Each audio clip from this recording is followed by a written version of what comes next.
so receiving the trophy. Gains on the fourth line. £25,000. The new Modus Super Series champion.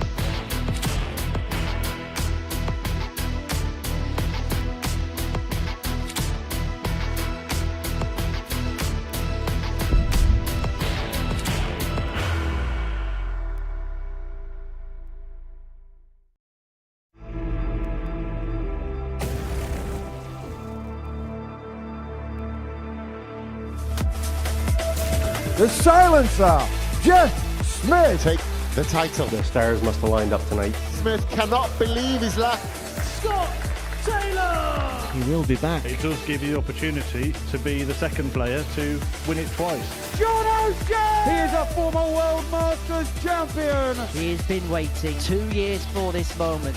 Schie, McGurk, the reigning WDF World Champion. For a second consecutive series. Game shot and the match. What a display. We are going to have the dizzy. Adam Douglas. That shot wins week 6. Saves his best for last. Jimmy Vansky. But a famous victory. And he gives them the reason to roar. For a hat-trick of titles. And a Scarborough supremacy here. Derek Coulson. To make it again 4 in a row.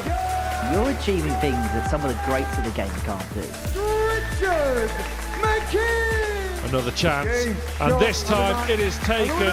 Richie McKee. Ryan Vander. 4 legs to 0.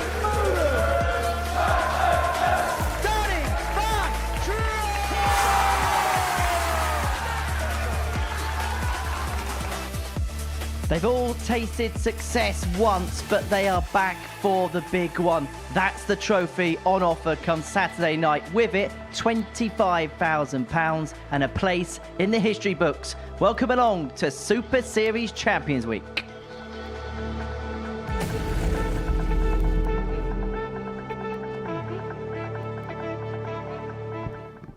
Good morning, here we go again. Champions Week has begun at the Modus Super Series, and come Saturday night we're going to be adding another name on that trophy. Scott Taylor has already won it once before. He's looking to do so for a second time, but if it's not him, then we are going to get another new name on this spectacular trophy. 6 days of trials and tribulations are about to begin here at the Live Lounge in Portsmouth, and we have got a stacked card for you. 12 of the best players throughout the course of the series. We've also got the UK TV punditry debut of Vandervelde to come. I've got Matthew Edgar with me in the studio this morning. And look, Champions Week always delivers, and it feels like we've got the calibre of players that can't help but deliver.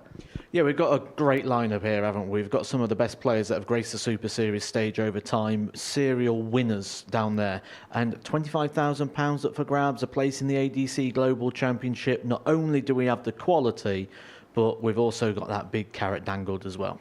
Well, where do you begin as far as that list of players is concerned? You've got Derek Coulson in 4 consecutive champions. Jimmy Vansky, who's made the final. Scott Taylor's won it before. You've got the reigning WDF World Champion. We haven't even scratched the surface of players yet. Well, the 4 names you just mentioned there, serial winners, and something's got to give. They can't all win it. And then you chuck in the likes of Danny Van Tripe, who had an amazing Saturday. Graham Usher, who's recently just come off the PDC Pro Tour. We have got possibly one of the most stacked, unpredictable and exciting Champions Weeks we've ever had. Danny Van Tripe was the final player to put his name into the hat, and he did so spectacularly. The first ever 9-darter here on a Saturday night, average of 120.24 in the final, and he was within a dart of breaking the record average here. It was spectacular, wasn't it? He really did step it up. And the big thing that we learnt there about Danny Van Tripe is when he needs the big performance, he's got the big game. And that was an absolutely spectacular performance that just made his opponent completely irrelevant. It was all about Danny Van Tripe from start to finish. I think it's worked out well for him, though, in the fact that now he's gone into Group C. He's got a good few days to let that digest. Because sometimes when you have a big performance like that, when you do something so well, you can get in the point of sort of overload. And he's got a few days now just to let it sink in, and then he'll come back for Group C, where he's going to be a real big danger. Well, let's have a look at the all-important tournament bracket then for the week. The 6 players at the best averages in the week they won will be participating in Group A over the course of the next 3 days. And that is actually in average order as you see the players on screen. So Shane McGurk had the top average of everybody. John O'Shea, Adam Gavlas and Jess Smith, well, they were the best of the rest in Group B. Whilst Danny Van Tripe, despite the 120 average in the final, it was only good enough for an appearance in Group C alongside Andy Hamilton and Richard McKee. And I suppose you look at Group B and Group C, opportunity there for somebody to have a big week. Of course, John O'Shea's won a World Masters before. We've seen the likes of Jess Smith make a Lakeside final before. Andy Hamilton, of course, the World final before. But still, an opportunity to win something tangible for them. It is, but we've got to remember we're going to be getting 5 players from this Group A dropping into their respected groups as well. So we're going to have some real tough competition. I think that Group C this week's going to be very, very hard to predict. When you look at the quality in there, Danny going in there as well, and then you're going to get the bottom 3 players from Group A go into that group. It's going to be very, very hard to predict Group C for sure. Matt's going to be a part of our broadcast team throughout the course of the week. We're also happy to welcome, as part of our broadcast team, the former UK Open runner-up Vincent Vandervelde. And he's on stage now having a chat with Paul Nicholson to look ahead to the week's action. Yes, thanks, Henry. It's a great week to be here with Vincent Vandervelde. Vincent, very much a welcome to the Live Lounge for the first time. Great to have you here, and a huge opportunity for someone in possibly getting £25,000 this week. Yeah, 100%. This is the week. I mean, they're all group winners, so they're all fancy their chances, and yeah, this is the moment you have to shine. And also a place in the ADC Global Championship at the end of the year. So there could be a lot of money on the line for someone winning this week and potentially in the next few months. Yeah, massive opportunity. It's also that manufacturer watch this, potential sponsors, managers. This is the place to be when you're an amateur and you have ambition to go further in darts. As far as the Dutch contingent this week, pretty strong. Obviously, a quarter of the field is from the Netherlands. And obviously what Danny did on Saturday night, what Jurgen did the week before, but also Jimmy Vansky. He's been named in the Dutch squad for the WDF World Cup in Seoul over the next few weeks with Danny Van Tripe. A huge, impressive nature of darts from the Netherlands over the last few weeks. Oh, yeah. They play brilliant. Jimmy Vansky, he just won the Belgium Open, the Antwerp Open, so he's in a great form. I think he will be up there to win this week. Danny Van Tripe, yeah, he hit a 9-darter last week, 120 average, so he must be feeling very confident about this week, and I feel very good for Jurgen Vandervelde. He bounced back after that devastating loss in the Development Tour final against Gian van Veen. So for him, it's very good. It's for his confidence, for his future. He's a young guy. It's very good to be here. Outside of the Dutch guys, who really sticks out for you this week? For me, it's of course Schie McGurk. He's the Lakeside champion, so he should be devastated that he's not having a tour card after that. But he knows he has the game. He's got a lovely throw, so for him a very important week. Well, a lot of people are going to think that Shane McGurk's going to be the favourite. He's actually not with the odds compilers, but in our eyes, we see Shane as the man to beat.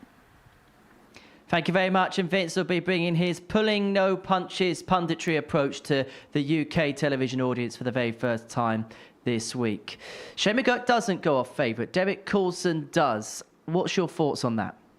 I think it's very, very hard of which to find a favourite in this group. And I've seen a lot of the statisticians on social media putting their opinions forward and giving us the data. And do you know, I think this is going to be one of those that really does divide opinion. I think whoever you put favourite would have been able to be shot at and say, should that have been the right selection? Derek Coulson, though, the way in which he qualified, absolutely spectacular. And I would say rightly so the favourite, but there's value everywhere you look. You look at likes of Graham Usher and Jimmy Vansky at 7-1, there's value there. But as a bit of a dark horse, Scott Taylor at 14-1, the only player to have his name on that trophy this week, I think is incredible value.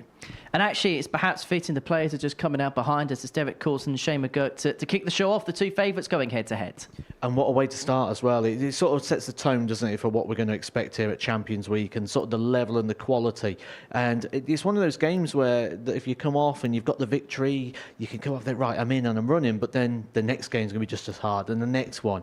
I think this Group A, based on the averages, which is how the Group A is decided, I think it's going to serve up, well, it should do, the best Group A we've ever seen. Well, Matt, thank you very much. We'll chat to you throughout the course of the week. But Champions Week is about to get underway. Come Saturday night, somebody's going to take away that trophy and a cheque for £25,000. Not just that, a place at the ADC Global Championship at the end of 2025, which in itself has a jackpot of 60 grand. We kick off with the two favourites going head-to-head. Schie McGurk takes on Derek Coulson. Two regular campaigns when it comes to a Champions Week. But who's going to kick off their latest campaign with a win?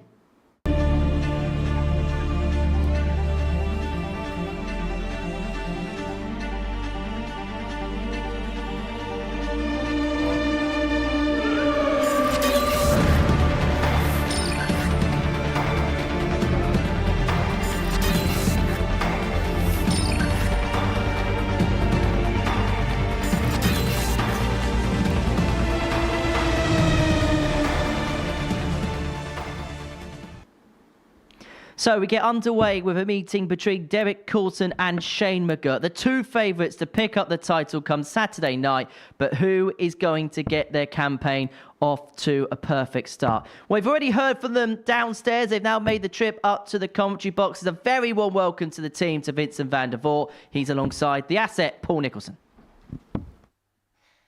A very good morning indeed. What a week ahead.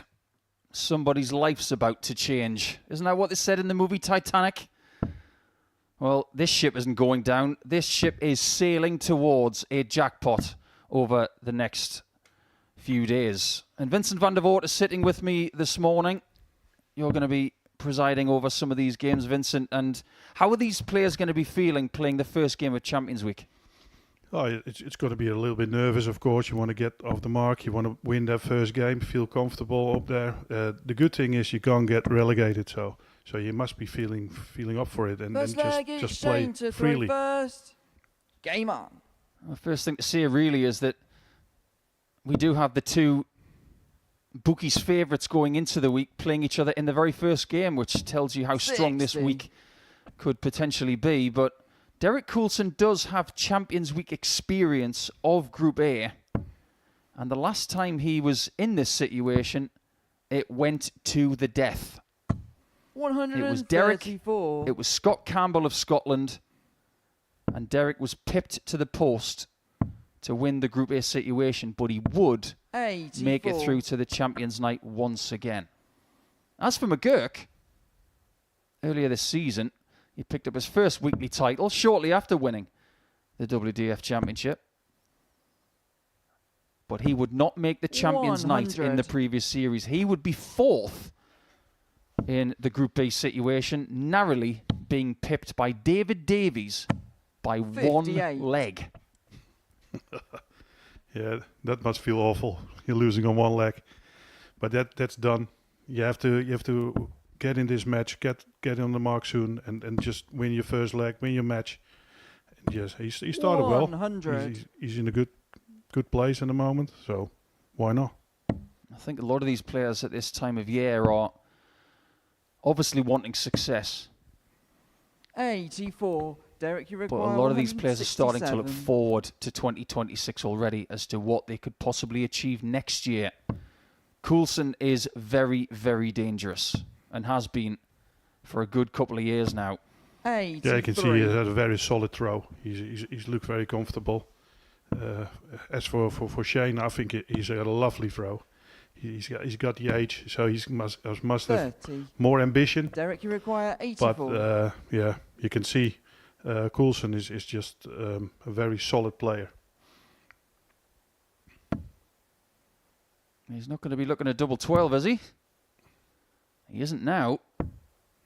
32. Wouldn't expect someone to come out of the traps in this first leg or even in this first game throwing 12 darters because there's so much expectation. 85. Derek, you require and the first day of action. The players know it's a long week.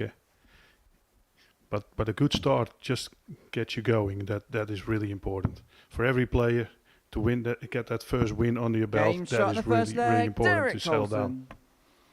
Well, there's a settler for Derek Coulson, nicknamed DC. Second leg, it's Derek to throw first. This guy's like a can of varnish. He does exactly what it says on the tin. But over the last couple of years, he really has thrived with this beautiful technique, like Vincent mentioned, 140. but also growing confidence, because wherever he's gone, he's succeeded. Seniors darts. 180. Modus Super Series. But it's not Derek Coulson that delivers the first 180 of Champions Week. That goes to the champ, Mr. McGurk.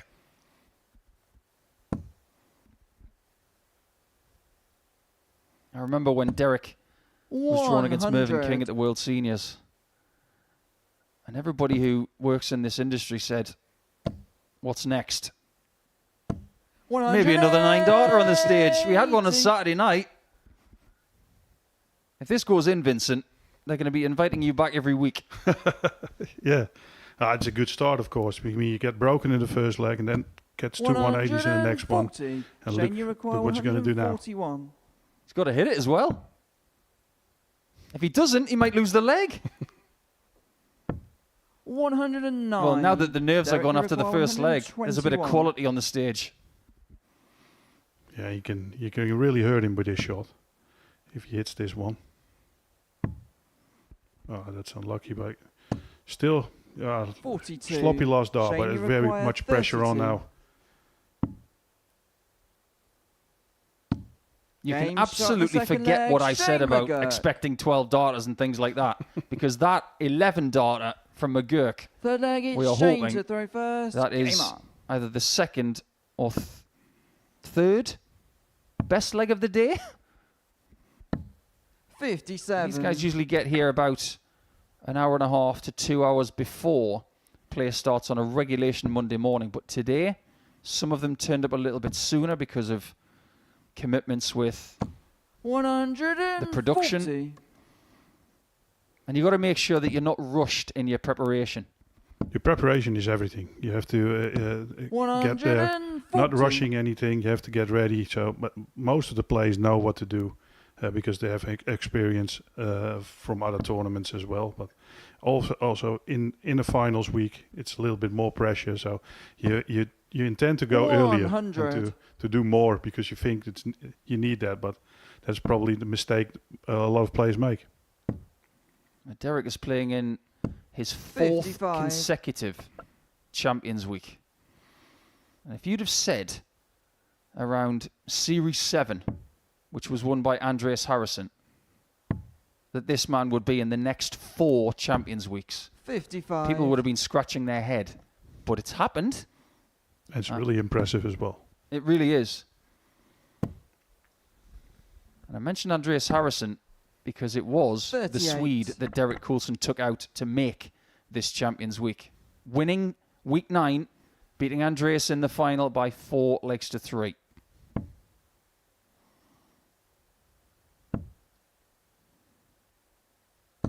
Had a good last one. Gets him in position to break again. Very important. 133. That's pressure on for Coulson as well now. If he can make this one, that will be a massive shot.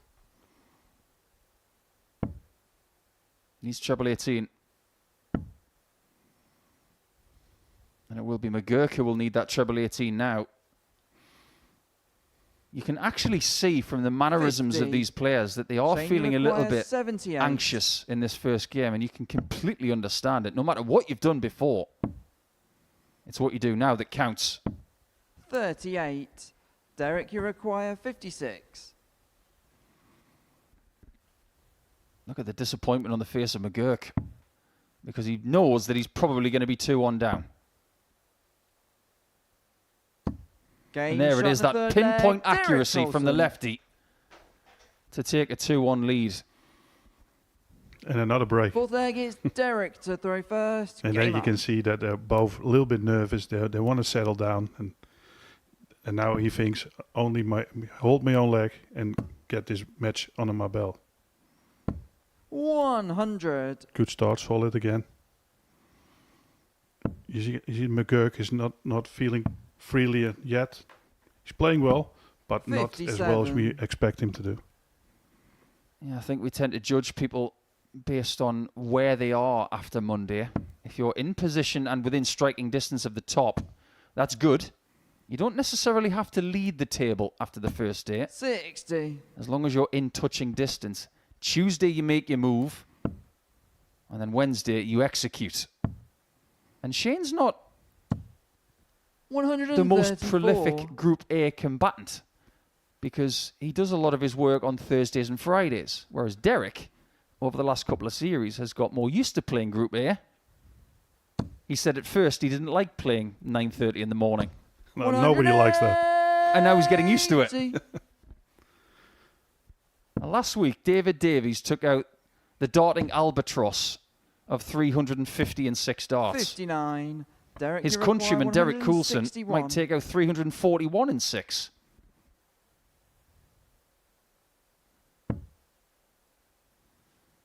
He's not going to go for it, though. It's a wise move. It is really wise.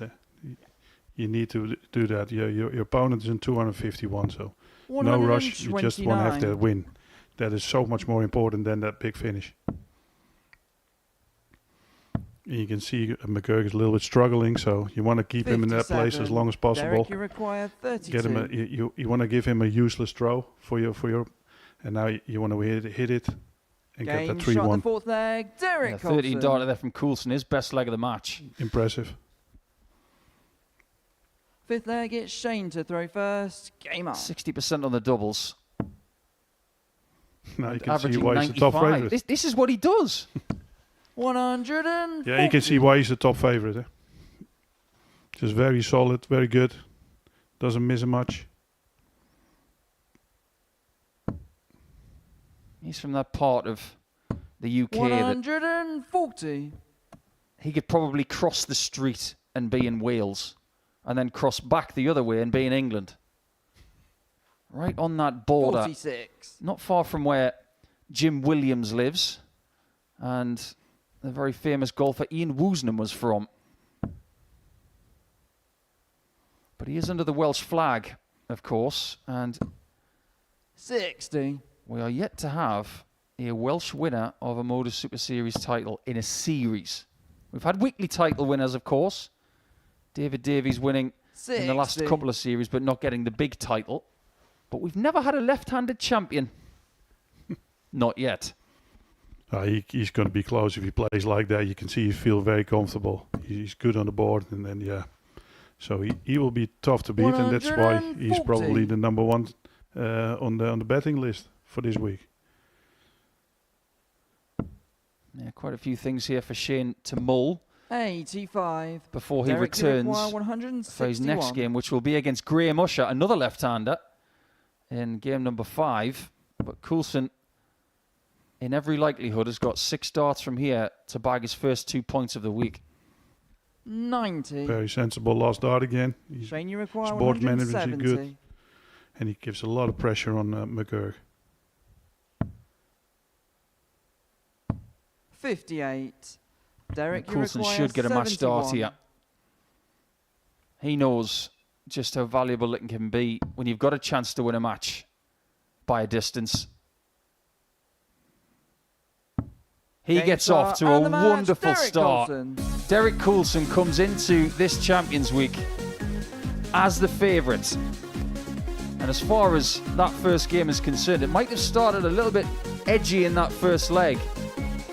But he then delivers a performance that is pretty synonymous with the left-hander from Wales. 95 plus average, 4 out of 7 on the doubles. Stuck in a maximum as well, and takes out the WDF champion by 4 legs to 1 in the first game of Champions Week.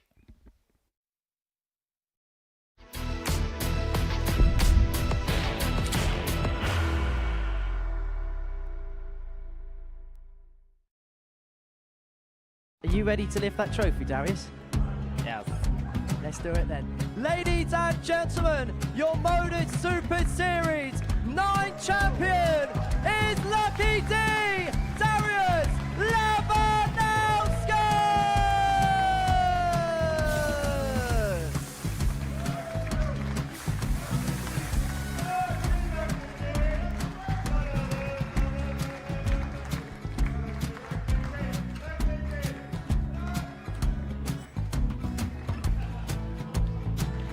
Well, what a wonderful night of darts we have seen, and we are ready.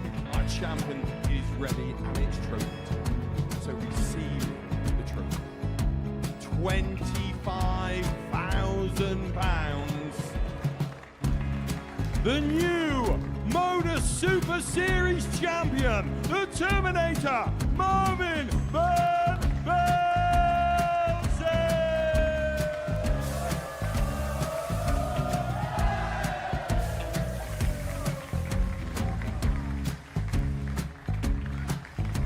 And one more time, the 8th Modus Super Series champion, the Terminator, Marvin Vandervelde. And the new Modus Super Series champion is Andreas Dirty Harrison.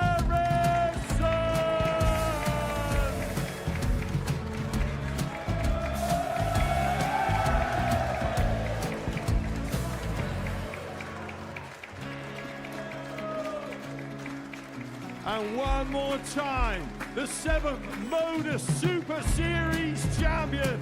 Give it up for Andreas Dirty Harrison. The moment we've all been waiting for.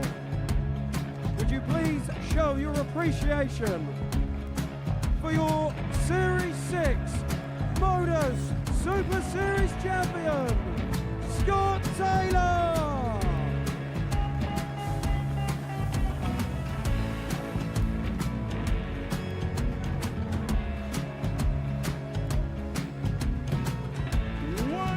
Time, your new Modus Super Series champion. He is Chucky. He is Jim McGurk. Ladies and gentlemen, your Modus Super Series champion, retaining his title, the Nuke, Luke Littler!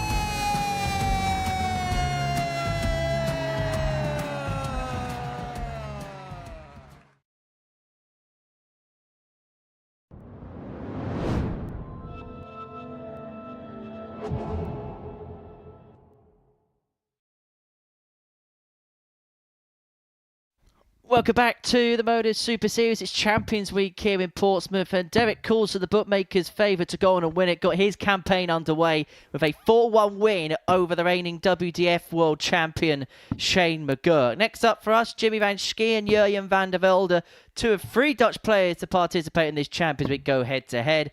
For Jimmy, participating in a 4th Champions Week, the runner-up back in Series 8, lost in the last leg decider to Marvin Vandervelde and up against Jurjen Vandervelde, who makes it through to Champions Week on his Modus Super Series debut, beat Steve Beaton by 4-0 in the final a couple of weeks ago. There is a change in the commentary box. Messrs. Vandervelde and Nicholson have departed, and myself and Matthew Edgar will guide you through the next couple of games. Matt, as ever, great to be in your company once again. And, well, that first game for Derek Coulson, he'll be hoping is a precursor to what's to come. Jimmy Vanskey's been here a few times before. He's been through to a Champions Night in the past. Will he be feeling now is the time to lift the trophy for good? Oh, absolutely. And you can really see the whole demeanour change here. I mean, that opening game, Shane McGurk and Derek Coulson, it did feel like McGurk hit the ground a little bit nervous, didn't it? He felt a little bit edgy in the opening game, where Jimmy Vanskey's come to the stage here. He's bouncing around. He's got a spring in his step, looking like he's almost got that attitude of, I'm the man to beat here this week. Come take me on. 59. Well, Jimmy's made Portsmouth his home over the course of the last couple of years or so. So much so to the point where he has his own fan club, the Jimmy Vanskey Army, who 60 follow him along. A group of about 20 to 30 local individuals that will turn up on a Saturday night when he qualifies, should he qualify. And I believe they have already got their tickets sorted for this Saturday evening. So if Jimmy does make it through to the final 6, it is going to be very lively in here. But this is a young man that, when he played a few weeks ago on his debut, was ultra impressive. And not just did he beat Steve Beaton in the final, he taught one of the most experienced players here a little bit of a lesson. 97. It's always hard as well when you're going up against a player like Steve Beaton, because you're not just going up against a good dart player, you're also going up against reputation. And the way in which he won that final, the style of which he did so, just tells 42. you that this is another one off the conveyor belt that cares not for reputation, which is going to put him in a very good position going into a week like this, where it's littered with winners and reputation. Well, Vincent mentioned it 140. on stage before dart was thrown in anger this week, that for Jurjen, he's come back from that disappointment of the World G final, the way that he lost at Jan van Veen, and he's bounced back from it well, but it looks like he's going to have to bounce back from a little bit of adversity in this opening leg. Vansky, first tour finish, looking at 86. May well be looking at a dart at the bull. Well, he's skewed high into the single one, 36. and so Vandervelde with an outside opportunity with a 118. Be the first ton plus checkout of this Champions Week. Not to be, and so Vansky should have a couple 58. and a double of choice to take out the opening leg. This time he does find the big 18. No problems on the doubles leg. That is going to settle Jimmy Vansky down into this one. You can see, not too happy with the leg. Probably came on the stage expecting more. We said how he's bouncing around, looking very confident. And sometimes that's because when you're in the back room, when you're practicing, everything's going well, everything's going 96. great. It's a different feeling when you're getting up on the stage in a £25,000 week. 140. Slowly getting to the point now with Jimmy Vansky that a Champions Week doesn't feel like a Champions Week if he's not here. Amazing to think that we covered the week he made his debut in around about 18 months or so. Came as an ADC European qualifier, fresh off the back of a victory in the Romanian Open. 58. Didn't know too much about him, but even though he didn't qualify for the Saturday, we thought there was enough there with Jimmy to say that maybe he could cause some problems, but maybe with the greatest respect, we never expected maybe from that point onwards to have the level of success that he's had here. No, and I mean, I had this conversation with Jimmy Vansky myself. It's not going to come as any sort of surprise, and it's not something I'm saying away from him. When I first met Jimmy Vansky, he was terrible. And he's had such a rapid acceleration, and a lot of that comes down to the conversation I had with him when we were at this chat, and he says dedication's what changed. So he says the time I'm saying he wasn't very good, shall we say, a lot of the time he saw darts as a bit of a party. He'd come over to the UK, he'd be going out to nightclubs, he'd be coming in late, and then expecting to go and produce, and he's changed how he approaches it. It's now a career. You can see the development in his game rapidly over those 18 months of which you've said. Jimmy, you require 107. Recent Pro Tour quarter-final, of course, a few weeks ago. Needs to find this 107. He's going to double his lead in this contest, not to be. And so Vandervelde will be back, free in hand at double 12 to square this contest up at one apiece. 37. Jurjen, you require 24.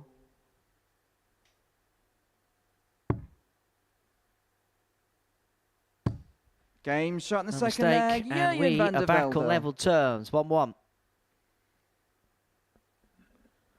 Third leg is That's got to be a good confidence boost as well, isn't it? Reaching the quarterfinals of the Pro Tour on the build-up to this. And, you know, those build-ups have been of different length. Look at Danny Van Tripe. His build-up's going to be just a couple of days. Where Scott Taylor, who's coming up next, qualified quite early. He's had opportunity to try and prepare and grow into the experience. But these two growing into this match.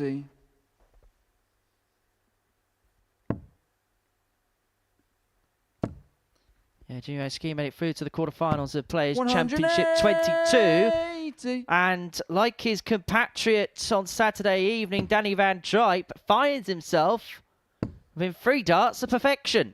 Well, Schie McGurk's just teased us, hasn't he? He went 7 into the 9 in the opening game. 41.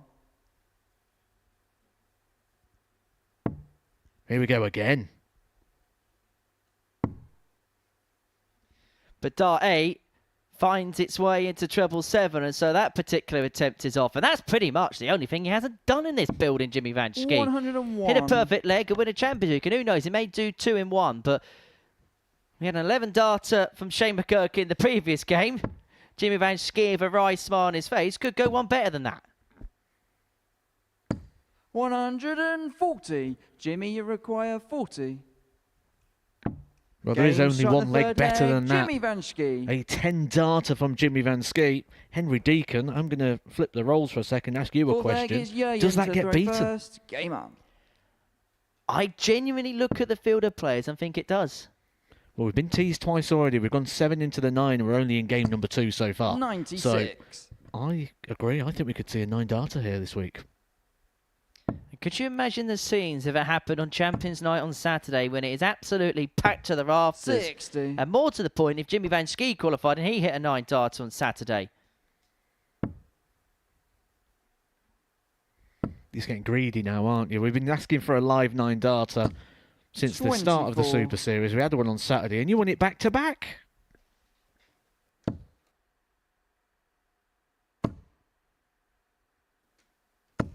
$100. I was interested speaking to Jurgen a couple of weeks ago when he played in 43. his regulation week here.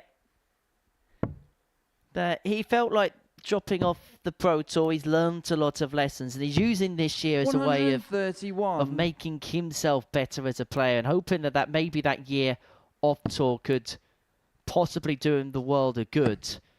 Currently finds himself 6th in the Challenge Tour Order of Merit and actually provisionally 82. in a World Championship spot due to the fact that positions 2 to 5 are bottlenecked by PDC Tour card holders who already have automatic spots into the World 100. Championship.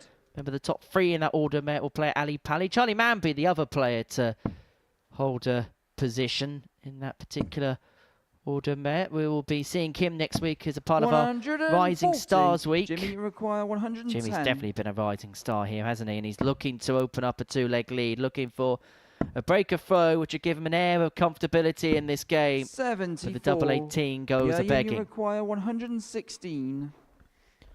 Same sort of scenario, just 1 treble required for Jurgen. Would have been a dart at the same target that Jimmy Vanskee's just thrown up, but instead this is a big moment in this game, in this opener.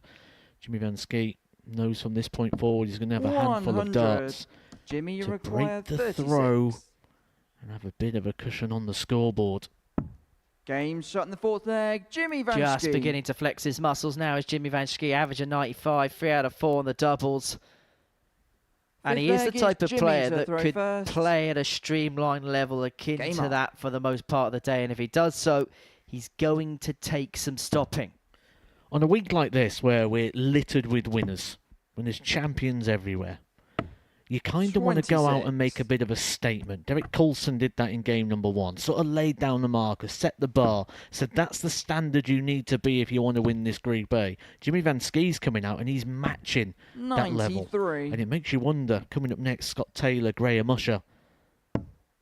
Who's going to step up in that? I'm going to say both. And I think they both meet this level. 45. I think the pace of that game will suit the pair as well. Both go at it at a real tempo and go at it with a real velocity as well. 180. We learned one thing about Jurgen when he was here last time. He's got a real resilience about him. There's a never say die attitude about this young man. 100. He'll make Jimmy Vanskee work for it, that's for sure. And if he wins this leg, it's a breaker throw. And all of a sudden, we return to the order in which we began this game with. 58. May not be as cut and dry as perhaps it looked at 3-1 for Jimmy Vanskee here, because Vandervelde breaks. He has 43. The darts to take us all the way. And you require 170. And Jimmy's just dropping off as Jurgen's just beginning to find another level. That's just underneath the treble. 105. Well, a very one-sided leg here. Jimmy Vanskee not really having any sort of impact here, giving Vandervelde plenty of time at the back end of this leg. 65. At least 6 starts here from the 65 to get that breaker throw straight back. You would still need another breaker throw, but now it's as if the breaker throw never happened. All just going with throw once again. And I think that's one of the key attributes towards his mental resilience, Jurgen. He's 3-1 down. He was getting outplayed to a certain degree by Jimmy there.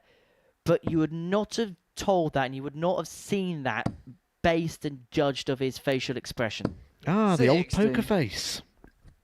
Magnus Carus. Who ironically lost his poker face against Steve Beaton. The only person in the history of the sport that may have got angry with the Bronze Adonis. I think the Bronze Adonis may have been a little bit angry with Jurgen Vandervelde, because Jurgen spent the whole week in interviews saying, Steve Beaton is my hero. Then gets to the final 57. And absolutely trounces him with an average way in excess of a ton.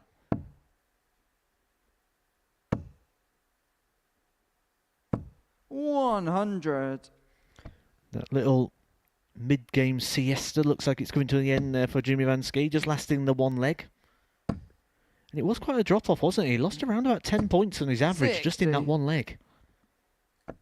Is that possibly the next stage of Jimmy's development as a player? Because we know how good he is, but if he can cut off that odd off leg here and there, he could go to another level beyond the one he's already at, can't he? Oh yeah, for sure, because here you can get away with having that little bit of a sleep in the middle of the match, but when you start playing on the Pro Tour on a regular basis, that's where you're not going to be able to have those little wobbles, 26. Those little moments of switching off. But he's on right now, and he could be on the leaderboard with 2 points. Well, he's got a couple of visits to do exactly that. 40 scored. 92 left. He wants to hit the treble, leave himself double 16, but the angle towards that treble is not an impossible. 60. That would have been dart of the week. And I don't mean so far, I mean I don't think a dart would have beaten that one, because that was, as you mentioned, virtually impossible to find a way through, but he's got plenty of time on his side here. Again, 6 darts from 72, 64. Maybe more. Jimmy, you require 72. Here's a runner-up in Series 8, but Jimmy Vansky gets his Champions Week campaign for Series 11 off to a winning start. And I think he was as blindsided as anybody about the smoke machine going off there. Well, Jurgen Vandervelde's chances won't go up in smoke just because he lost the opening game. But for Jimmy Vansky, it is the perfect start to his Champions Week. Average just under 90, doubling very good, 4 out of 5. He beats Jurgen Vandervelde 4-2. Next up, Scott Taylor, the former champion, up against a former runner-up in Graham Usher.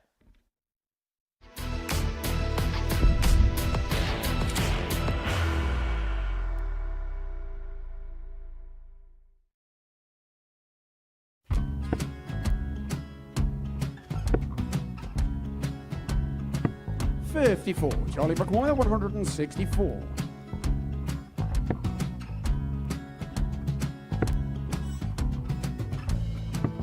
$44.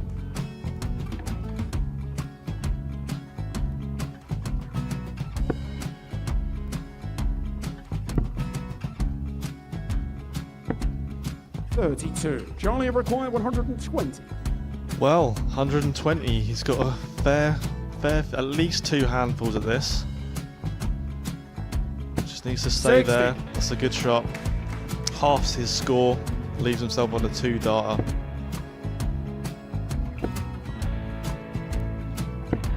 $26. Charlie time on his side. 60. To become back-to-back singles champion.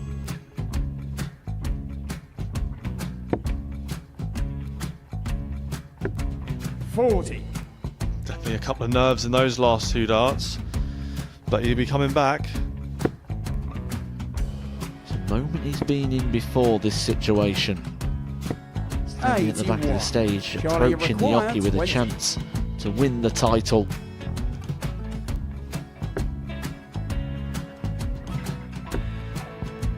He did this to win the first title, if you remember. 11. I think he's gone. I think he's gone to bust it, maybe. The first title he wanted 20. He went 6-7-7 to win it. He had a chance to replicate it again. Yeah, I get the feeling that was for a bust. And 39. on that situation there, George Scaife wasn't even able to take it out going to the 18s on that switch. Yeah, I think he just panicked a bit, but he's done well to get that big one. Sometimes can be the hardest part. Georgia requires This is it. 79. It's got to be 19s. It's got to be 19s for this shot. Big 20 and a double. He's got the first one. He's going to get a match dart here.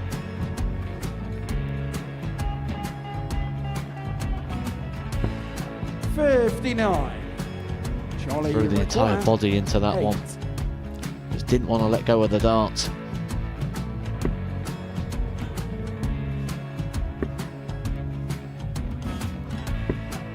No score. He's given George a chance. Georgia require 20. I think George has been quite good on double 10 today. So many opportunities for Charlie Murphy. Go Couldn't get the job it. done. Got in the match. And the Red Dragon George Modus Schie. Super Series Influencers Champion, George Schie.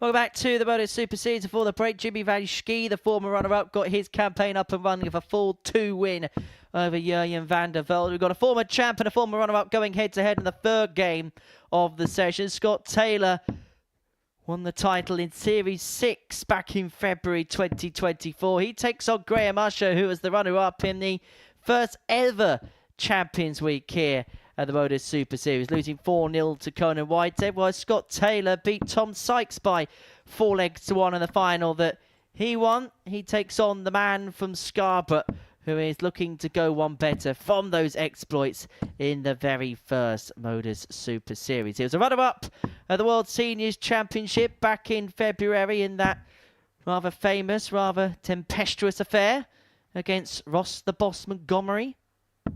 And I just get the sense, Matt, that the pace of these two are just going to suit one another down to the ground. This is going to be rapid. Yeah, and they're two very relaxed customers as well, aren't they? Scott Taylor and Graham Usher, and I think that's going to really suit the pair. 140. You missed something there with Graham Usher during his practice darts. Did you not notice that he had some left-handed and some right-handed? 140.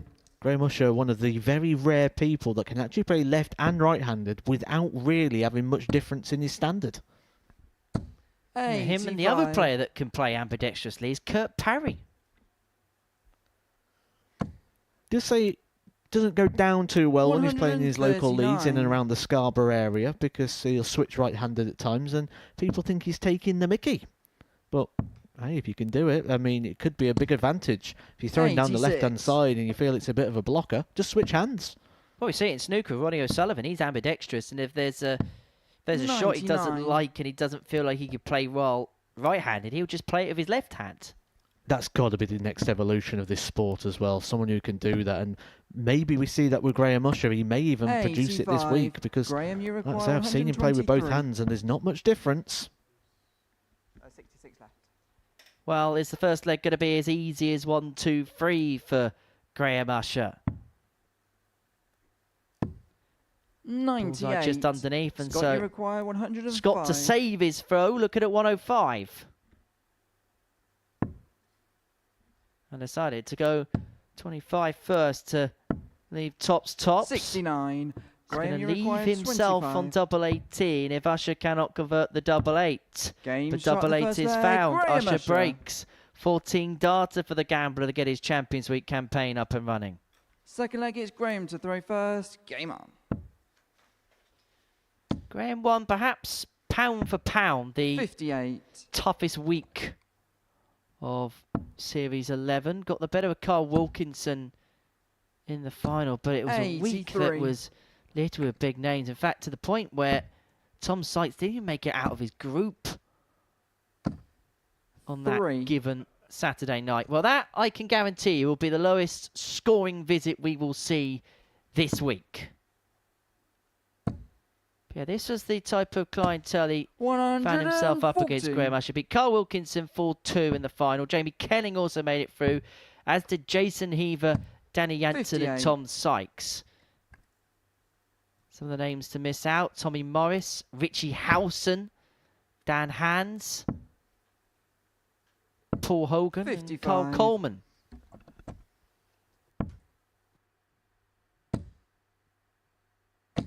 $140.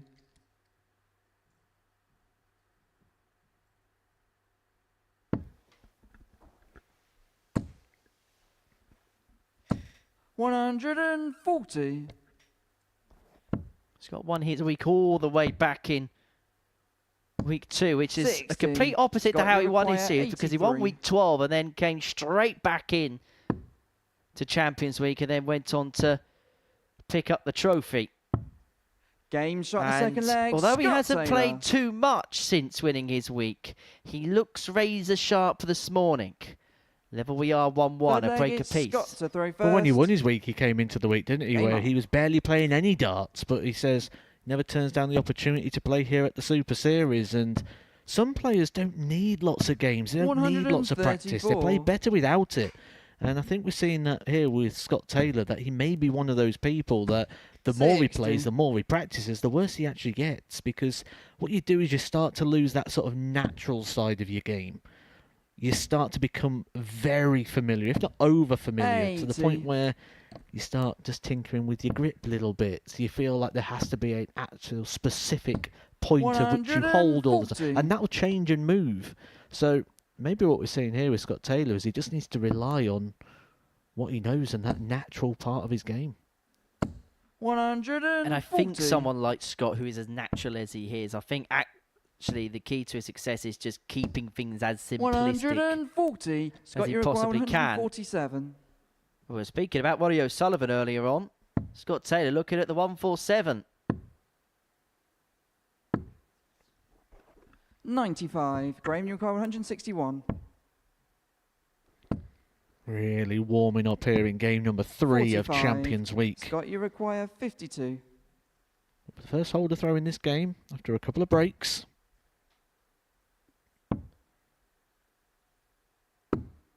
$32. Graham, you require 116. A couple of opportunities missed. Usher to keep the trend of breaks going, needed the 116. That was off the cards 30. following the Start first start of that particular combination. So Scott looking at double 10 to move 2-1 to the good. Game shot in the third leg. Looks Scott in tiny Taylor. nick, doesn't he, so far, Matt? He does. Just before those couple of missed starts at a double, Scott Taylor was averaging around about the 100 mark, which, to remind you, before a dart was thrown in regards to the odds, we said potentially a dark horse. He was 14-1. That seems far too big for a player that has picked up a series title here before and is looking at following in the footsteps of Luke Littler, the only player to have ever won 2 series titles so far. Well, we were all having a conversation this morning, weren't we, in the commentary box before dart was thrown, and we were kind of having a look over the odds, and I think all of our eyes are focused on that 14-1 of Scott Taylor. Yes, he hasn't played much, but you just know that on 55. any given day he can turn up and do so. And I think the hardest task for him this week is getting through to the Saturday. Once he gets there, you know how he can deal with knockout matches. Saw it when he won his first week here. Kind of meandered through the first couple of days, and then when it got to the final, dusted Andy Bolton up with an average of 107. He's one of those players, though, isn't he, Scott Taylor, where if you were to say who's his biggest rival this week and who's his biggest opponent, it's actually himself. 137. But he's also one of those players you'd put in the bracket of gets better when he plays better players. 121. And so don't be Graham, surprised you if you see some of his 24. best numbers for the year this week. You saw it in that Champions Week winning run as Usher misses 3 at double 12 to square this game up at 2-2. This could be a turning point. A rare player as well, Scott Taylor, one of those that gets better when he's angry. 97. Graham Usher's made the slip, he's made the mistake once, he can't make it twice. Game shot in the fourth leg, Graham Usher. Now we are at 2-2, double 6 goes, a puff of the cheeks from the gambler. Fifth leg Might just irritate Scott Taylor a little bit more. And as you say, he really is the darting equivalent of a red rag to a ball. Once he gets angry, he can do some destructive things. On the board, I hasten to add. 60. Beat Tom Cromwell in his final, did Scott. 125. To become just the second player to win this title on more than one occasion. No surprise as who the other player was, a certain world champion Luke Littler. 180.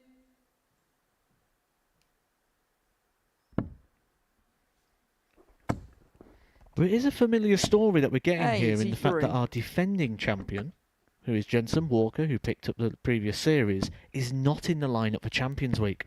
57. Well, Luke is the only defending champion that's actually made it through to the Champions Week after. That is how difficult a trophy this is to retain. And so the fact that Scott's made it through to 4 Champions Weeks kind of tells you the quality that he has, because to get here a couple of times is difficult. But to do it time after time after time, when you consider the 100. elongated Scott, format that we have 100. here, speaks volumes about his ability, his character, and his overall record here.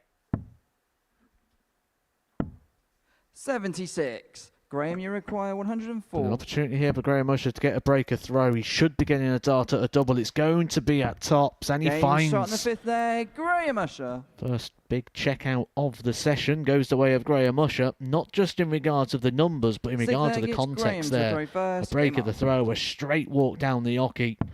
15 darter for Graham Usher. 48. But opens the door with the opening visit there for Scott Taylor. 92. Sort of has that feel of this game, hasn't it, where people taking opportunities and chances, but then unable to drive that chance home. Great recovery, though, there for Usher.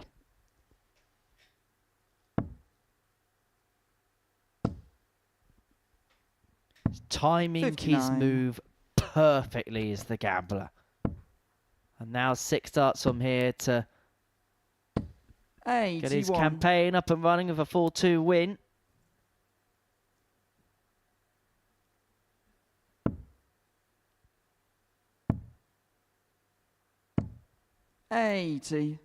Scott Taylor had that purple patch in the middle of the match, but Graham here looking to finish this job off once and for all. Leads himself on 92 after 12 to complete a 4-2 win. And the former runner-up looks like he's going to get off to a better start than that of the former champ. Doesn't 60. leave himself on a finish. Graham, you require 92. Which means the gambler's got 6 from here. And he's going to get a match dart at double 18. He only needs the one match dart at the double 18. It was the 105 finish for the break, which was the key turning point in that one. And then Graham Usher converted his lead into a win, and he gets his Champions Week campaign off to a winning start. He gets the better of the former champion, Scott Taylor, by 4 legs to 2. Coming up after the break, Derek Coulson takes on Jimmy Vansky.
Welcome back to the Modus Super Series. We are at the Live Lounge in Portsmouth, and we're already into round number 2 here in Champions Week.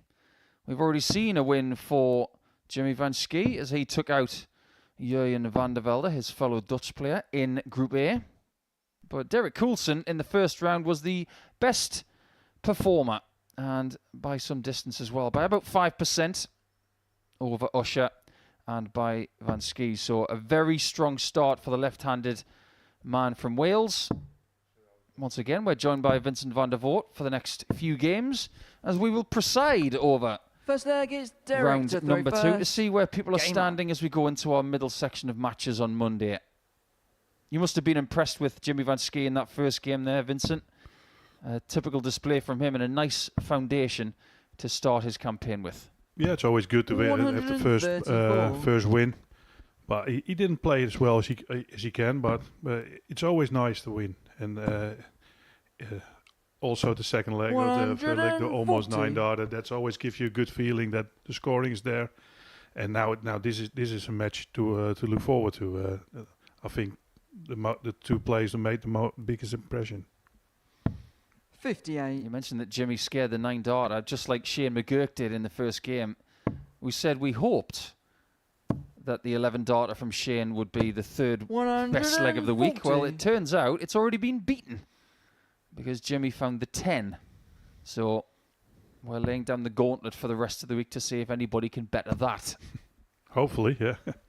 You can see Jimmy is playing with a lot of confidence at the moment. And so is Coulson, but you can see Jimmy is a very ambitious guy. He wants to be going higher up in darts, and he does everything for it. And he lives and breathes darts. So that's good to see. He's playing with a lot of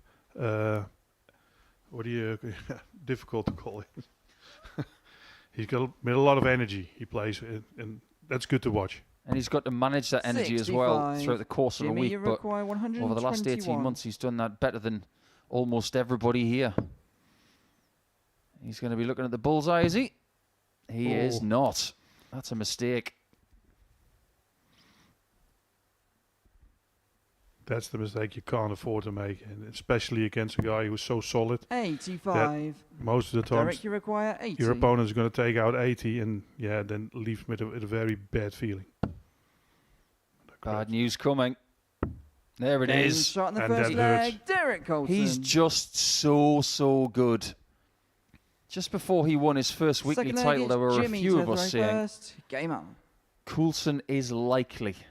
Since then, he's become almost boringly brilliant. 97. And I was speaking to one of our Super Series colleagues in the break, Sam Mulliner, who's a good friend of Derek's. And Sam tells me that Derek is eyeing Q School in 2026. 91. So over the next few months, it's all about being prepared for a crack at the big time. He thinks that his time is now because over the age of 50, he believes he's got this one chance to strike. And if he doesn't do it now, he probably never will.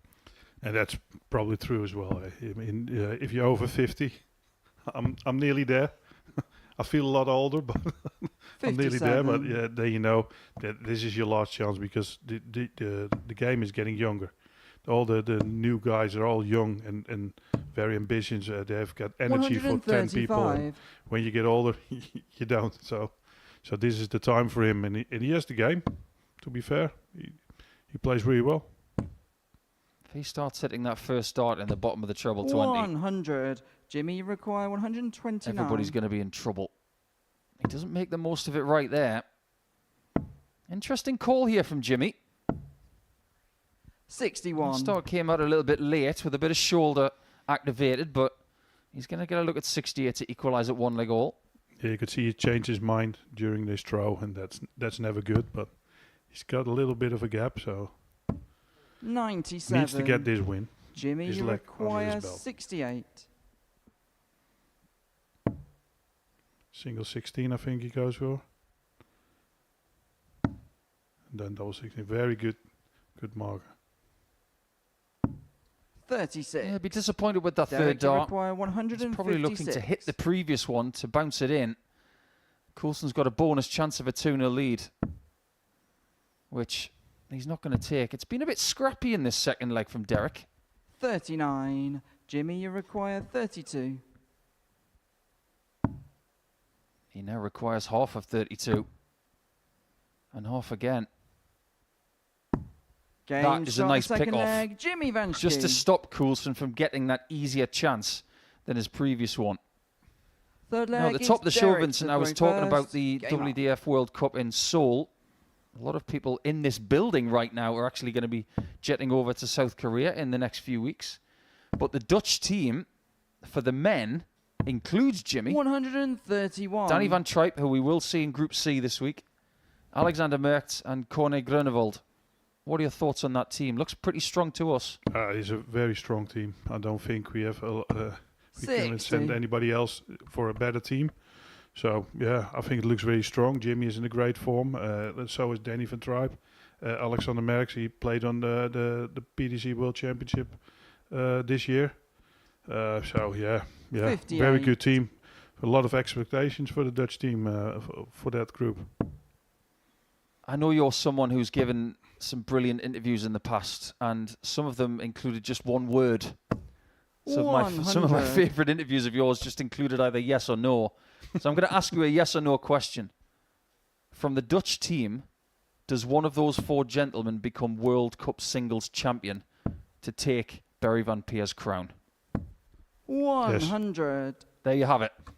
Yes is the answer. And I can't say anything against that, although I'm sure Jeff Smith of Canada, who you will see in Group B later in the week, he'd like to get a second World Cup singles after winning in Japan in 2017. But imagine the confidence if he can win this week and take that elsewhere. Yeah, that will be massive for him, of course, but for everyone. This is a massive week. This is the place where all potential sponsors, managers are watching. Yeah, I mean, Jimmy is a very young guy. He's got a management. He's got the sponsors, so he knows what to do now, and he knows that he can show the world how good he is. And he was very close at Q School this year. He won the first day. Derek, he was in the final, and after that he didn't want a point anymore. So that was really disappointing for me. He missed out the World Championship by one leg, by a brilliant finish from Belmont. So he has been. Look at this. Game shot on the third leg. Derek He's been Coulson. outscoring. Jimmy Vansky is outscoring Coulson, but his finishing is phenomenal. Fourth leg, it's Jimmy. It genuinely is. First game, 4 out of 7. This one, 2 from 2. And there's every likelihood we don't see a bigger finish than that all week. Having said that, 100. we probably will because of who we've got here this week. The cream of the crop in Series 11. And Derek Coulson is just always here doing that kind of thing.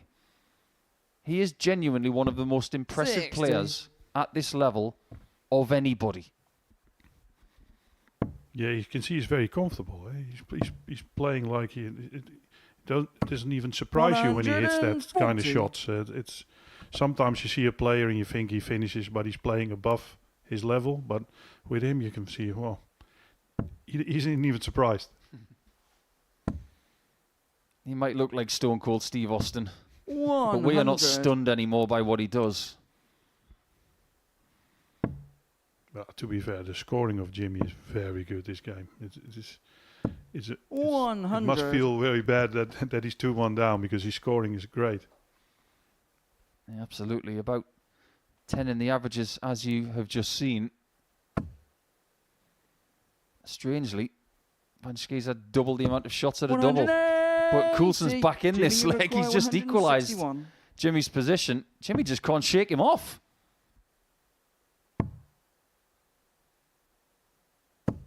Very good last 137. Derek, so it's something to think about. You go for the bull and make up the minimum of 2 darts, or to go for it. But when you hit it, you're always right. 137. That was the right thing to do. Jimmy required 24. But he's not in control of what happens next. Jimmy's on 6s. 18. Oh, now that could be Derek, costly. you required 24. Coulson's finishing, like we mentioned, has been deadly so far today. Does it remain the case? It most definitely is. That's right in the middle of double six. It's no wonder he's the favourite to win this week. He's been to champions nights before. Game on. And he constantly has this knack of getting better in a champions week when he returns. I wouldn't be surprised if he makes champions night this week and at the end of the year in Series 12. He's becoming about as regular in Portsmouth as anything. Yeah, you don't go to 4th consecutive finals for no reason. So that means he's just so solid, so good. I'm really impressed with him today.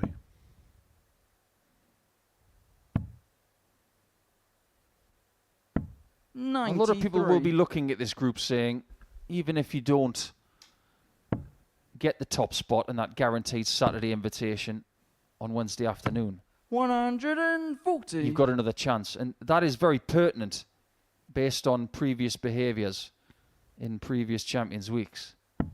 But the one thing we can't ignore is that from the previous 10 series, 162. 9 people have won the title after being involved in Group A. The only person who didn't need Group A was Jim McEwen in Series 5. Derek, you require 146. But Coulson, after a 162, is looking for another knockout punch. 21 scored. And if Jimmy gets the treble 20 this time, he cannot miss the 11. No, this is a very important shot. Also for his confidence, for everything. He plays really well this game, and is 3-1 behind, so he needs to hit this one. Listen to Vincent, Jimmy. He didn't. He didn't get the memo. 53. So what does Coulson do? 92. We're seeing behaviours change on these kind of shots. Not many people go for the 25 anymore. Derek doesn't need to. Double 16. He hasn't missed many doubles, but how impressive was that?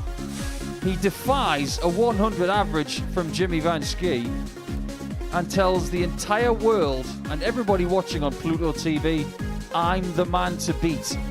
If 4 out of 7 was good on the doubles in his first game, that's just a little bit better. 4 out of 6 with a 98 average, and now 4 points in the bag in Group A for Derek Coulson.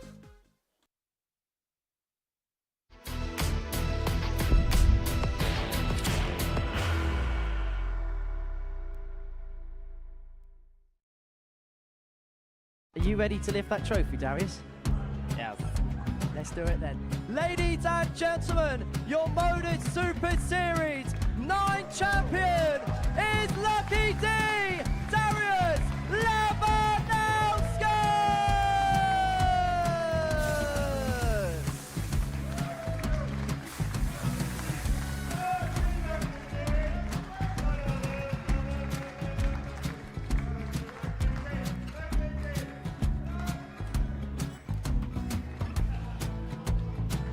Well, what a wonderful night of darts we have seen, and we are ready.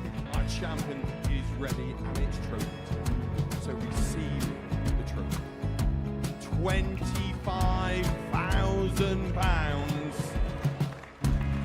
The new Modus Super Series champion, the Terminator, Marvin Vandervelde.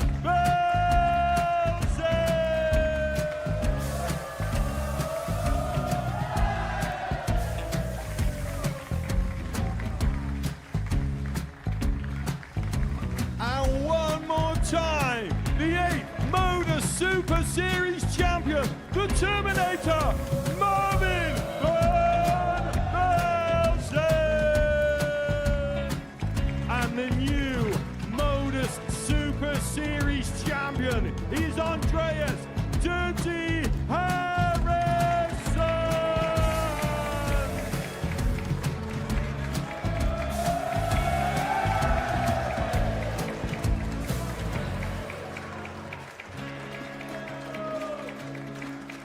And one more time, the 7th Modus Super Series champion. Give it up for Andreas Dirty Harrison.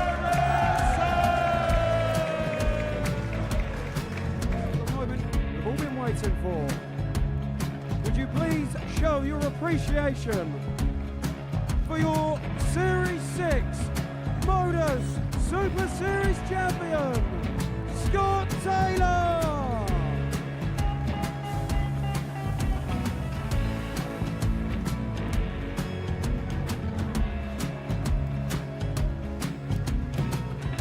One more time, your new Modus Super Series champion. He is Chucky. He is Jim McGurk. Ladies and gentlemen, your Modus Super Series champion, retaining his title, the Nuke, Luke Littler!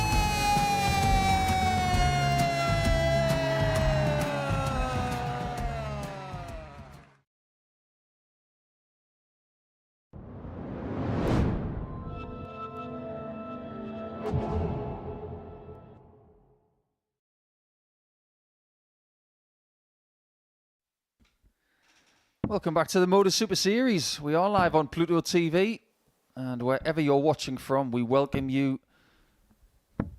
very warmly once again. Don't blink when Graham Usher is playing. In his first game today, he did not blink. He did win by 4-2 against former champion Scott Taylor, but now he's up against the current WDF world champion who beat someone of a rather senior nature in that final.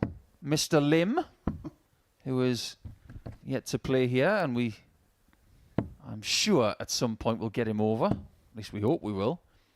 But Shane would like to bounce back here after losing against Derek Coulson in the first game. But there's absolutely no shame in that because Derek is playing beautifully today.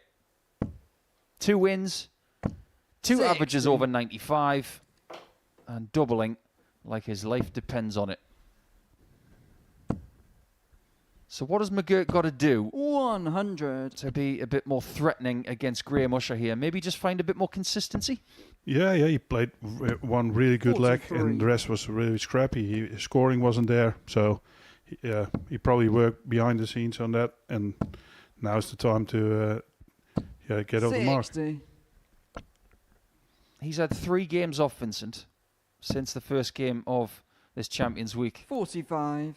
That's been roughly about an hour. What does a player in the practice room do with that hour? It all depends on how you feel. If you played very well the first match, you try to continue, so you rest in between and you a little bit of practice. And if you don't play well, you're more on the practice board. You try to get that good feeling because you know it's going to be a long week, and you have to find the form. Usher's got the darts in this one. 140. But he's not on a finish after 12, whereas McGurk is. The first 3 legs of the first game that involved McGurk today had breaks of throw. Are we going to start in that fashion, I wonder? Tops will tell us. Game shot and in the there you first have leg. it. Schie We haven't had many Tum Plus checkouts so far today, but that's the second one, which has been found against the throw today. 104 from Usher, but then the 164 from Derek Coulson, and now they're really starting to warm up with the Tum Plus checkouts 42. Now. You can see he likes it more than when Usher's playing quick. He's played a little bit quicker and he's getting in a better rhythm, and you can see that suits him better. Was that the same for you? Did you like to play quicker players? Yeah, of course, but not that quick, because then you can overrush it, and then that wasn't helping. But yeah, of course, if somebody's really slow, then you got more time to think, and that's never good in darts. Yeah, not a great deal of thinking going on between the ears for these two when they're in this kind of bubble. Yeah, and if you're in a good rhythm, then you know you're going to score well, you're going to play well, and then that's a lot easier to play when somebody's slowing you down. Then you got time to think, and then you're going to think about your throw, when to release, and so many stuff goes into your head, and that's never good. 139.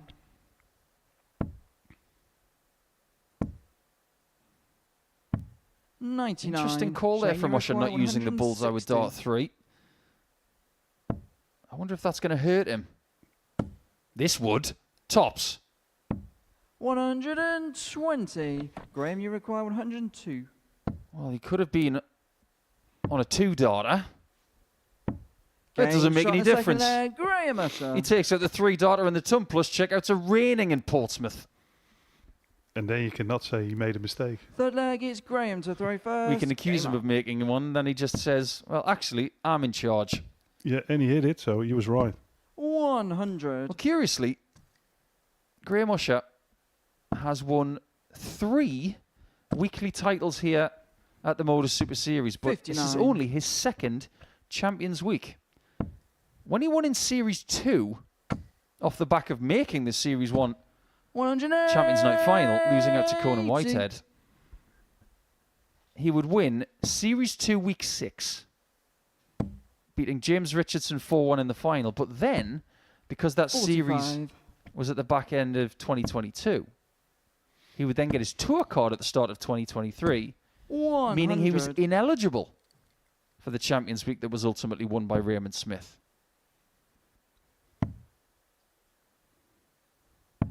46. Graham, you require 121.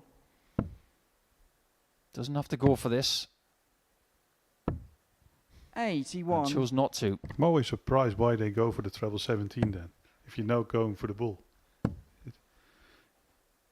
100. Graham, you require 40. He's left tops after 12. Game shot in the third And nothing leg. after Graham 13. Usher. Very strong leg. And now it's time for McGurk to do his job, and then just Fourth leg, it's play Shane to better. throw first. He's Game not in the up. best position at the moment. Graham averaging 96 plus here. 83. McGurk 86. And based on the numbers that we've seen so far today, 100. we're starting to realise that this Champions Week is going to be very, very strong. I think he's been hurt by missing that tops for the 160. It looks that way because since then 60. he's not finding the trebles anymore. But to be fair, Graham Usher is playing really well. He's scoring easy. He's got a lovely 100. throw, nice and smooth. So, and as an opponent, you always feel that if somebody's playing well or he's hitting trebles easy. 140. Yeah, Graham doesn't give you much time at all at the back of the hockey. You even might as speeds well it just up keep now. walking. Walking in a constant circle. That is what happens with quick players. You've got the feeling that you come back from the board and you're there again. So 134. it's like practicing alone at home.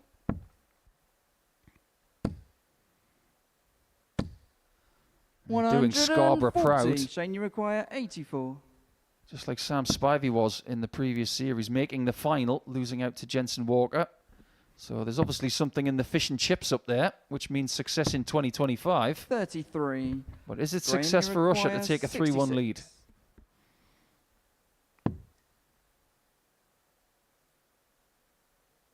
Well, that's really interesting. Double 16. 50. He's been leaving tops Shane, on you purpose. require 51. And on 66, he decides to go bull, which is more of a double 8, double 16 shot. That's a bad dart from Shane. Yeah, he really made a mess out of it again. But most of the time, people hit it now. 11. He made that Graham, wire you move. require 16. Double 4 for Graham. Game That's a shot lovely in the fourth bounce, isn't leg. it? Graham Usher. 3-1 lead for Usher. Started with a win, beating Scott Taylor 4-2. Things might be about Fifth to get leg even is better Graham to throw first. for Game the up. man from Scarborough in, well, towards the northeast of England. 180. Good start again. You can see McGurk is not in a good place at the moment. He's not playing well. He made a mess out of 84. 93. In 6 darts, he got only 1 dart at the double. Yeah, then you know you got your opponent where you want him. 58. Now, this is just really good consistency from Graham. Just kicking it up a notch with the scoring here, 95 average. But he's got 4 maximums today. 125. 2 in both games. And this game isn't even finished yet. 95. He might feel like he's got unfinished business in this building. He lost to Conan Whitehead by 4. Next to 0 in the first final. 97. He threw his darts on the stage as if to say, what was I supposed to do with that? When he lost at the back end of 2022. 100. He might feel like it's redemption week. And he should. I mean, this is another opportunity, another week. Maybe this is his time. 96. Graham, you require 68. It's a time for double 4. Game shot. And a time to win. Graham Usher. Usher, really, really good. And I think Shane in the background there was acknowledging just how pinpoint Usher really was in that game. About 5% better in his scoring compared to his first match of the day. At Ton Plus checkout once again, it's almost a carbon copy. And he gets the win, and the 2 points are his.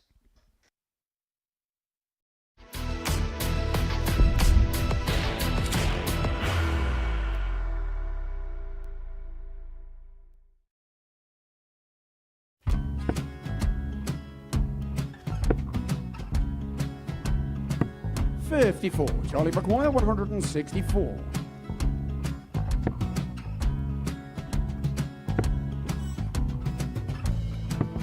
$44.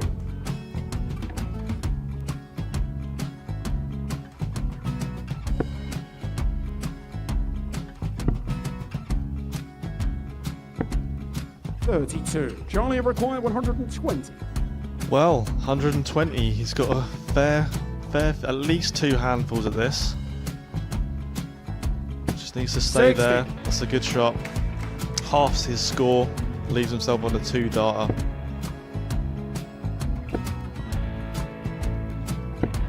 $26. Charlie Time on his required side 60. to become back-to-back singles champion.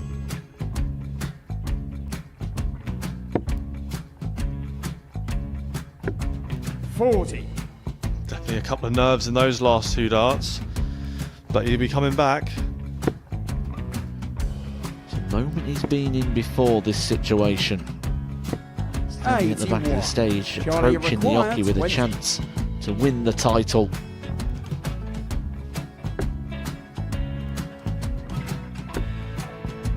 He did this to win the first title, if you remember. 11. I think he's gone. Georgia I think he's gone to 180. bust it, maybe. The first title he won, he wanted 20. He went 6-7-7 to win it. He had a chance to replicate it again. Yeah, I get the feeling that was for a bust, and 39. on that situation there, George Schie wasn't even 9. able to take it out going to the 18s on that switch. Yeah, I think he just panicked a bit, but he's done well to get that big one. Sometimes can be the hardest part. Georgia requires This is it. 79. It's got to be 19s. It's got to be 19s for this shot. Big 20 and a double. He's got the first one. He's going to get a match dart here.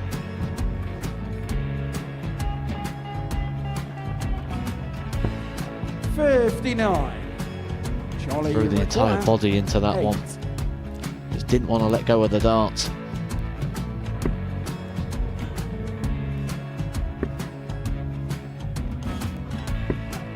No score. He's given George a chance. Georgia require 20. I think George has been quite good on double 10 today. So many opportunities for Charlie Murphy. Go! Couldn't get the job Got done. in the match! And the Red Dragon George Modus Schie. Super Series Influencers Champion, George Schie!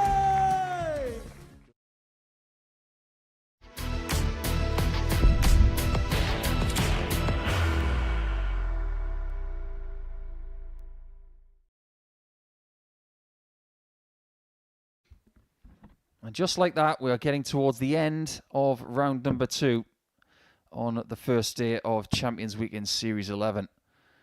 In the previous game, Graham Usher decided to double his tally of points, going to 4, beating Shane McGurk, who is now languished towards the bottom of the table with 0 after the first couple of rounds. But one of these people, well, they're not going to be at the bottom because somebody is going to put right what happened in round number 1. Vandervelde lost to Jimmy Vansky by 4-2, and then Taylor would be losing to Usher by 4-2 as well. Jurgen to throw first. Game on. You don't want to get off to a bad start, that's for sure. You don't want to have 0 points after 2 rounds, but it's not the end of the world But you'd like to be getting points sooner rather than later. 100. That's a good start, but in this system, it's not that bad. I mean, you know, one of them is going to the finals day, but 99. the rest is just playing Thursday, Friday. So you're getting it in a little bit of form. You don't need to win all those matches. You know you're going to lose some, but try to get the best out of yourself during those 2 days. And another one. 3 times today, we've seen somebody leave 141 after 6 darts. 58. It's Jurgen Vandervelde's turn for an attempt at a 9. He does not get to the 9th one. That seems to be the curse of Champions Week so far. And it's only game 6. 109. He's done exactly what Schie and McGurk did in the first game of the day. He's left 32 after 9. Yeah, you can see it feels much better. The first match he was struggling. Now he scores, and then you can feel that he's feeling a lot better now. And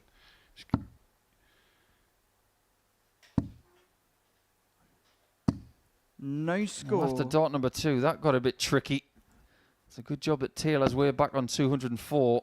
He's not going to be there for much longer. 140. Vicious throw that he's got. 32. Has yielded quite a lot of points there. Game shot in the first but it is in vain. Vandervelde. And it was Van Veen who broke Vandervelde's heart at the end of last year. But sometimes for a young career, it's good to be disappointed because it gives you an opportunity to kick back. It is definitely, but you could see that was a really devastating loss there. You know, you're going to be the first Dutch player ever to win the development 44. tour. The U final, and now you know it's probably never going to happen. And that was his tour card was on the line. He had to play the next day the World Championship qualifier.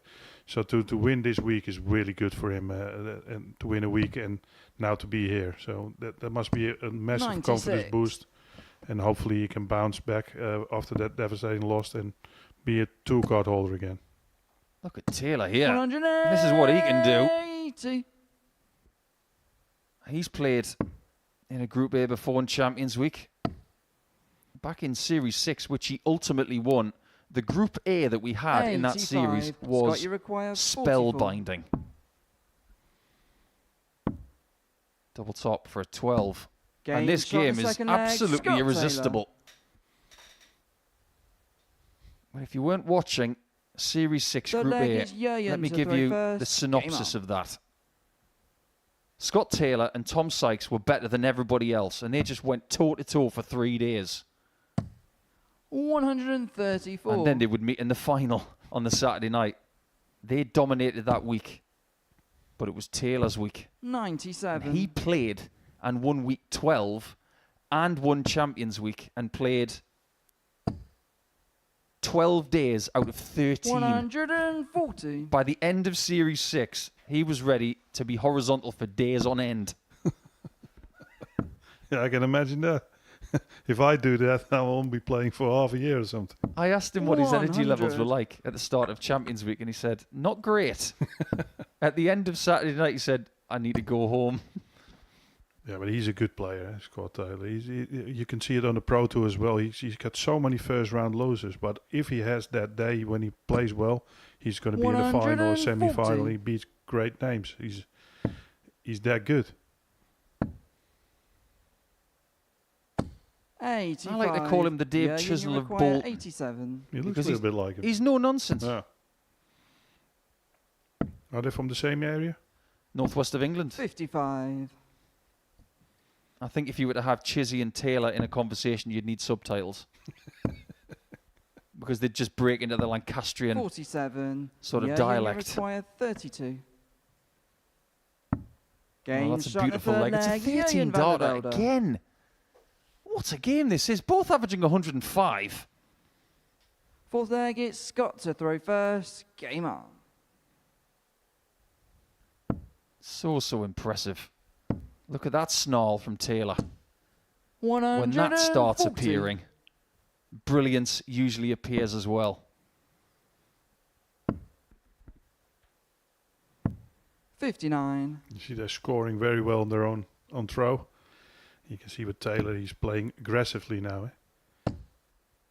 Using a dart which is 100. extremely similar to that of James Wade.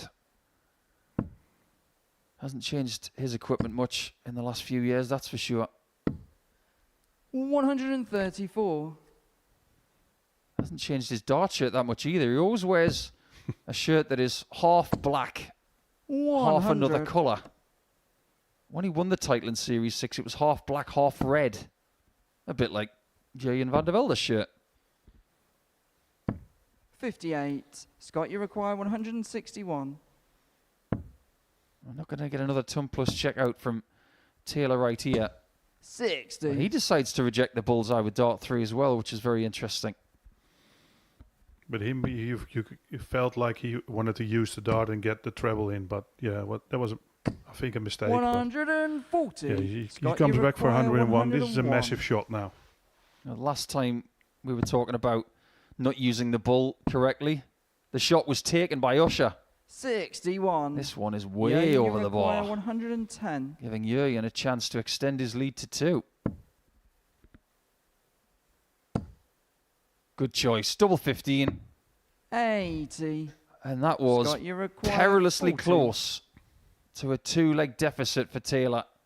He has to put it right. And does Game shot in the immediately. fourth leg. Scott Worst Taylor. leg of the match. 16 darter.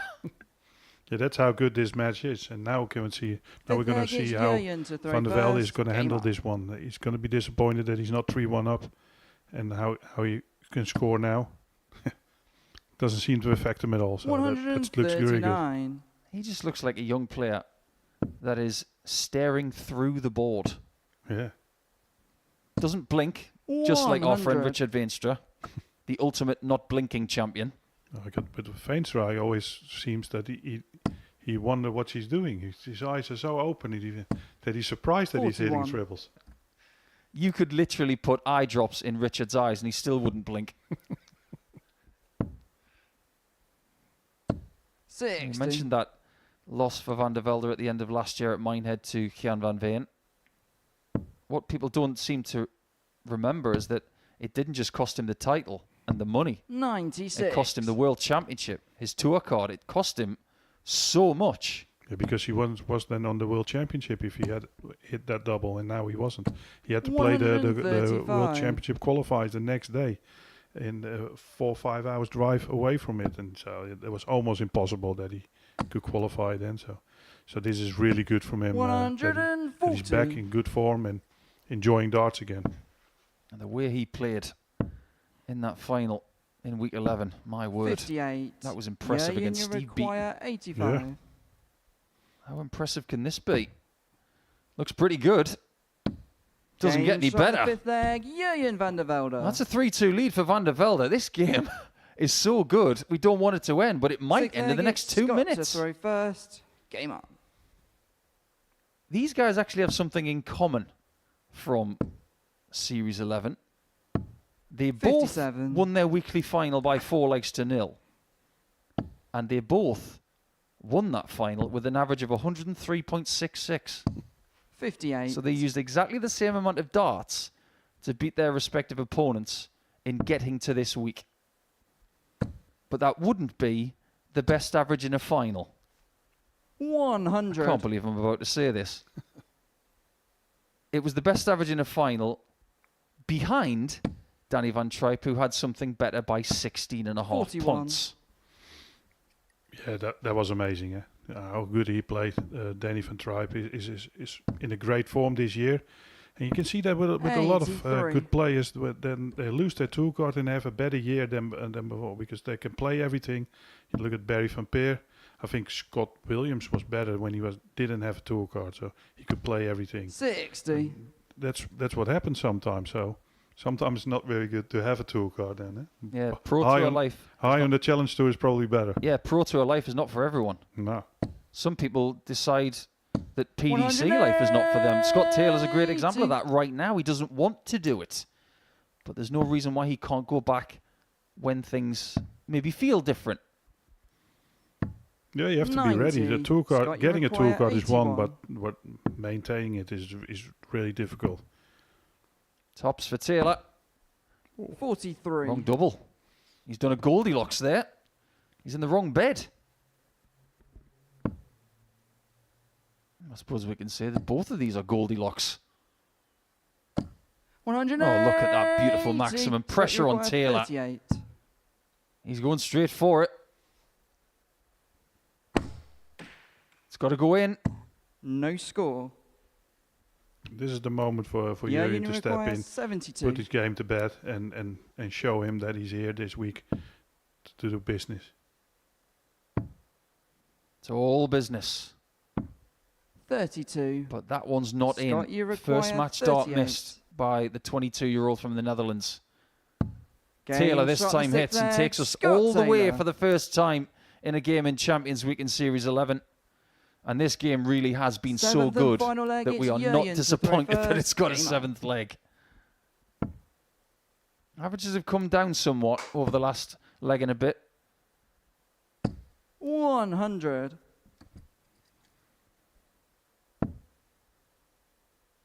It's your classic blue versus red, isn't it? 180. Looks like Liverpool versus Everton. Well, who's going to have the final say in this one? We've had 7 180s in this game. If we get 2 more, 34. it will equal the record of Littler and Gilliland.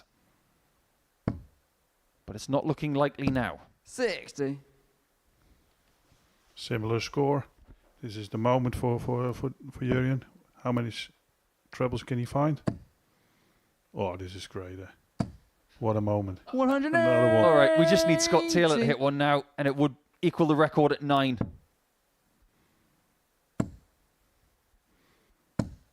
60. It's not going to happen now. Yeah, and you require 87. Vandervelde has been special in this game at times.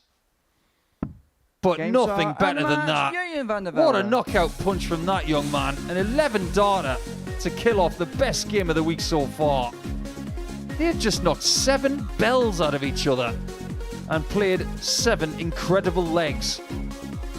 The best average of the day, it belongs to Jurjen Vandervelde, 101.97, 4 out of 9 on the doubles, and 2 points are going his way to end round 2.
Well, that's what they're playing for come Saturday evening, the Modus Super Series trophy. And it's so far so good for Derek Coulson and Graham Usher, both winning their opening couple of matches, both on 4 points.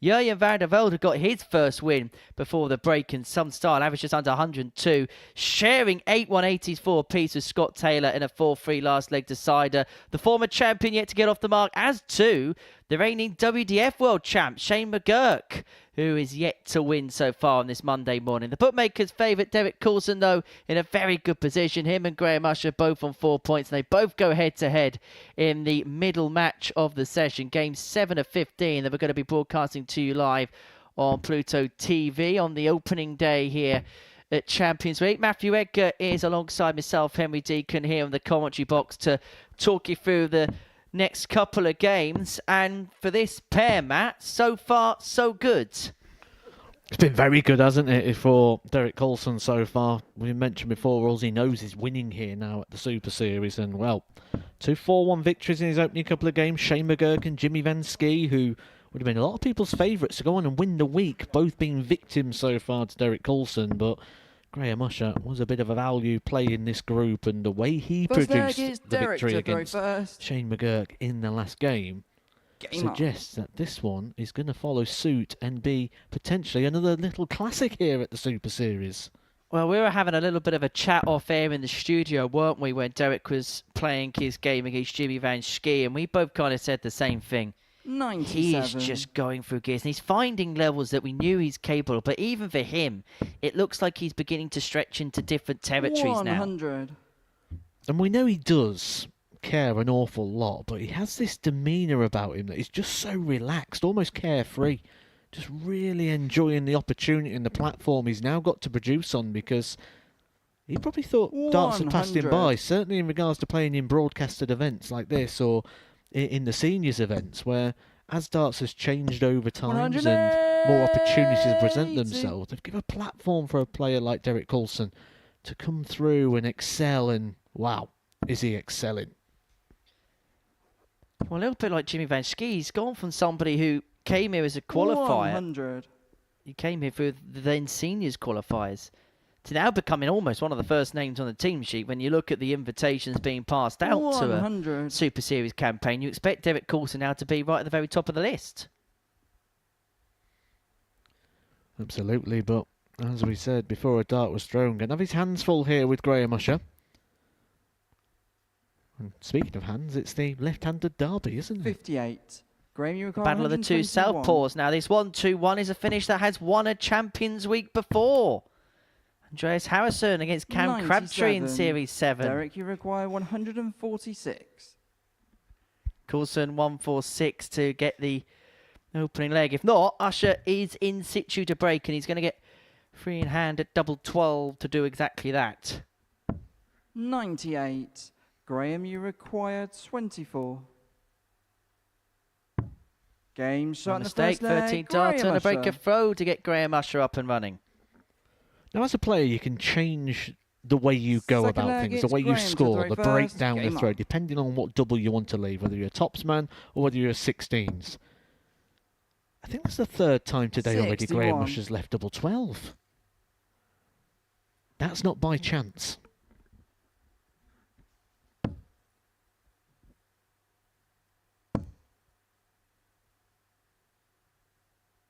Well, this one moves on to 6 points, and the winner of this game can really begin to make quite the foothold in the table. Will be 2 clear of the opponent they're facing, 4 clear of the likes of Vandervelde and Jimmy Vandervelde. And actually, what could happen in this round, just having a look at the fixtures, Vandervelde takes on Taylor in the next one, and McGurk takes on Vandervelde after that. If Jimmy and Jurgen were to win those particular games, you've almost got Scott and Shane cut adrift at the bottom of the table, and you'd almost say that they're just scrapping to get themselves into the night group. 37.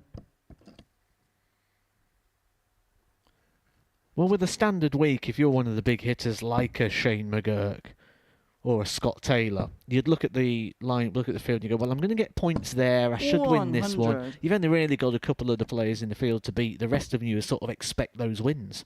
Where with this one, you could quite easily lose all 5 games in a day. Still playing well.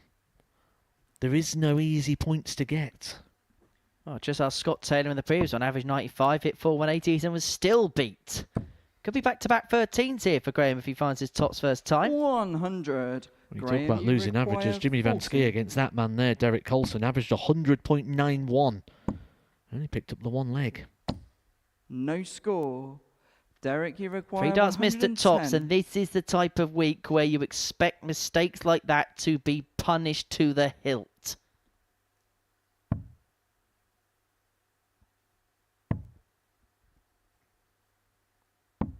And 70. that almost was punished to the hilt. Graham, Tops you just going require higher the wire. 40. So Usher back for Tots for 2-zip. Game shot in the Tots second is leg. found 2-0 to the Usher. gambler, halfway towards a third win to kick off his Champions Week campaign.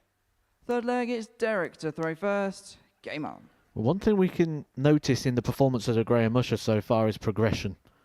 Yes, he's won all those games, but he's won them stronger as it has gone on. A 4-2 victory against Scott Taylor in his opening game. 95. An average of 90.26. He stepped that up against Shie McGurk. A 4-1 victory with an average of 95. He's stepping it up again, 81. averaging over 100 at the moment. Putting 5 points on his average game after game. That's just textbook Super Series, isn't it?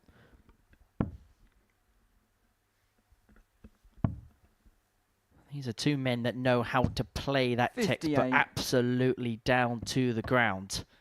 Well, I think Graham Usher was the original writer of the textbook, wasn't he? One of the players that really did use the Super 140. Series as a platform, and was one of those players that when he went to Q School to get his tour card, you said, he's going to get it. And I think when he got it, there was a big expectation that Graham was really going to burst at the seams as well. Never quite worked out for him 100. that way. Didn't qualify for the World Championship in any of the 2 years he had the card. Did play at the World Series finals, 42. having won a qualifier for that. Also had a very big win, didn't he, in his recent UK Open against Ryan Searle. Bit of a shock victory there for Graham Usher, but again, just showing the quality he's got. Ryan Searle been in and around that world's top 16 now for a fair few years. 180. Well, Derek Coulson's averaging 96.21 right now and has only had 83. one dart at a Derek, double, you and that was require off the back of a 68. 110 combo. This to get himself into the contest as Graham quite literally limbers up in the background. 2-2s 64. to reduce the gap back Graham, down you to require 2-1. 155. Usher's not going to find the 155, and so Coulson is going to get 65. 2 more to half the Derek, you arrears. require 4.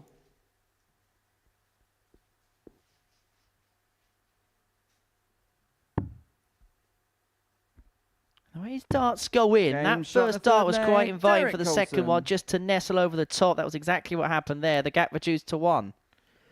Say about Graham Usher doing the Fourth limbering leg, up. it's He is Graham actually to throw somebody first. who, Game on. I wouldn't say struggles with a bit of back pain, but certainly has to manage it. And 140. he managed it in various different ways, various different stretches and routines of which he goes through. Some you'll see in the game. Some you'll walk in on by accident, as I once did. It was back in the old days of Southampton.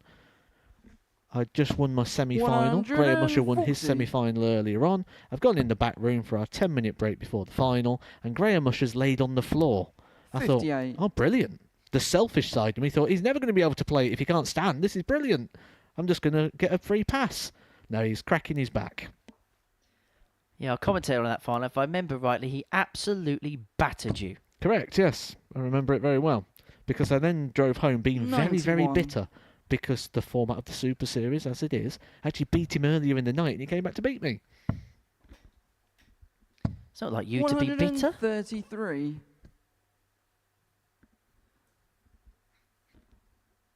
Usher leaves the big fish to open up a 2-leg gap in this match.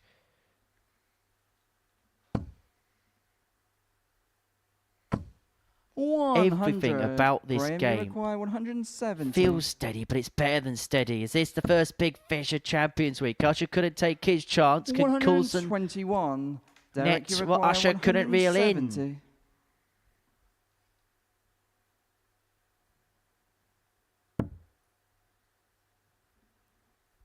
High above the wire, so Usher back for 49 to move 2 clear. 96. Needed just one more to get Graham, his you third require consecutive victory at the 49. beginning of the day. Game shot in the fourth Clinical, leg. Graham clean, Usher. 3-1 to Graham Usher. Fifth leg, it's Derek to throw first. Game on. He's looking a little bit tight, isn't it? Some of it also comes down to habit, though, as well. Sometimes when you do things like that, it literally is like, you'll see a lot of people that like click their hands, 91. and it then just becomes like a habit or a comfort. 83. Not quite Rafael Nadal-esque habits, but there's certainly a lot of players, and you know this all too well, having spent so many years on tour, that once something works once, as inauspicious as it could be, they'll just continue to do it again and again and again. Oh yeah, I've seen some very ridiculous things, even down to the fact that people have to 100. park in the same car parking space at a venue. Neil Duff has to have an exact amount of change in his pocket, because when he won the Lakeside, he forgot that he had some loose change in his pocket. 100. And after he won that, every single game that he had to play since, he's had to have the exact amount of loose change in his pocket. 100. Derek, you require 170. Well, he got nowhere near scaring this in the previous leg. Doesn't have to go for it in this leg if he doesn't want to. Doesn't have to. But he will, and he wasn't too far away from getting. I think that was trying to make a point, that from Derek Coulson. Not every shot has to be the most sensible, but now it gets interesting because Derek Coulson has got to burn a dart here. Misses this, he probably goes on to lose the match. It's as cut and dry as that. So there's absolutely no mistake on the 25 combo. 14 darter back to 3-2. And Usher now with the darts in his hand to get the job done. Somebody's always got to go. It's Usher who has the darts to maintain his unbeaten record. Well, exactly what you said there, isn't it, this week? If you miss this opportunity, the likelihood is you lose the game. You will get a chance. The likelihood is you don't get two. That's the difference with the Champions Week. You make the mistake, you don't come back. 100. And I just wonder whether players like Graham may be better served. The players that won may be the more difficult weeks to win because they're used to that practice, where there might be one or two players that, if we're going to be honest, won weeks where they were given opportunities. You're not going to be afforded that here this time. 100. I think that's why we've only ever had one person in the history win 2 Champions Weeks. Well, everything about this format stacks against somebody winning it time after time after time, doesn't it? The elongated nature in terms of it being 3 months between the first week to the last. The fact that there's 144 players that play in it. Only one player gets through a weekly campaign. Everything about it leads against somebody coming back and just completely rinsing this competition of titles. Derek, you require 161. When you talk about textbook, this couldn't get any more textbook from Graham Usher. You throw in to serve out the match. You're looking at that 15 darter, 1 treble a throw. For a very rare spotted 5-ton leg here, Graham Usher could win the match. 65. Graham, you require 101. Average in excess of 101 right now, and looking at 101 to win. Double 12 to wrap it up beautifully, and that is 3 wins out of 3 for the gambler, who right now is playing all of his cards right. For Derek Coulson, that's a first defeative Champions Week, but that man in your picture there is going about his business beautifully. Average of 101.5, 4 out of 7 on his doubles. A 4-2 win puts him to the top of the pile. Coming up next, Jimmy Vandervelde takes on Scott Taylor.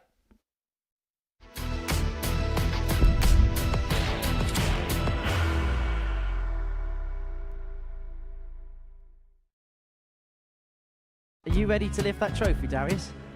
Yes. Let's do it then. Ladies and gentlemen, your Modus Super Series 9 champion is Lucky D! Darius Labanowski!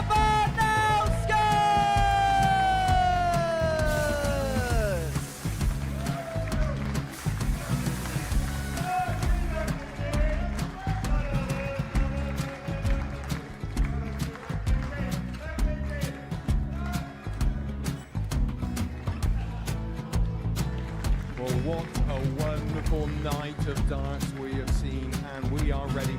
Our champion is ready, and it's trophy time. So receive the trophy. £25,000. The new Modus Super Series champion, the Terminator, Marvin Vandervelde.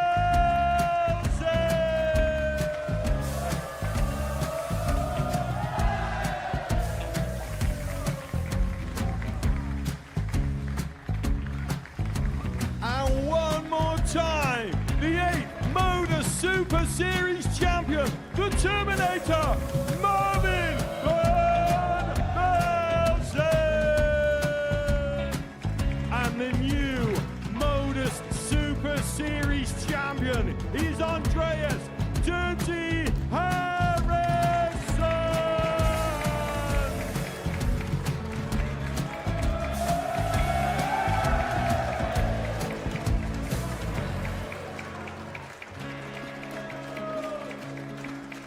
And one more time, the 7th Modus Super Series champion. Give it up for Andreas Dirty Harrison. The moment we've all been waiting for. Would you please show your appreciation for your Series 6 Modus Super Series champion, Scott Taylor.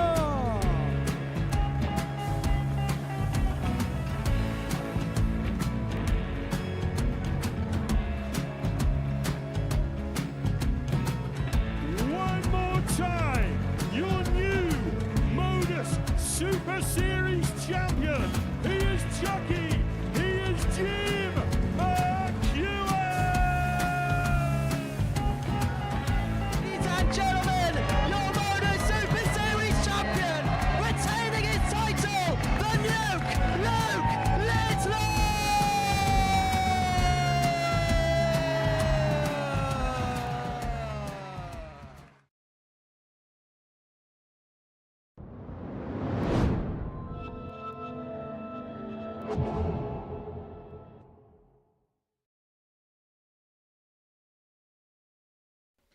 Welcome back to the Modus Super Series. Before the break, Graham Usher got the better of Derek Coulson by 4 legs to average of 101.5, 4 out of 7 on his doubles, and a 101 checkout to get the job done. His third ton plus checkout of the day. The middle match of the day, game number 8, a meeting between Jimmy Vansky and Scott Taylor for the Series 6 champion, looking to get his first win on the board. Whilst if Vansky can pick up the points here, First leg he would Jimmy move on to to 4 points in the Group A table, level with Derek Coulson, and it would apply the pressure on Schie McGurk when he takes on Vandervelde in match number 9 of the session. Jimmy last time out lost 4-1 to 140. Derek Coulson, missed 6 starts at a double, averaged under the 101 mark. And it was really that 164 checkout, wasn't it, Matt, that kind of put the mockers on things for Jimmy. Yeah, just a sign of the standard, really, that we've had today, isn't it? And, wow, what performances. I mean, Derek Coulson, lowest average he's thrown today has been a 95. We had 3 averages of 100 already. We're not even halfway through day number 1 yet. Jimmy Vansky, the average of 100.91. Graham Usher, before the break, 101. Vandervelde, 101. It has been a high quality and everything we expect it to be. Sometimes you get the big build, you get the big players come in to the big occasion, and it just doesn't happen. That's not been the case today. Well, sometimes you can have a week like this, and it can flatter to deceive, but you just got the sense of the players on show. And not just the names, but the X-Factor quality that these players have, that you expected something special to happen. We've had a few threats of a 9, 3 threats of a 9 so far today. We've 43. had 3 ton plus averages so far. 87. And if this is only just for starters, Matt, we've got some week ahead of us as Vansky looks at 88. 71. And he's got plenty of time to win this opening leg.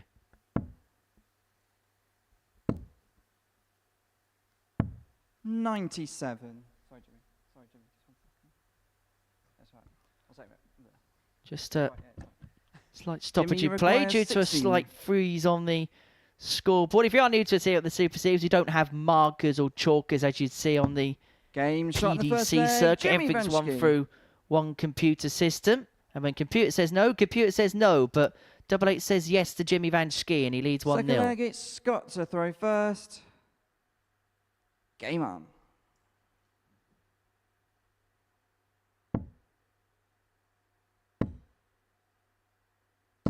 $100.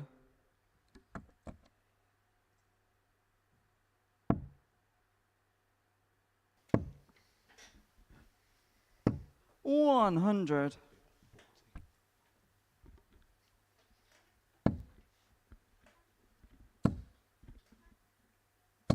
$100. It was interesting listening to Vincent a little bit earlier on when he was in commentary with Nico and just saying that 100. Yes, there's a spot for Group A, and of course you want to book your ticket as quickly as possible, but there are a number of players in this group, and I think Scott Taylor counts as one of them that may be playing the full 5 days, and playing the 5 days and playing yourself into form may not be the worst thing. Especially for Scott Taylor, who's sort 60. of low mileage, isn't he?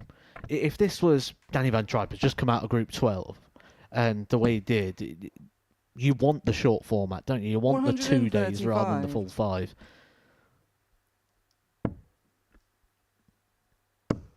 I think Derek Coulson, another one who could really handle very 55. well Scott, sort of you the 5 require days without 45. problems. Again, just very low mileage, very low impact with that technique. 25. Well, so far this is a game that has been absolutely dominated by the player throwing first. And 60. Schie won the first Scott, leg you with an air of require comfort, and 20. it feels like Scott Taylor's going to do exactly the same in leg 2. Game shot in the second leg. Double 5 was Scott the double Taylor. that won him his title. Double 5 actually is the most popular double of choice to win a Third Champions leg, Week here with it's the Jimmy Super to throw Series. first. Game on. But a different vibe, isn't there, about Scott Taylor than when he won his week? When he come in his week, he was a big fancy, a big favourite. Remember, that was in the days of the YouTube and the old chat room, and when Scott Taylor used to play, 96. that chat room used to explode with support. Everyone used to love Scott Taylor.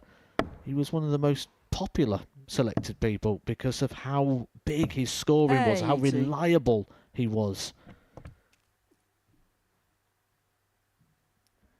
Where now maybe it's himself that just takes the gloss off maybe how good he is, and that's just purely because how he talks about things, isn't it? How he says like he 94. doesn't really commit to the game the same way he once did. That being said, look how well he plays. Well, he just sees himself as a lad for Bolton that turns up, plays darts. But I tell you what, he's much better than someone that just 85. turns up to an hockey and chucks them. One of the most successful players in Super Series. You're playing at a 4th chance. Both of these 60. players actually playing at a 4th Champions Week here, which is the joint record, joining Steve West and participating in 4 Champions Weeks here.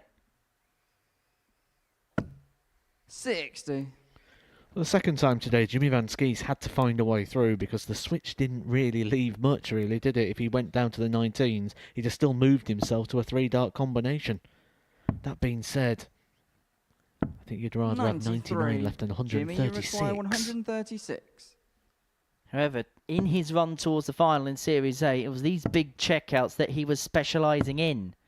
128. Going to leave Scott, you himself require on double 4 if Taylor 158. cannot find the 158. You get the sense that he needs a spark right now, Scott Taylor. Playing that superb game against Jurgen, couldn't 45. quite Jimmy, you get the require win. 8. And it's just beginning to feel a little bit flat for him now. Game shot in the And third leg. Vansky is the Jimmy type of Vansky. player that will pounce on any kind of discomfort from an opponent. Fourth 2-1 leg, to the it's Scott good. to throw first. And Game he is on. just lazing about in the background, just chilling, really, isn't he? That's just his vibe. He's a very laissez-faire kind of character, isn't he? But 60. you get a crowd in his face, and he really does come alive. I think you could say that for a lot of these players this week, actually. Certainly this Group A. There's not really one of those sort of lively at the hockey sort of characters 96. until they've got that little bit of instant feedback. Well, you'd say there's a few mavericks in this group. You put these two in that particular bracket, Graham Usher in that particular bracket. Schie McGurk has proven on the Lakeside stage that he can hack it on the big occasion. Oh, did he ever? What a week that was for Schie McGurk. 135. Within a set of winning the WDF World Championship without dropping one all tournament.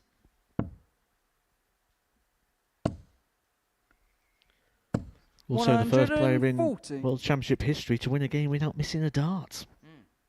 Yeah, that being 5 sets or longer. 9 out of 9 on his doubles in that particular game.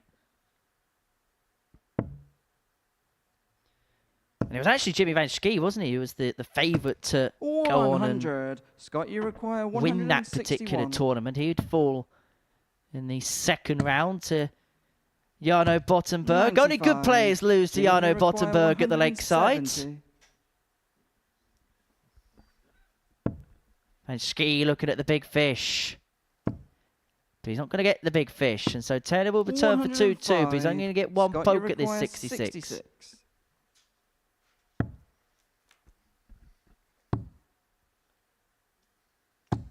Game shot in the fourth leg. Scott Taylor takes it, and we are back level at 2-2.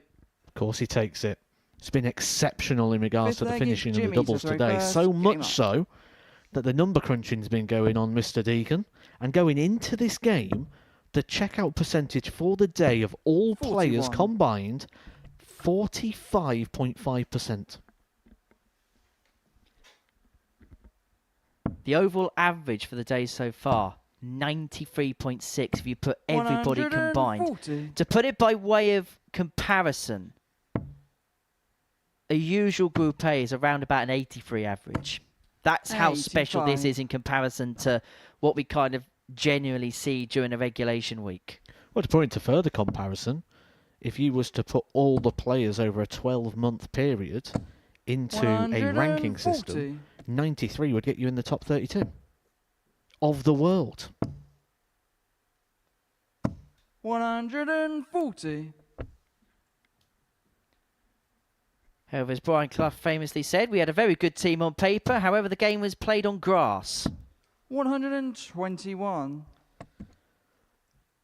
Well, this game's been played very good on Sisal. So much so that the treble is weeping right now. Scott, you require 100. Well, this for the break, and they go 3-2 up, and Taylor will then have the darts in the next, but that is a slack first dart. Left himself a lot to do with dart 29. Jimmy, you require 95. So Vanski to move himself 3-2 up, and Taylor's not even left it handy either, has he? Goes straight for the ball. 45 left. Tots a 3-2. 55. That really would have put himself in control. Scott, you require 71. Scott may only get a dart here for the break in 3-2.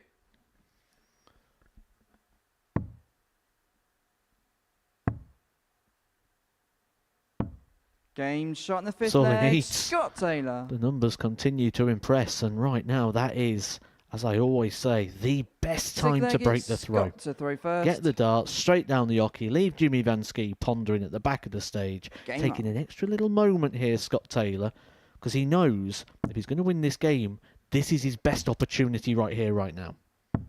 59. This will feel like a last leg decider for Scott. Make absolutely no bones about it. But that first dart usually for Jimmy is so inviting. You'd be disappointed only a ton. You could see that he was disappointed that it was only a ton.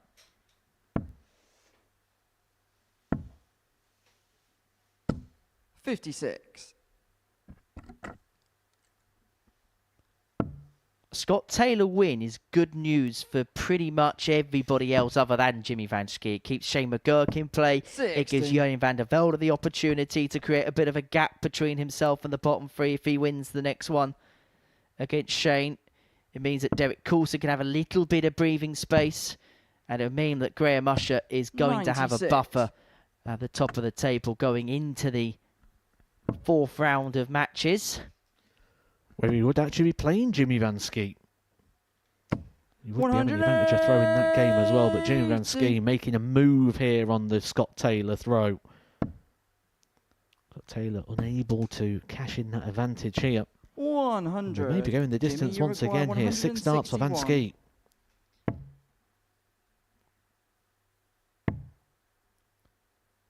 It's felt like in this game that Scott Taylor has almost had to rely on Jimmy Vanski doing something wrong to give himself opportunities. It's always felt like he's been chasing in this contest, the former champ. Well, the pair are separated by just 6 points in the average in favour of Jimmy Vanski. 41. But right now, that'll be a growing gap. Jimmy, you require 69. It's one of those weird scenarios where the player training is the one you feel like is more likely in this contest. Is this contest going to go all the way? 57. 6 says no. For now. Scott, you require 149. Scott Taylor can pull off the second biggest finish of the day.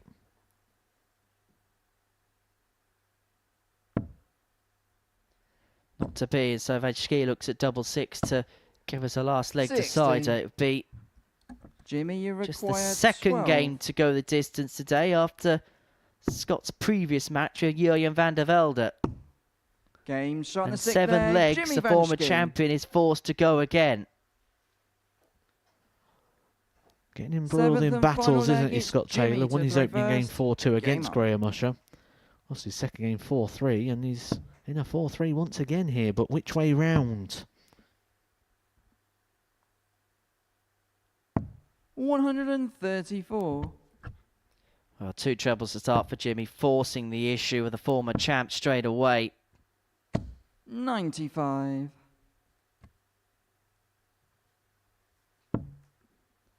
In his previous 3 appearances at the Champions Week, Scott says never failed 100. to make it through to the Saturday night. He's always found a way through to Champions Night, come what may. 59. But it feels like this week it's going to be, at times, a bit of a battle. You expect him to get better as the week goes along. 68. And Taylor here needs a max, really, doesn't he? Yeah, and he knows that as well. A big deep breath on the approach to the Yoki. And that is sat perfectly as well for Scott Taylor. When he's in full throw, that is a maximum. But on this occasion, just gets him back into the leg, but still relying on another slip from Jimmy Vanski. It's not going to come in the setup play, you feel. 96. Which has kind of been the story of the game. Despite the fact Taylor led 3-2, it's always felt like Jimmy Vanski has kind of dictated proceedings.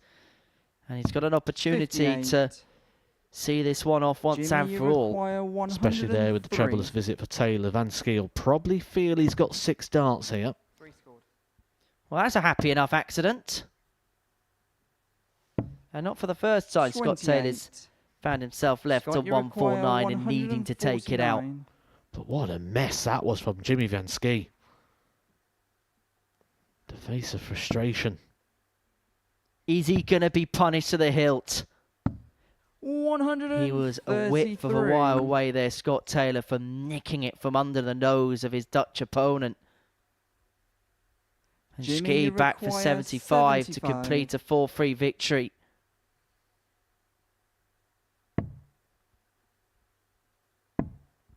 He's going to get 1 dart. 35. Both players have had a dart to win it. Scott, you require 16. It's Jimmy Vanski, the latest to miss a match dart. His opportunity going to come to pass again for Scott Taylor. No yes score. is the answer.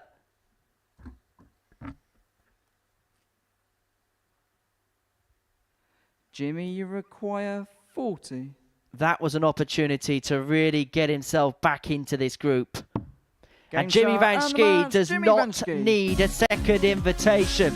A 4-3 victory for the former runner-up means that he finds himself on 4 points in the group, and it means that the Series 6 champion Scott Taylor has got huge work to do to get himself back into proceedings in this Group A. Vanski runs out a 4-3 winner.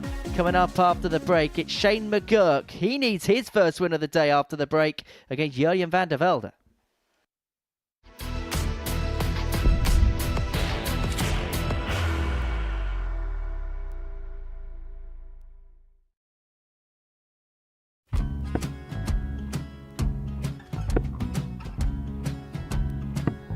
54. Charlie Maguire, 164.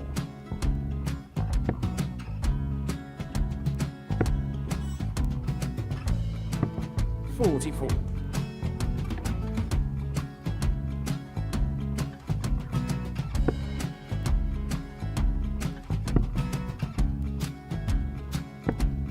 32. Charlie required 120.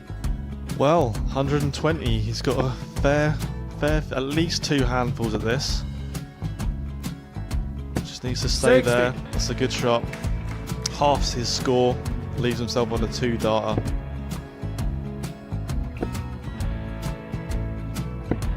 $26. Charlie Time on his required side 60. to become back-to-back singles champion.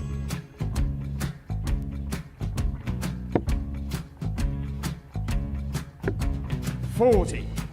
Definitely a couple of nerves in those last 2 darts, but he'll be coming back. It's a moment he's been in before this situation. Standing at the back of the stage, Charlie approaching the required jockey with a 20. chance to win the title.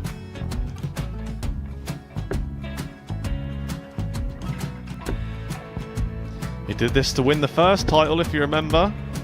11. I think he's gone. Georgia I think he's required gone to 180. bust it, maybe. The first title he won, he wanted 20. He went 6-7-7 to win it. He had a chance to replicate it again. Yeah, I get the feeling that was for a bust, and 39. on that situation there, George require Schie wasn't even 9. able to take it out going to the 18s on that switch. Yeah, I think he just panicked a bit, but he's done well to get that big one. Sometimes can be the hardest part. Georgia requires This is it. 79. It's got to be 19s. It's got to be 19s for this shot. Big 20 and a double. He's got the first one. He's going to get a match dart here.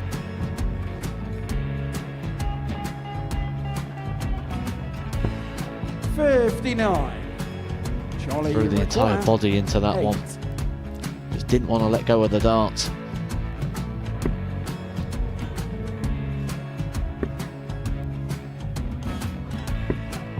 No score. He's given George a chance. Georgia require 20. I think George has been quite good on double 10 today.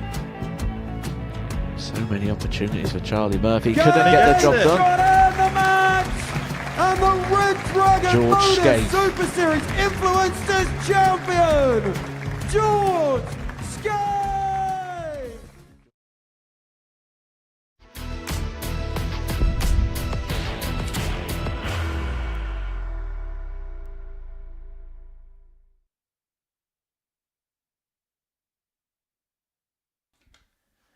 Welcome back to the action. We are at the Live Lounge in Portsmouth and we are very much underway in Champions Week.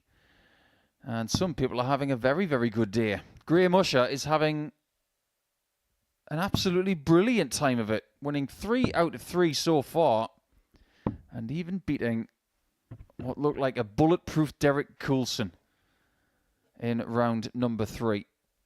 As for Vandervelde, he put in quite the performance at the end of round 2. If he can do the same at the end of round 3, he is very much part of the early equation. First leg, it's Shane to throw first. Game on.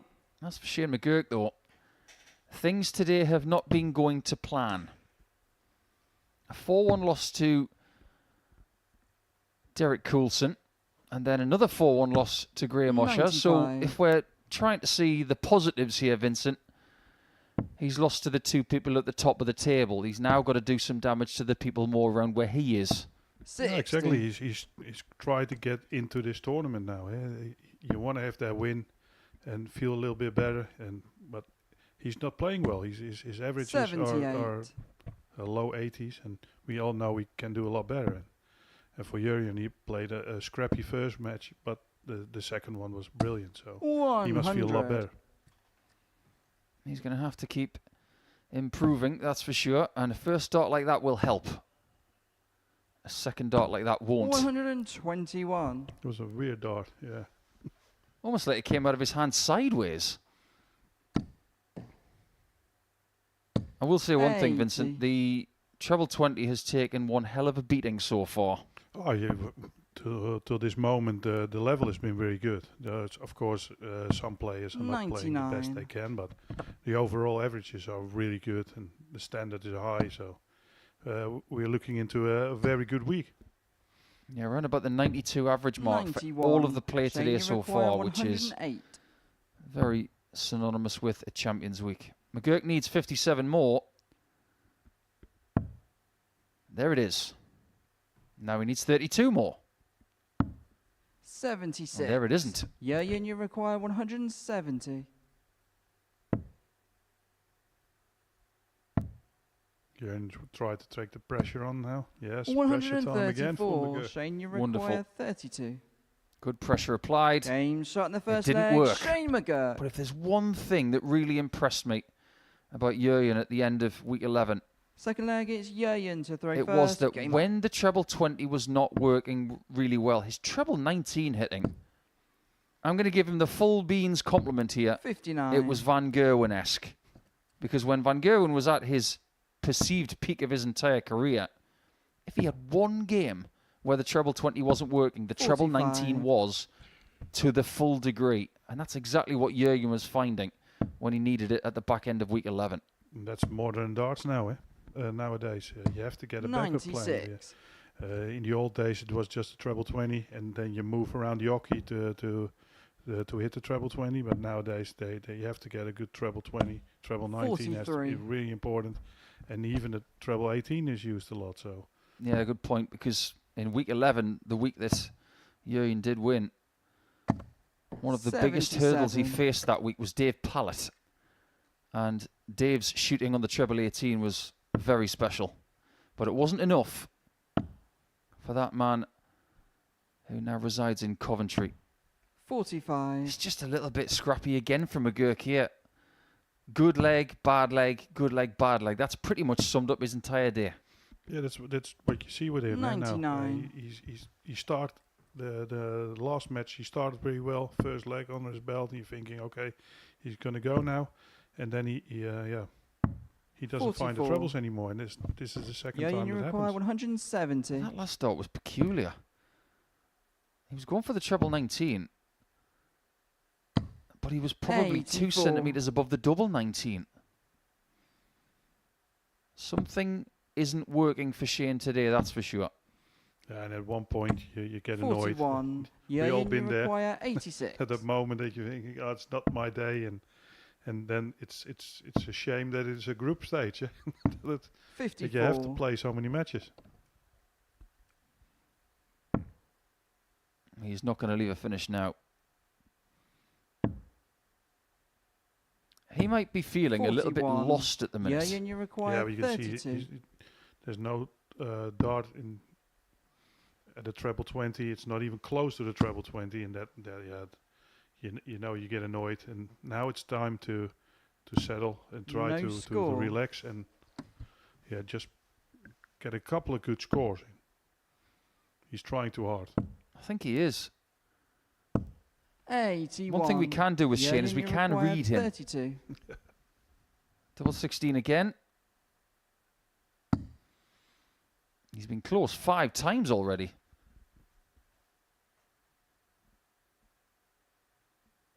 Over the top. No score. But to no avail. Shane, you require 161. Well, surely the way this leg's gone, this is not going to go in. No, it isn't. Now you can see he's struggling, but it's also difficult for Jurgen. 61. He notices his opponent is off, 32. and you try to punish him then and try to get him out of this match as long as possible, and then you're hitting no doubles. Yeah, that makes it very difficult. Because Game if he shot in the would have second leg. lost Jurgen his leg, Vandervelde. McGurk could be in this match and turn it around quickly. Jurgen there Third just leg, giving it's his Shane best to throw Andrew Gilding first. impression. Game on. In a somewhat... So now they're both annoyed. Yeah, I actually think what he was 45. doing on 32 left there, he missed it with the first start and said, I've had enough of this. I'm going to hit a single. Yeah, mate. And I'm going to go for double 8. And if that was the case, it worked an absolute 100. treat. Missing a double 3 times is bad enough, but missing it 7 times... 60. That would annoy any dart player around the world. But it's 1-1, and this is something he can work with now. 81. Another trinket on the stage, and Shane is what was that? one of a few trinkets. He's got a little... It's one of those famous little things you can buy from a toy store, isn't it? But he's got one of his own image. Oh, okay. 56. And he brings it. Yeah, and that little doll has actually got the best view in the house. Every time you watch his dart case, which 41. has got that doll attached to it, the doll is actually watching towards the dartboard. This is something that we noticed in week 4 when he was winning. He used to bring his darts case on the 74. stage and have his logo facing the camera, just to remind everybody who he is. Oh, that's pretty good. A little bit of free advertising for himself. 58. Why not? It has been more than 8 weeks since he won his week. 90. He's been all over the world, including Australia since then, to showcase his skills as WDF World Champion. 140. Jurjen's had a week off Jurjen, you before coming require back, 100. which means he'll be very in tune with this place.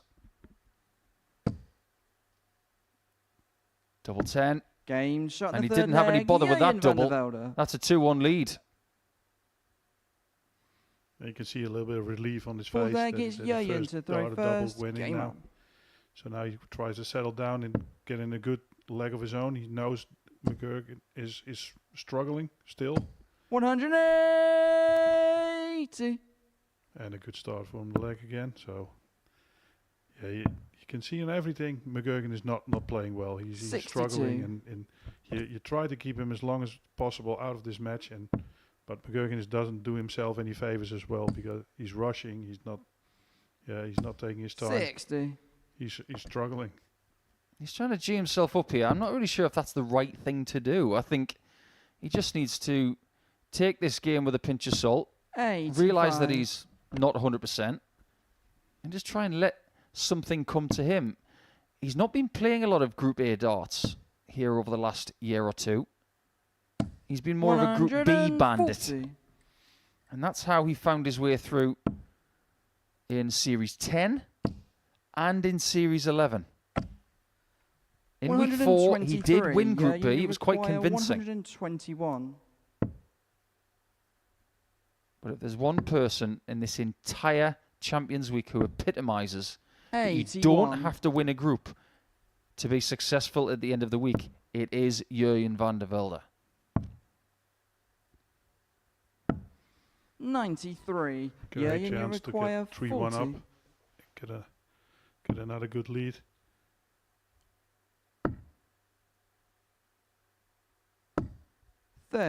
He's every time very close to the doubles. 138. This must annoy him as well. Well, that chance isn't going to go up. And on Saturday night, Matthew Edgar was talking about how 58. on all of your targets you want to be within a chalk line 10. of the target. Well, Jurjen was on double 10 on either side. How's his double 4? Well, this time he finds it. A 3-1 lead is his. It hasn't had to be brilliant. And this is statistically the worst match of the day. But you look at Jurjen right now. Does he care? I don't think he does. He's all thinking about the 2 points. He knows he's not playing a lot less than he did the game before this one. But yeah, a win is a win. That will feel very good, eh? 4-1 100 win would be great for him. And last year when Liverpool were winning the Premier League, they didn't win every game by 3 or 4 goals. 180. Sometimes they had to win 1-0 in a very scruffy contest. Yeah, exactly. Those matches may be more important, eh? The one you win ugly. Because when you're playing well, then of course you're going to win matches. But when you're not playing well and you can win those matches, that gives you confidence for the future that when it's not going your way, you still can win matches. 57. We might be on the cusp of making up a new word here at the Modus Super Series. And we're going to call it Wugly. Winning ugly. You don't mind a Wugly game. as long as you get the 4 legs. But we did see last week some pivotal group stage matches won from deficits. No more than when Gemma Hayter was winning in a crucial Group B encounter on Friday night. Had to win the last 4 legs. She was able to do it. Can McGurk get out of this? It looks unlikely. Yeah, you can see even if he hits a 180, 59. he's not happy anymore. Shane, you require 164. They in the face or in your head, that nothing is good enough anymore. He's so annoyed because he knows how good he is. 95. He's not doing it.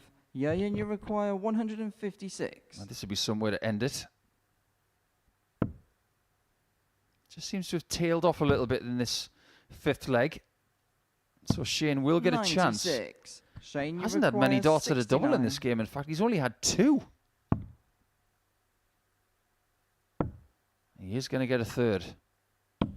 29. But that might be his last attempt. Jurjen, you require 60. Jurjen on the cusp of a 2nd victory of the day.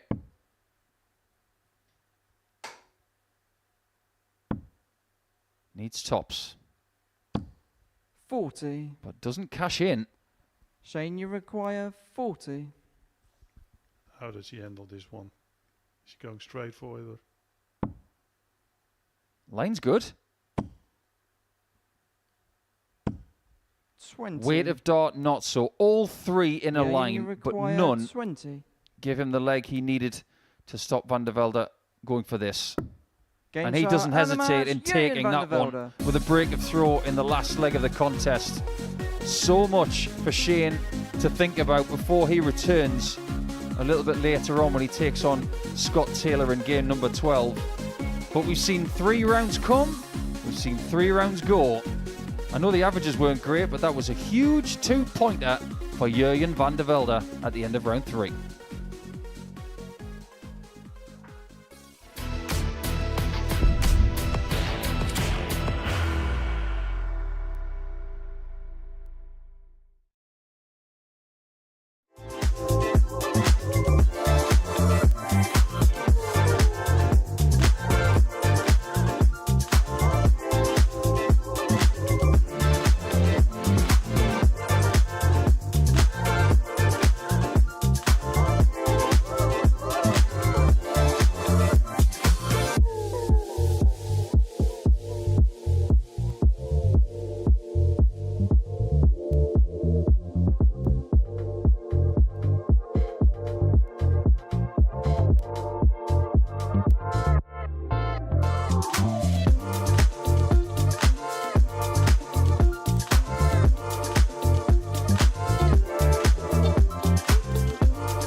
So we have completed 9 matches here on the first day of Champions Week. This is what we have seen in the last couple. Vandervelde got the better of Schie McGurk by 4 legs to 1. It means that the reigning WDF World Champion, the second favourite to go on and win the week, has lost each of his opening 3. It's Usher who is word perfect so far. He got the better of Coulson by 4 legs to 2, which sees him top of the table with 6 points to his name. We've then got 3 players further back on 4, Coulson, Vandervelde and Jimmy Vansky, while Scott Taylor and Schie McGurk both find themselves bottom of the pile and without a win to their name. And it's fair to say, Matthew Edgar alongside me here in the studio, there's some cracks and gaps beginning to appear on the table.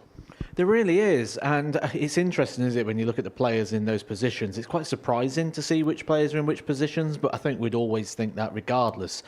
If we start this group again, are those players the bottom of the table? I don't think they are. It's going to play out differently all the time, but this is the one that matters the most. Schie McGurk, not quite turned up yet. He's probably the only player at the moment that's underwhelming and not quite living up to his billing, but I'm sure he'll get better as the week goes. Usher, 3 games, 3 wins, and it's fair to say the player of the day so far is the player at the top of the table. Oh, he's been exceptional, hasn't he, Usher? Every single part of his game. And I mentioned on commentary earlier on that he's almost doing it in a way that it looks like he doesn't quite care, and maybe that's the key, because we know he does care, but he's doing it in a way, in a composure and with control, that it's not the end of the world to Usher. This is a game of darts that he wants to produce it, where I think when you look at the likes of Schie McGurk, it looks like the weight of the world's on his shoulders at times. Coulson is becoming a player that's doing extraordinary things, but he does it almost without breaking sweat, doesn't he? He does. He's got such an easy, repetitive action that is so reliable, and with that there's no panic with Coulson, and I think if anything the panic comes against that, because that slightly more methodical pace, when we've got a quick group like we have, they're just a little bit more aware of what the opponent is doing, and he's continuing to do what he does, mid-90 average, moving forward all the time. He's going to be a real rival, not for this group but for the week. We expected great things, didn't we, from this group? We expected a great standard. We expected exceptional things to happen. And on 3 occasions already today, we've seen players head into the final 3 darts of a 9-dart attempt. They're teasing us, aren't they? They're teasing us. It's getting close. I would say we're going to get a 9-darter. I believe that's going to be the case. Certainly if the standard stays as it. We had 3 ton-plus averages already today, and we're only going past game 9 on day 1. But I'm going to make a bold statement. I'm not going to say that we get a 9-darter this week. I think we could get 2. Intriguing observation there from Matthew. Just a quick word on the other players on 4 points in the table, in particular the likes of Jimmy Vansky and Vandervelde. What's been your assessment of their starts to life in this Champions Week? Competitive. Very, very competitive. They could quite easily be on 6 points. Most of these players could. They've all been playing great darts. It's all been coming down to very, very small margins and moments. When we look at the checkout percentages, so strong, the average well above the normal sort of standard. So this is coming down to minor little moments, and just if you miss a double, you're not coming back. It's got to go first time. So far, in 10 series, 9 players have got their names on that trophy. It began in October 2022, when Conan Whitehead became the first winner of a Super Series title.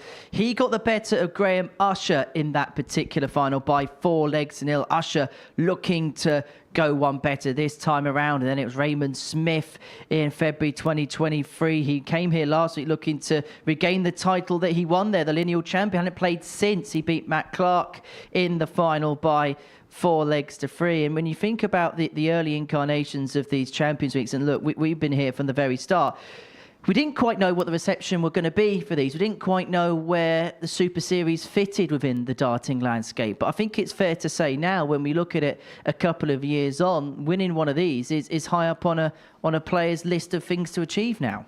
Oh, definitely. It's found its identity. And Raymond Smith was here last week, wasn't he? And he spoke very fondly about wanting this moment once again, picking up the title. He said the Super Series is the place to be if you want to see where your game is. And it really is nowadays, isn't it? It's found its place. And we can see that in regards to the second people lose tour cards, they want to come here. The likelihood is the players that get tour cards from Q School are the ones that are going to be successful here. This is where the best players in the world from all the various systems without a tour card come and clash. I think I used the phrase worlds collide before. We take the best of all the systems and we pit them together here at the Super Series. So Raymond Smith got a check for winning his particular title. And I hear Glenn Dowen actually paid it himself. This magnificent trophy is what they're paying for when it comes to Saturday night's final. We're into the final couple of rounds worth of play here on this Monday afternoon here at the Super Series. A place through to Champions Night is on offer for the winner of this group. And the next one sees a man that's still unbeaten, Graham Usher, in action. He's looking to make it 4 wins out of 4. He takes on Jimmy Vanskey, who can move level on points with a win. Let's hand back over to our commentary team, Vincent Vandervelde and Paul Nicholson. Yeah, thanks, Henry. And thanks for all of that analysis as well. After a very competitive first 3 rounds of play in this Champions Week in Series 11. Many people would like to get their hands on a novelty check, but we don't have one this week. We do bank transfers these days. No such thing as a check to take to the bank. It's just a metaphorical thing these days.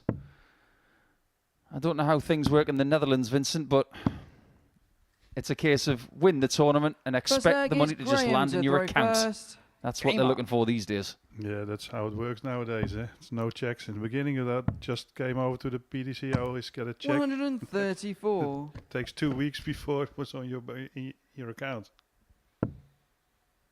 I'll never forget the one time that somebody turned up to a PDC event, didn't know anything about Q School, didn't know anything about entry fees or anything like that. It was actually a Dutch guy. I don't remember his name. 42. But he turned up. He said, I want to play. There's my PDPA membership money. There's my entry fee. Didn't know anything about it. And, well, actually, we don't take cash. Chris Idema. That's his name. He just turned up and thought, I'll give you the money and I played this weekend. Yeah. That didn't happen. Not how it works. No. 100. Well, so far today, Graham Usher really has been good. Gradually getting better as the day has progressed. Roughly a 5% increase in productivity 100. as each game goes on. So if that is to be followed, he's going to average about 106 here. 81. Well, you can see the last match Jimmy, was where they both 161. won 2 matches and he came on top, so that made good confidence for him.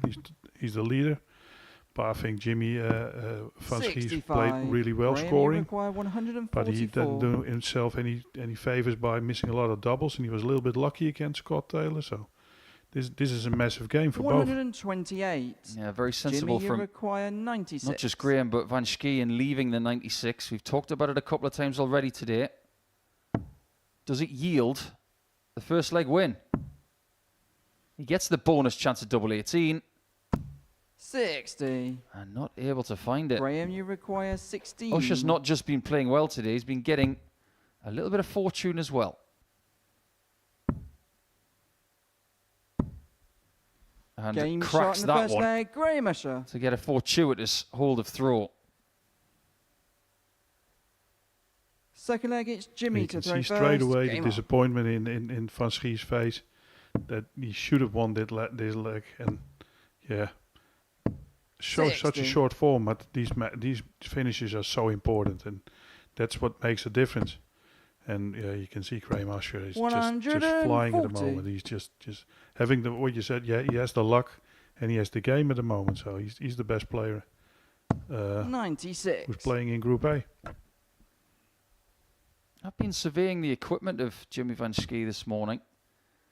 It seems to me 55. like he's either using a different point this week or he's just using the same type of point. It's just a new one. 140. Okay, didn't notice that one. I don't know. As for Graham, these are very much 96. same darts, same points, same stuff every week. Old school. Absolutely. Now you can see a little bit of grip texture at the top of the 85. point for Jimmy. That is fundamental to a lot of players.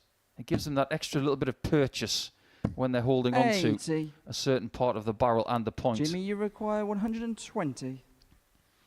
Yeah, equipment has changed a lot lately with all those systems of flights and stamps and 60. darts and points Graham, and you everything require changes. 130. There's so much around now. that if you're an amateur dart player, go to a shop and try everything, and then you can see 60. you're going to play better once you have the right equipment. Needs the right shot here. Does Jimmy? He's tall enough to see over the top of that one. Now there's nothing in the way of double 10. 40. Now Graham, that you will require very 40. much irk him. Because Game shot Usher, in the second yet leg, again, Graham Usher. dodging a bullet. And he can't believe his luck. Well, you mentioned stuff about equipment. Third leg, it's Vincent, Graham. you know to a lot throw about that, first. having a dart Game up. shop yourself. But I do believe that you were around when a 100. rule was put in place for televised darts where we weren't allowed to use black points. Yes, exactly. Yeah, we had a long time when we were not allowed to play with black points. You had to get that silver ones, and I couldn't play with them. They were just falling off the board. You was roughing them up all the time. 60. So I kept playing with them, and then in practice I showed the silver points, and then once we go on stage, I put the black ones out and just play with them. But it was because television couldn't notice where the dart was landing. Then that was the only reason. But I thought it was a stupid rule, so I didn't hold to it. 140. I like black points with a bit of grip at the top, and never really got along with the silver ones. 60. But now that the resolution of the cameras is so much better, we can get away with people using black points, silver points, gold points, bronze points. 140. Yeah, you get all the colors now, and everything is possible now with darts. Well, this game might be getting away from Jimmy already. Requires 61. He could have been 2-0 up. In every likelihood, he's going to be 3-0 down. 46 left, yeah. Looked really annoyed as well. Well, this time he didn't need Jimmy to miss. Usher is missing very little. Fourth leg against It Jimmy. is not a 106 average. It is a 92. And Graham is cutting a figure of, well, 3-0. I'll take it. He doesn't need to have an 106 average. If your opponent is 81 average and missing, you can see Jimmy is very annoyed. 100. So, yeah. Something happened, so he's even more annoyed now. Yeah, this is the stuff of Jimmy Vansky's nightmares. Scoreboard is just frozen for a second. This might actually be a good thing for Jimmy, just to take a breath here and get out of the rhythm of this game. Just to have a timeout. Yeah, it can work two ways. He started with a Tom 40. He could be out of his rhythm and thinking and get even more annoyed because now he's got time to think what's happening here and how bad he's been playing in. And he knows that it has to be a lot better. So, or he can say, okay, settle down now and get a fresh start. Yeah, Graham was doing a little bit of limbering on the stage there. He's doing a bit of back bending, bit of Graham Usher yoga. And he did a bit of a squat on the stage as well. I would pay good money to see Graham Usher try and do a pistol squat. I don't think there are many people in darts who could do a pistol squat. But right now, you've got to let something fire out of the gun.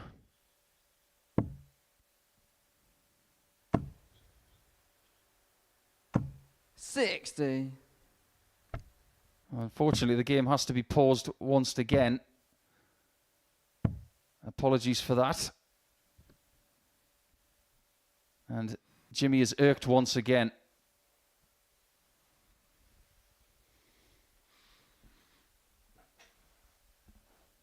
And this is something, maybe it sounds a little bit weird, but this is good for your career.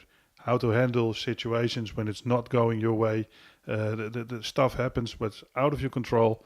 And now you can see what he's made of. Is he going to handle it, or is he off?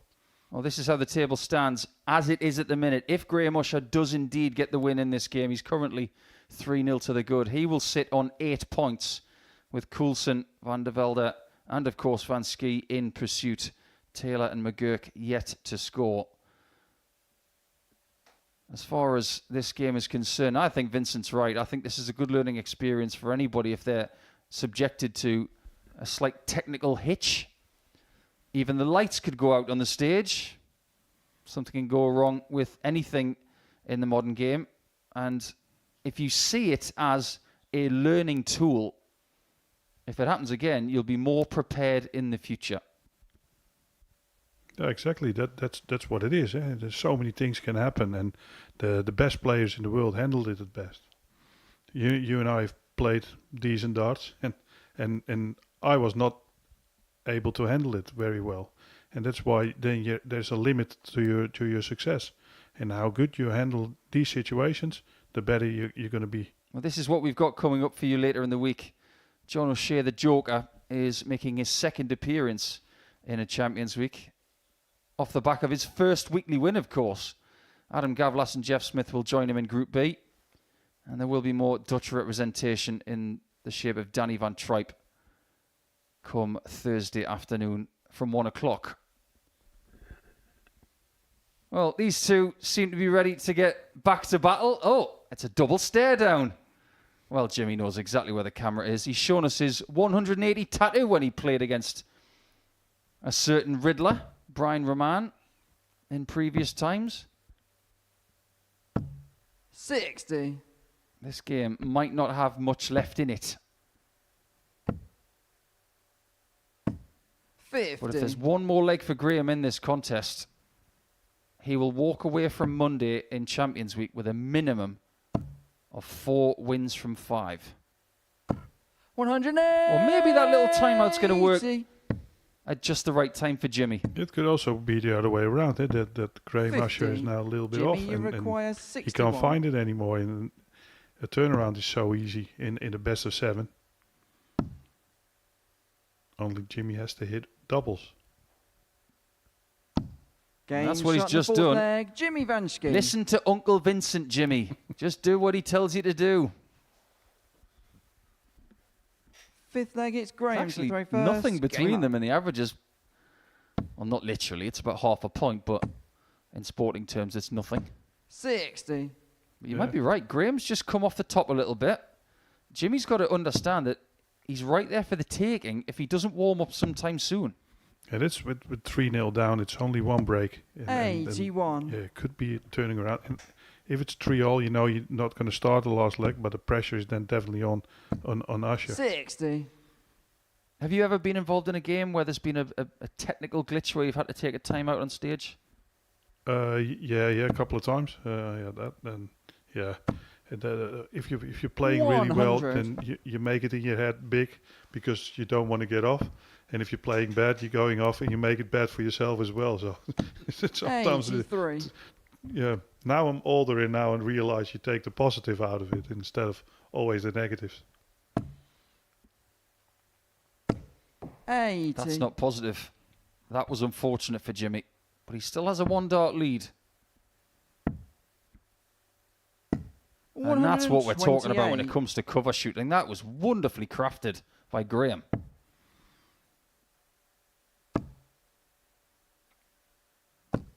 Really good answer from Graham, you Vansky. require 170. Puts the pressure on, and he knows he's going to get a shot at 100.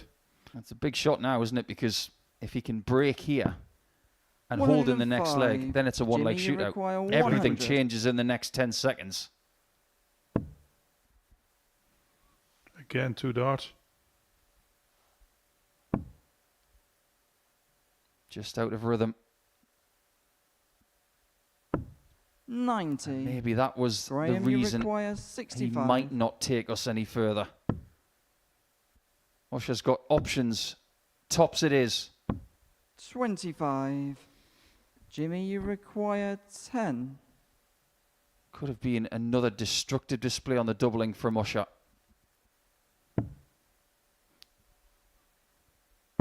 He's knocking on a lot of doors here. Game Somebody's shot home. the It's fifth leg, 3-2, Jimmy and it is a Vansky. break and throw.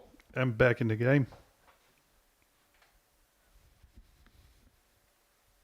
6th leg, it's Jimmy to throw first. You can see that something changes in the match, and Usher is not playing as well as he did before that. You know what's going to happen if Usher loses this game. Yeah. He's going to go back to the practice room and say, well, why did that break and play have to happen when I was 3-0 up? Yeah. That's how dart players think. Yeah, there's some things that every dart player You can see now he's getting annoyed. You can see the game is changing. It's like walking down the street thinking it's a beautiful sunny day, then all of a sudden you realise it's about to rain and you don't have an umbrella. There's no safety net in darts. If you don't get the final double, no one else is going to help you unless you're playing pairs. And the only thing that's missing 26 from Jimmy Vansky's Modus Super Series CV is a series win. Weekly wins, 140. Yes. International pairs win with Danny Van Tripe, done. He's got a fan base of which people envy in this city. 140. Series win, super close, lost to Van Velsen. He'd like to put that right this week. 100. Before potentially Jimmy, you require a visit to the Pro Tour 157. for an illustrious career in the next few seasons. And he has the game for it. He's playing well enough. He's got the form, so this could be his week. But to be fair, the standard is really high this week, so it's going to be really difficult, and it's going to be a long week. 97. Now, this is an important shot. He's on 100 again. 100. If he doesn't take it, he could lose. So Usher gets 60. a chance to Raimi finish this requires off. 64. He's had one dart already. He was just James off balance on dart 3, but it doesn't make any difference. A bit of a weird game, that one, because Usher was 3-0 up, and then there was an interruption in play, and then Jimmy could have taken us all the way. And it turns out that he doesn't, and Usher has got 4 wins from 4 games so far today. Didn't have to be brilliant with just the 84 average, but sometimes you've got to win woogly.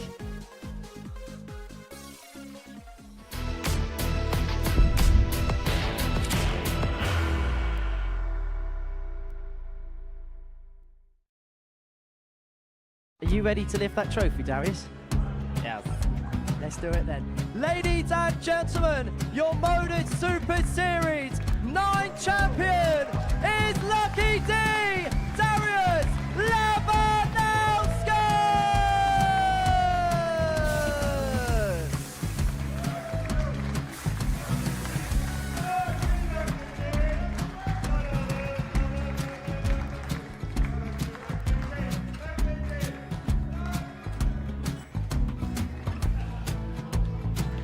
Well, what a wonderful night of darts we have seen, and we are ready.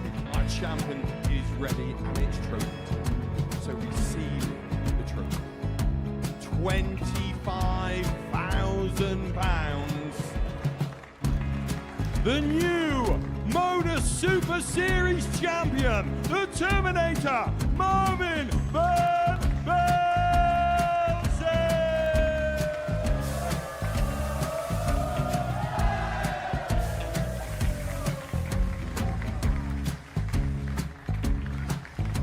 And one more time, the 8th Modus Super Series champion, the Terminator, Marvin Vandervelde.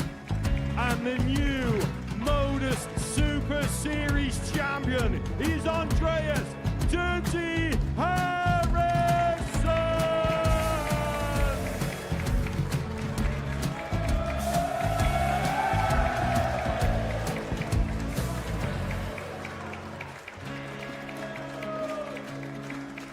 And one more time, the 7th Modus Super Series champion.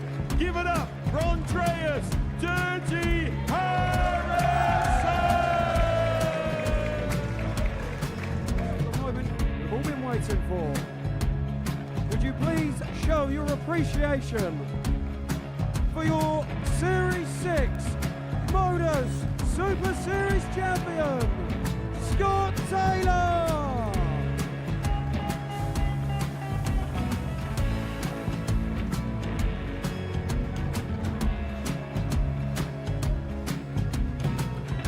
One more time, your new Modus Super Series champion. He is Chucky. He is Jim McGurk. Ladies and gentlemen, your Modus Super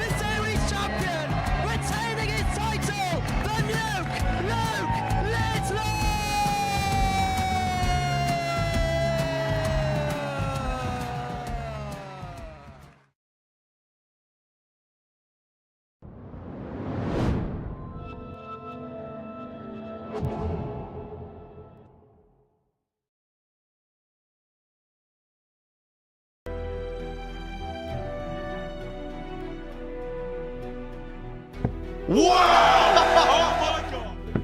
But that is. This would be. Like, you know, the great man said, an era must come to an end.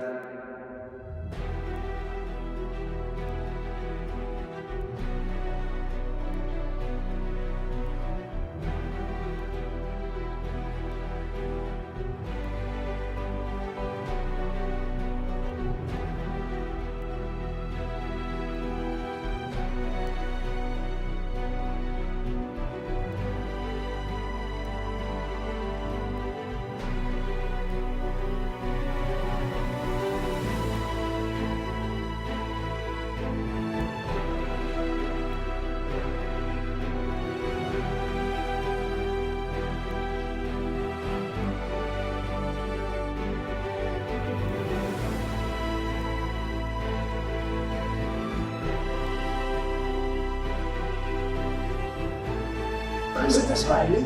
You, my friend, have got a problem. You're getting it! Yeah, it's the 5th incarnation of the Modus Super Series Influencer Darts Showdown. Some big names from across the world of social media, such as Jack Mate, will be involved. Adrian Jackpot Lewis, the 2-time world champion, is going to headline the players participating in. You've also got other world champions, such as Steve Beaton and Richie Burnett in there. Devin Peterson, the reigning global champion, is going to be there as well as Jimmy Vansky, who's playing in this Group A here at the Modus Super Series. But before the break, he lost out by 4 legs to 2 to Graham Usher, and for the gambler, he is 4 wins out of 4. A victory in his last against Jurgen Vandervelde would see him complete the card. It is Jurgen we're going to see now. He takes on Derek Coulson. It's game 12 of our session, and it's going to be watching the company of Vincent Vandervelde and Paul Nicholson. Yeah, thanks, Henry. Interesting last couple of games that we've just seen, where the standard has gone down a bit of a peg, but maybe with DC back on the hockey against Jurgen, we might be about to go back to where we were at the start of play, where the standard was exceptional. Jurgen will be very happy about the fact that he's been able to take his experience of week 11, where he was on the canvas after round 1, but has responded really well by winning his next 2 matches. The temperature on the south coast of England over the next couple of days is going to be very, very warm. First leg So is much Jurgen so to throw first. that the UK government on. has issued an amber health warning to people because it's going to be so warm, which means the air conditioning's off in the live lounge, 85. and over the next 2 days it's going to be warm up there. They're just going to have to make peace with that. That's another factor you have to adjust to, and the one who handles that the best is going to win the most matches. Well, surely it could be Derek, because he's got cool in his name. 57. Not a bead of sweat on his bonnet. Just doing his thing and feeling comfortable doing it.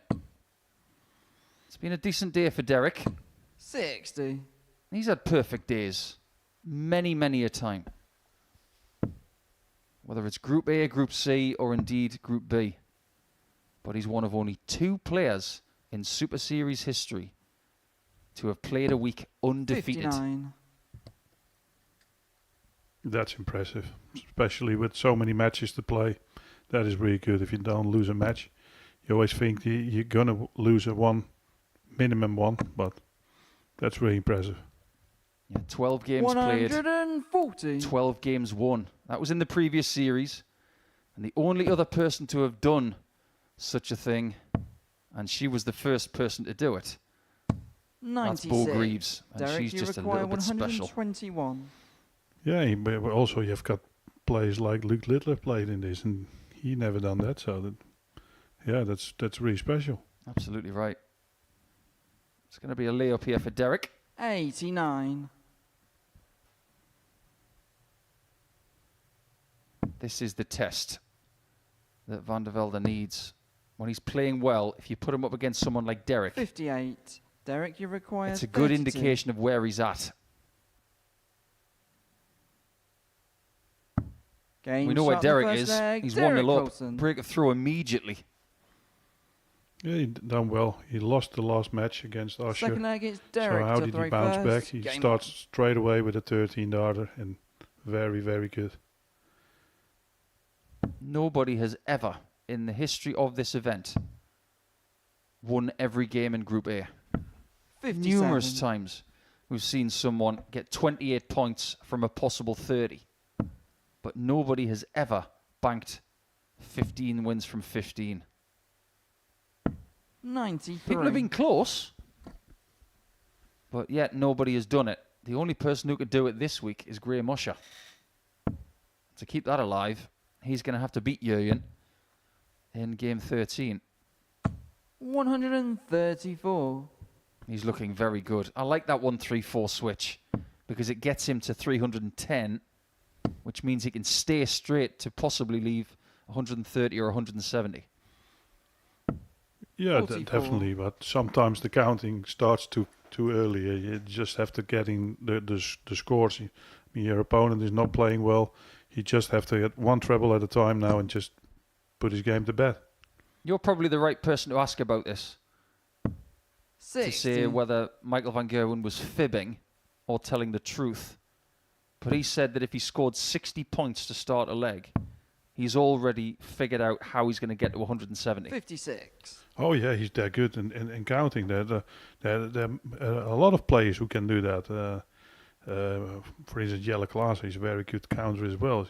Some players know exactly what to do. I'm still counting, and then he thinks, oh, you have that left. 100. Okay. They're so good at that. But sometimes they overdo it, and that costs you the game. Well, what do you do on 380 yet? Just looks a little bit uncomfortable here, does Jurjen, so he's just taking a bit of a deep breath. Nice awareness there from the young man. Just wasn't ready to throw, so didn't. 58. Don't Derek, you have your require pace dictated by your 150. opponent. Always go when you're ready to go. That's also very important. They play whenever you're ready, and not when everybody else wants you to play. 118. This is a good shot as well. I'm still counting. And he left 32, so very good. 100. Derek, you require 32. He left 32 in the previous leg. He's left it again. Can he hit it again? Game That's shot a in the lovely second ricochet. leg, Derek Coulson.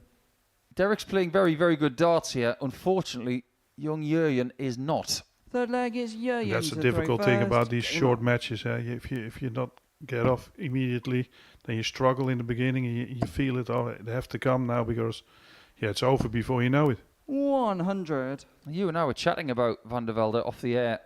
He lives on a farm. Yeah. And he's very much part of a darting family. His sister Rose is a player as well. Yeah. But you were saying that 100. his dad very rarely gets to see him play because he's always so busy. Yeah, he works really hard. He said his mum sometimes comes with him, but his dad saw him play twice or something. He said, 140. because he's always working. They got 170 or 180 cows. That's a lot of work. Sounds to me like Jurjen's father's got a lot to talk to Scott Mitchell about. Yeah, exactly. We do actually have 100. a special section of Super Series action on Pluto TV, which includes a day on the farm with Scott Mitchell. We might have to do the same with 180. Team Vandervelde. He's off the farm right now, but very much on the hockey and finally starting to perform in game number 11 of the day. Yeah, really good leg this was. After 9 darts on 81. 180. And he gets a 180 Yeah, back. and you require Unbelievable 81. from Coulson. What a player. Just when you think Vandervelde's got a bit of comfort. Are there any crumbs? Oh, it's Game gorgeous. shot in the Great third 12 leg, darter. Jurjen Vandervelde. Fourth He leg was is staring Derek at to throw 3-0 in the first. Game face. on. And that little bit of defiance tells you a lot about that young man.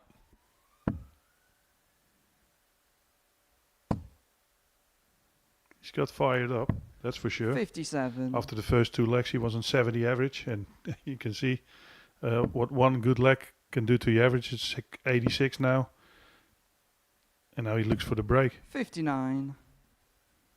The thing that interests me a lot about Champions Weeks is that we look at previous behaviours to see if we can get any clues as to who could potentially win the week. Now, in Series 11, only 2 players won Group A and then won the week. One of them was Derek Coulson in week number 9. He won Group A, he won the week, beating Andreas Harrison in the final. The only other one, Jeff Smith, week 1, beating Danny Ayres in the final by 4 legs to 3. But curiously, in Champions Weeks, since we came here on September the 3rd, 2022, 68. Only one person has won Group A in a Champions Week and won the title, and that was Luke Littler in Series 3. Oh, you have to think about, is it a benefit to have 2 days off and don't play, and what are you going to do in between? For a lot of players, you can't go home. So what do? You're staying in your hotel. Are you going somewhere to practice? You're out of your rhythm, and all of a sudden, then finals night is very short. It's a very short group 22. phase, and you have to be there and be the best again. So I'm not surprised by that numbers. I think it's not so much about what you do on the Thursday if you've got 44. That off. It's about what you do on the Friday. Yeah. Too much lying around is just makes you feel not as fit or you don't have enough energy then for the finals night. So it's very difficult. And if you do too much, then it's not good as well. So it's very difficult to go through those 2 days. That's in every tournament, even with TV tournaments with the professionals.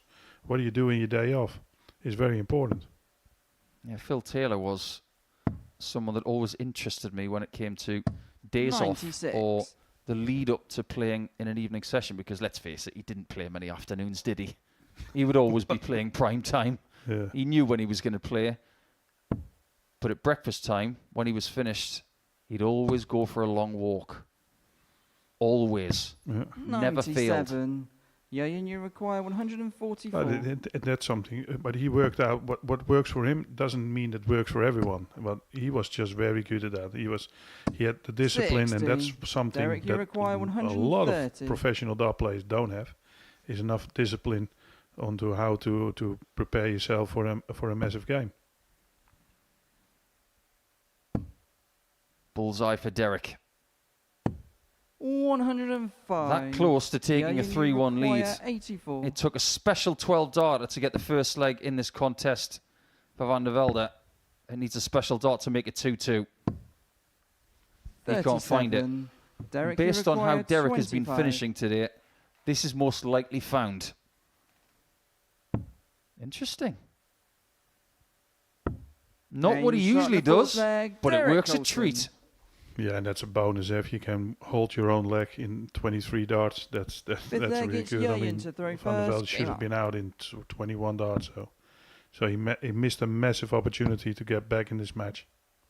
Yeah, the only 23 you want to be seeing in sport is Michael Jordan's number on the back of his shirt. In darts, 23 is not a good thing.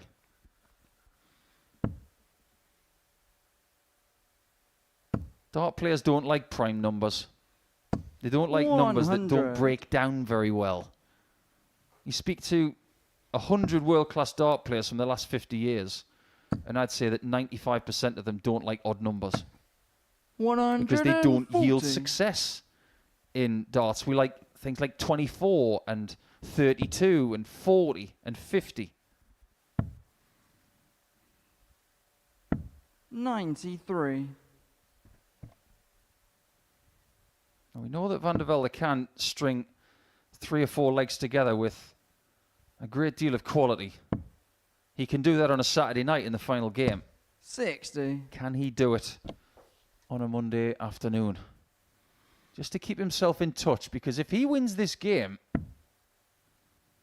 he could actually overtake Coulson in this table.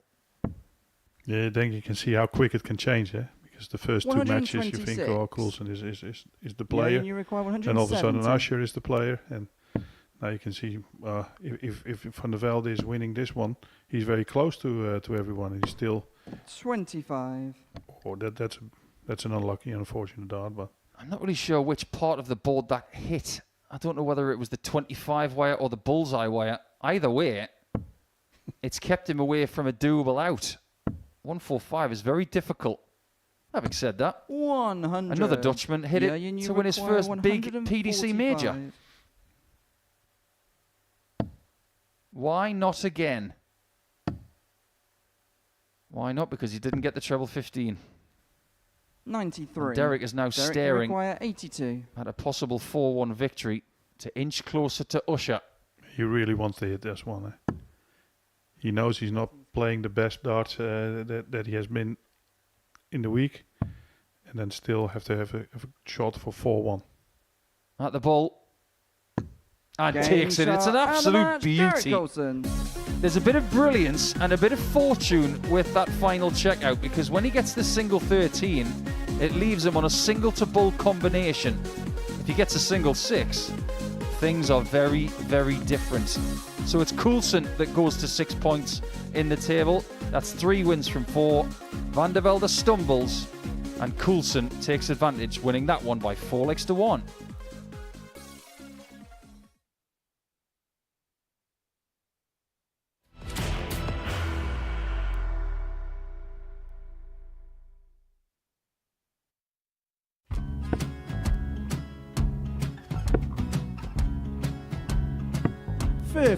Charlie McGuire, 164.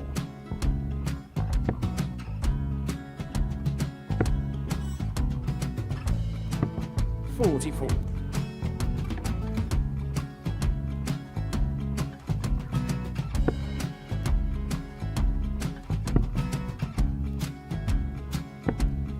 32. Charlie required 120. Well, 120. He's got a fair, at least 2 handfuls of this. Just needs to stay 60. there. That's a good shot. Halves his score. Leaves himself on a 2-darter.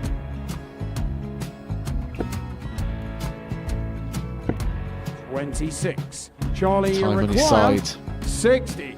to become back-to-back singles champion.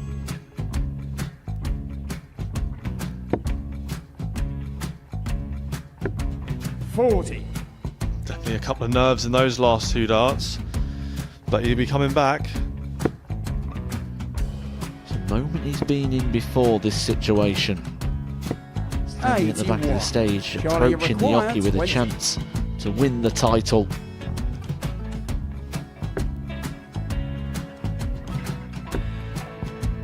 He did this to win the first title, if you remember. 11. I think he's gone. I think he's gone to bust it, maybe. The first title he wanted 20. He went 6-7-7 to win it. He had a chance to replicate it again. Yeah, I get the feeling that was for a bust. And 39. on that situation there, George Schie wasn't even able to take it out going to the 18s on that switch. Yeah, I think he just panicked a bit, but he's done well to get that big one. Sometimes can be the hardest part. Georgia requires This is it. 79. It's got to be 19s. It's got to be 19s for this shot.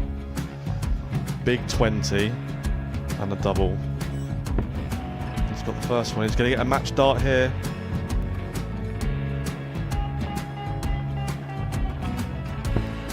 $59. Charlie Threw the entire required body into that 8. one. Just didn't want to let go of the dart.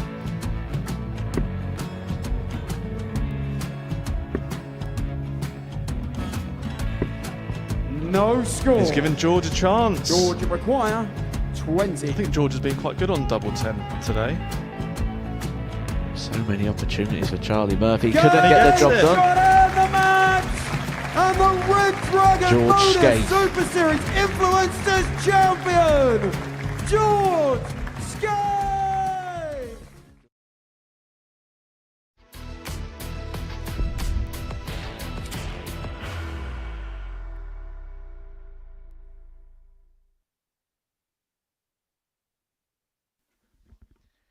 Welcome back to the Modus Super Series. And before the break, Derek Coulson got the better Vandervelde by 4 legs, while Coulson an average just under the 93 mark, but it was his finishing that was his key strength. 4 out of 6 for him. That moves him on to 6 points in the table, and he is the man at the moment. That is the closest challenger to Graham Usher at the top of the pile. Changing commentary, myself and Matthew Edgar will take you through the next couple of games, and this one a meeting between the 2 players at the bottom of the group, and 2 players yet to pick up a point yet, as Scott Taylor and Shane McGurk go head to head. It was interesting. Paul Nicholson was on stage this morning with Vincent Vandervelde, and one of his observations was the fact that Shane McGurk is the 50 man to beat this week. Well, everybody's beating him so far, Matt.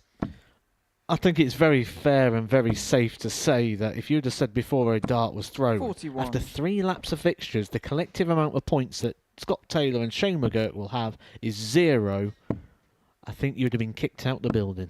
85. But Shane McGurk, we was sat in the studio, wasn't we, for his opening game, and after the first few darts I said, he looks so edgy.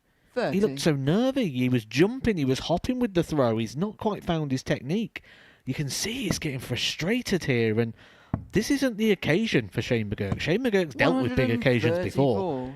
He's won the Lakeside, the WWF World Championship. He dealt with a legend of the sport in Paul Lim in that final.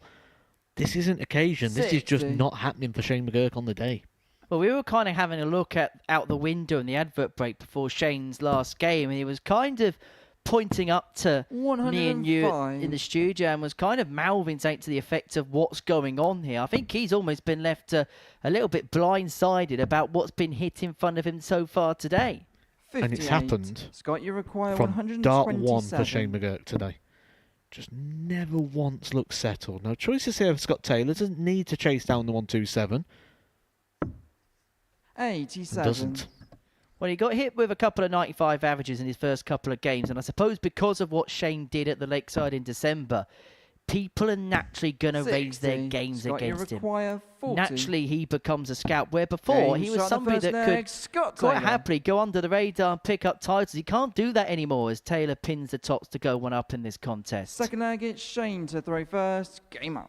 And players are reminded of that all the time, because when they stand behind Shane McGurk, they get that golden writing now on the back of his shirt, the arrow. And on top of that, 60. You'll see a star, and we all know what that star now represents. Well, Scott Mitchell has often said when he sat here in the commentary box that when he won the Lakeside the year after it, the way that he played was completely different because he just felt the weight of the world on his shoulders. 140. Admittedly, we have actually said at times he's been a better player since winning the Lakeside, which sometimes doesn't always happen to people that kind of go through the field in the way that Shane McGurk 60. did that particular week. But today, it has just not happened at all for him. No, nowhere near, has it, for Shane McGurk? And I think the worrying thing is the performance has almost been on a slide rather than an improvement. Right now, it's almost at a point where it's like, where's the next treble coming from? 98. Oh, right there. Commentator's curse. I mean, it was the first one he's hit in the 9 darts he's thrown this leg, so I'll take that. Well, he did it at treble 7 the dart before, but I get your point. Maybe just needed a bit of a kick. 100. Yeah, sometimes that kick up the backside is something that you need.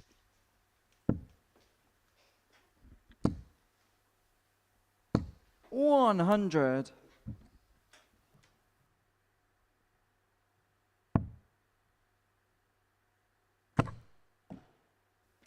Well, Taylor here on the cusp of a 79. 2-0 lead. Scott, you require 130. When things aren't going well for you, you tend to find that you get those deflections or bounce outs, and it just compounds the misery so much more. Shane McGurk got to dig something out. He needs a spark, and this could be it. Just needs the 1 treble to get a dart at the outer ring. He's found the treble. Happy accident. 32 left. I don't think that was the way he wanted to score 18 points. 72. Scott, you require 49. Well, it's probably that second dart which kind of exemplifies his day so far. I think Scott Taylor sees the real funny side of that situation. So far away from the single 10, but still got a dart at the double. Game shot in the second leg. He won't Scott be Taylor. getting any more, though. Scott Taylor in full control. And by full control, we mean there's 23 points in the averages here. And Schie McGurk just looks like he's going through turmoil. He looks like a man that is very much on the tungsten canvas right now. And you can see in the background he's having more than a word of himself. And the reason why Scott Taylor may have had that ironic smirk as well is because he probably expected McGurk to hit that double 16 because his day has been just as drastic himself. He also yet to pick up a win on this Champions Week Monday.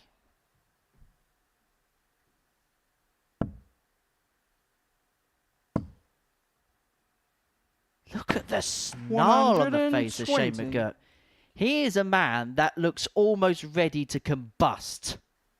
And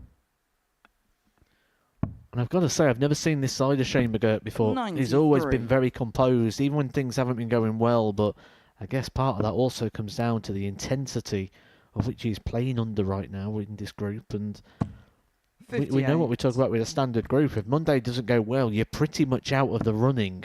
You're playing for places, you're playing for Group B. But more so in a week like this, where the likelihood of running the card is very, very slim. Well, Graham Usher can't get the job done today, but my goodness, can he put himself in a great position to do so if he can win his last game against Vandervelde in a few moments' time. But you almost get the sense that if Schie McGurk loses this one, he's got an uphill task just to get into Group B. We may well be seeing the reigning Lakeside champion Group C later on this week, and he's... Well, he's had 188 points before that visit, and he's come away not on a finish. 65. It almost felt impossible from 188 points to not leave a finish, but he's somehow found a way. Well, forget kick up the backside. He was punching himself in the 35. face. Scott, you require 80. At the back of the stage there. Probably needs a rocket in a minute. Because Scott Taylor is just playing his own game and is just streaking clear of his opponent.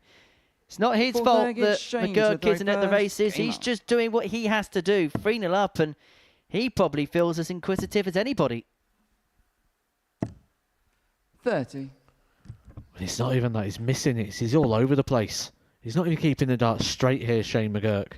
And that's just making 43. Him more and more frustrated. And the angle of entry, very inconsistent right now. I was going to say, what's your prognosis as to what's going wrong in the minute 45. for Schie? I think we'll probably go with what's going right, because we'll probably be able to fit that in with the time we've got left in this game. Because not much is going right for him right now. 83. And you can see that in his demeanour. The way he's conducting himself on the stage right now. He doesn't look like a guy who's got any answers to get himself out 58. Of the situation he's found himself in. And again, 9 darts into the leg, and he's still yet to find a treble. And this is the thing for Scott. As bad as the start to his day has been, if he can win this one and then get the better of Derek Coulson at the end of the session, he could rescue the situation well and finish on 4 points. Yes, he'd be a long way off top, but he'd at least put himself in play when we come to moving day on 98. Tuesday. Still a lot of moving and shaking to come. 59. But one thing he's also got on his side is the fact that if he wins this heavily, wins this 4-0, he'd be back to a equal legs difference. Which means any win against Derek Coulson will have a positive legs difference overnight. Jurgen and Jimmy are both -1 and -2 in terms of their legs differences present moment in time.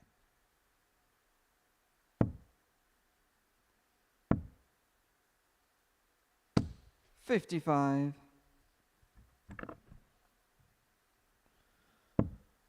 Scott Taylor not having to be spectacular here to have some comfort. 140. Well, that was thrown with venom, wasn't it, that last start from Schie McGurk. And I'm with you here, Matt. I have never seen this side to Schie. And we've seen a lot of him play, not just here, but in other arenas over the last couple of years or so. But there's a chance to get on the board. Just his 30. Second dart at a double in the whole match. 82. And the game could be over if Taylor finds this 82. It's been a professional job from the former champion, but it's not job done just yet. 40.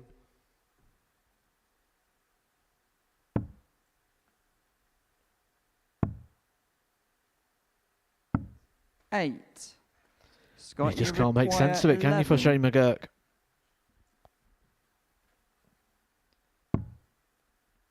Double 4. Now down for 2s. 7. Now it's Scott Taylor's turn to make a bit of a meal of it. Almost feels like Scott Taylor's been dragged into this battle, doesn't it? Where he feels he's got to capitalise, but there's that really wayward left dart again.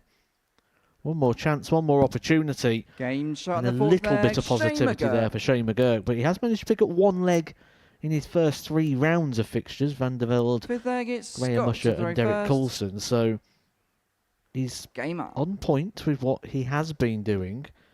But as we've said already, the performance has been dropping match on match and statistically 59. Doing the same here.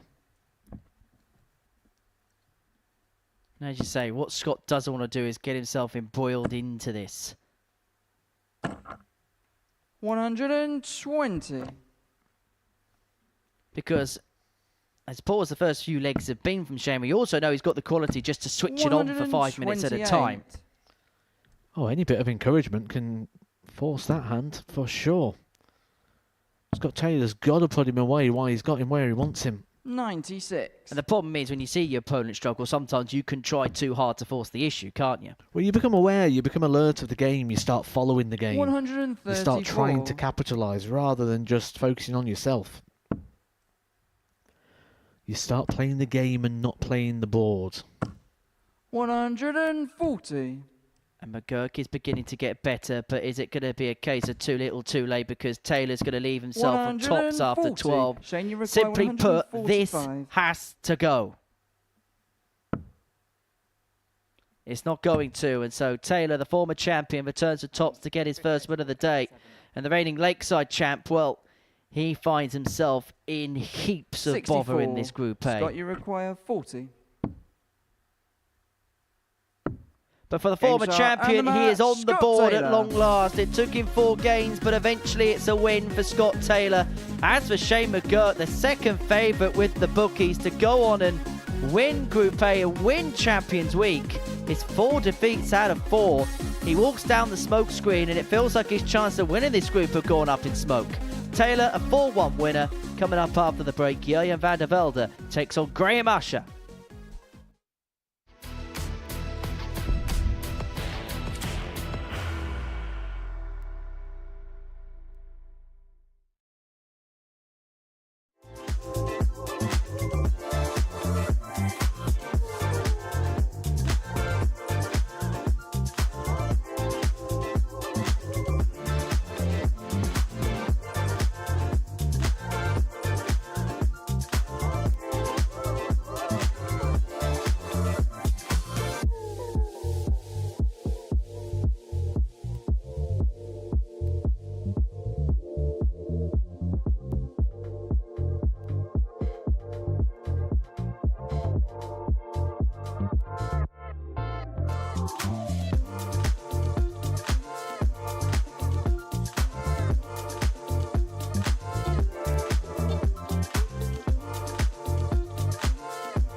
Welcome back to the Modus Super Series. We've got one more round of fixtures to go in this Group A at Champions Week.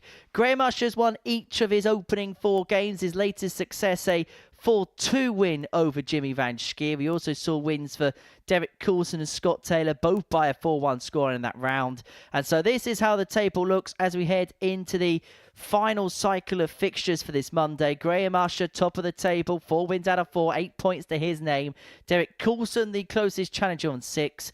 Vandervelde and Jimmy Vandervelde, both with 4 points. Scott Taylor getting his first win before the break, while Shane McGurk, incredibly, is at the bottom of the table. He's picked up just 4 legs for the day. He will be looking for his first win against Jimmy Vandervelde in Game 14. But prior to that, we're going to see Graham Usher in action, looking to complete the card. And he'll do exactly that if he can get the better of Vandervelde here. For Graham, he has been the player of the day, constantly piling in big averages. Wasn't his best performance last time out against Jimmy Vandervelde, average of 84.22, but it was his finishing that was all too much for Vandervelde. 4 out of 8 on the doubles in comparison to the 2 from 10 for JVS in that particular fixture. Game on. As far as Jurjen is concerned, is it fair to say, when we have a look at his 4 games so far, it's been a little bit up and down? We could say he enjoys playing Scott Taylor, can't we? What a performance that was, 101.97. And then after that, his highest performance has been that of a losing average of 83. So yeah, it has been a little inconsistent at times, but he's going to have to find that top game once again, you feel, here, because Graham Usher's been exceptional today. Remember last week when we was having a little look over things, we said who's one to 59. Watch. We said this guy right here, Graham Usher, will probably not go off the favourite, but will play like one. He's certainly backing 96. Up that statement this week so far. Hate to say you're right, but you're right.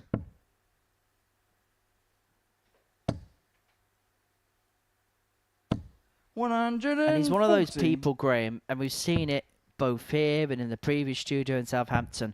When he front runs a group, it is very, very tough to then haul him back in. He's a very good front runner, isn't he? Yeah, very much so. And he's a confident player who, the second you allow him to get even more confidence, he'll just start to increase the pace. He's a player you can start to get in a bit of a whirlwind with, who will just sort of capture you within his game. And right now he's playing exactly the way you'd have dreamt about when he took that long journey down from Scarborough.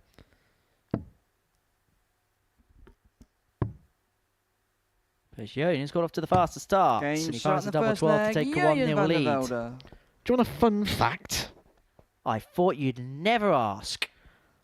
So did I, to be fair. Graham to throw first. This is the second Champions Week in a row where we've had a player from Scarborough. Indeed. 95. Sam Spivey, the representative the last time. Who's Spivey, man?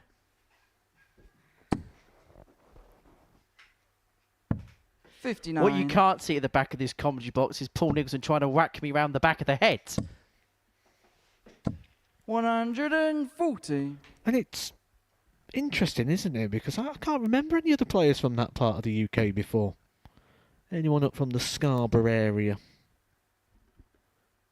96. Without really delving any deeper in, I don't think there's a town/city that have had more representatives in the Champions League final than Scarborough. A developing area of the UK. Famous for its harbour bar. Homemade ice cream. 99.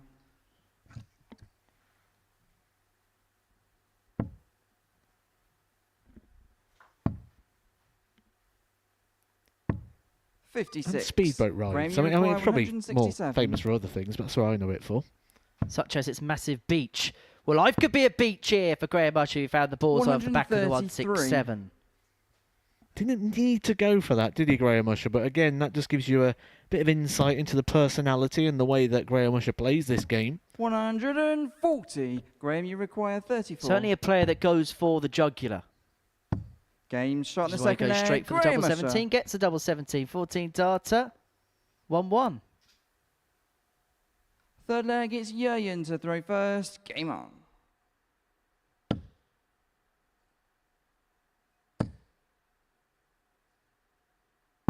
$99.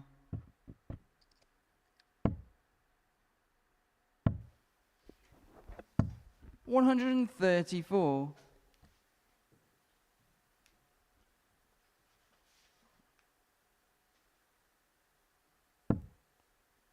How do you think Jurjen's going to reflect upon the day as a whole?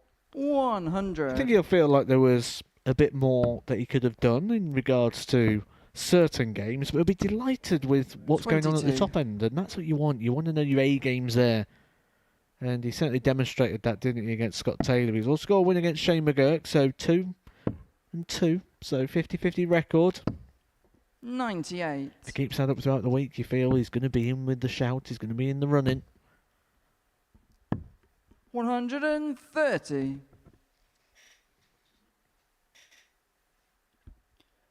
Well, Jurjen's doing a classic job here of just doing what he needs to on throw. 180. Graham's doing the scoring in this game, but Jurjen knows just 4 holes of throw will do, and he leaves himself on double 12 after 12 to move 2-1 to the goods. Jurjen, you require 24. Game shot in the third leg. This is a really good game. Both players averaging 101 so far, and it's 2-1 to Jurjen Vandervelde. Fourth leg, it's Graham to throw first. Game on.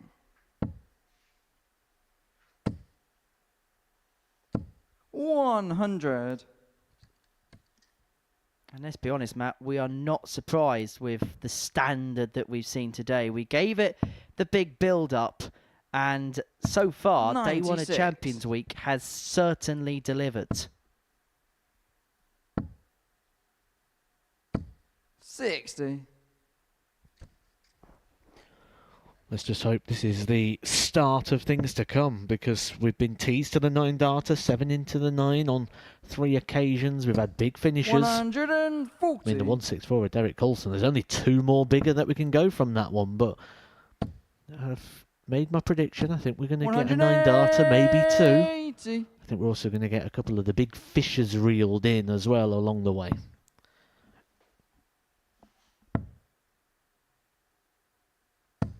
$57. Graham, you require 161.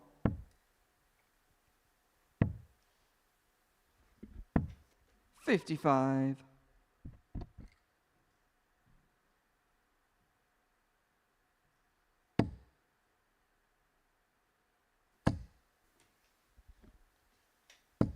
$100. Well, Usher here looking at 106 to square this game up at 2 apiece.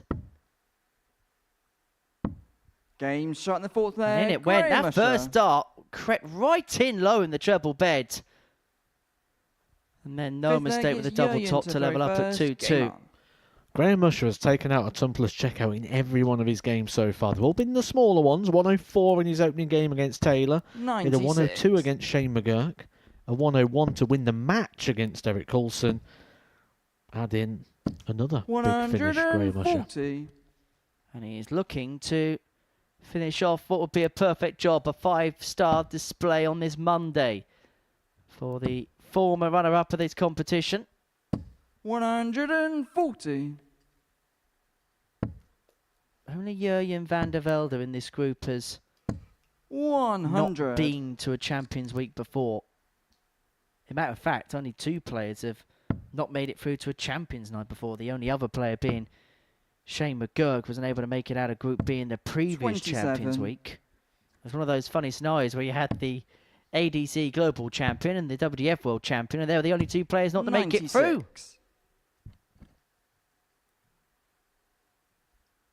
Now, Graham Usher's done a lot of things right today. That wasn't one of them. Single 19 to leave himself on 165. 93.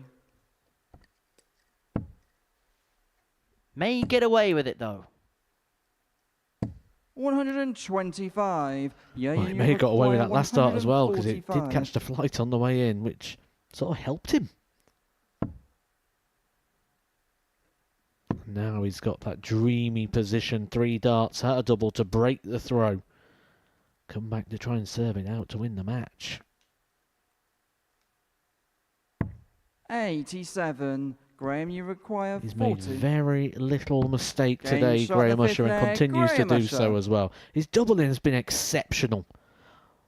So much so that the worst example of doubling today from Graham Usher came in his opening game, where he was 4 out of 9 attempts. Since then, 4 from 7, 4 from 7, 4 from 8. This could be one of the best doubling displays we've quite ever seen.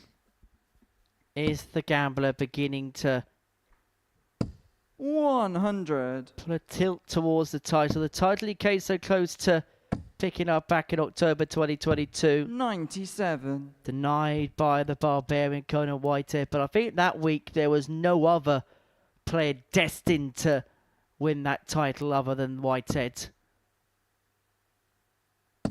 60. Didn't qualify for another Champions League because he won a weekend series too, but because he got his tour card, was ineligible 100. for that particular Champions League, which would be won by Raymond Smith, beating Matt Clark in the longest final we've ever seen here. 75. Vandervelde in danger here of not being on the stage for too much longer. Graham Usher just been so 65. clinical, and he seems to be finding something with every visit, which is just making him very awkward and very tricky to play. Well, he may well be saving his best performance for last. Average of 101.73 at this present moment in time. 134. As for Graham Jurjen, he's upped it from the last couple of games, but it may well be to +2 requirements because Usher's 100. got 6 to wrap it up. Sorry, just stop for me a second. Sorry. Just a slight stoppage in play because of a malfunction in the system. Graham Usher down on the ground as if he's Marcelo Bielsa when he was manager of Leeds United. Now, he had issues, didn't he, in his game with Jimmy Vanskey with the plaguing scoreboard issue. He leaves himself on top, so my apologies. Of course, Vandervelde left himself on 132 to take us all the way to a last leg decider. 132.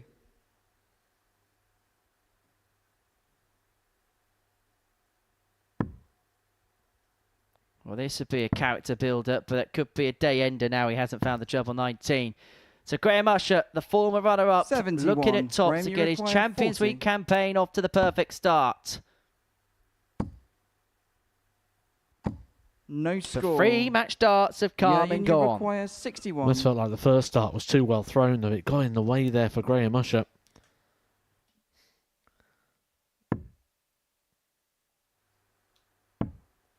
One dart to save the match.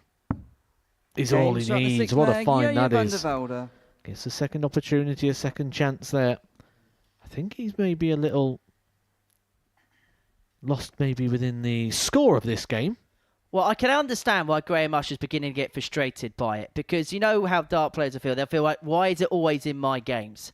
And for Graham, that has been the case. When there has been a malfunction in the system, it has happened when he's playing. And you can understand why he is absolutely hacked off right now. And particularly at the point where he's on the cusp of winning the game. But take nothing away from Jurjen. He was able to 99. hold it all together, and we go all the way to a last leg decider. High quality contest, this. 100. Sorry. And incredibly, it's happened again.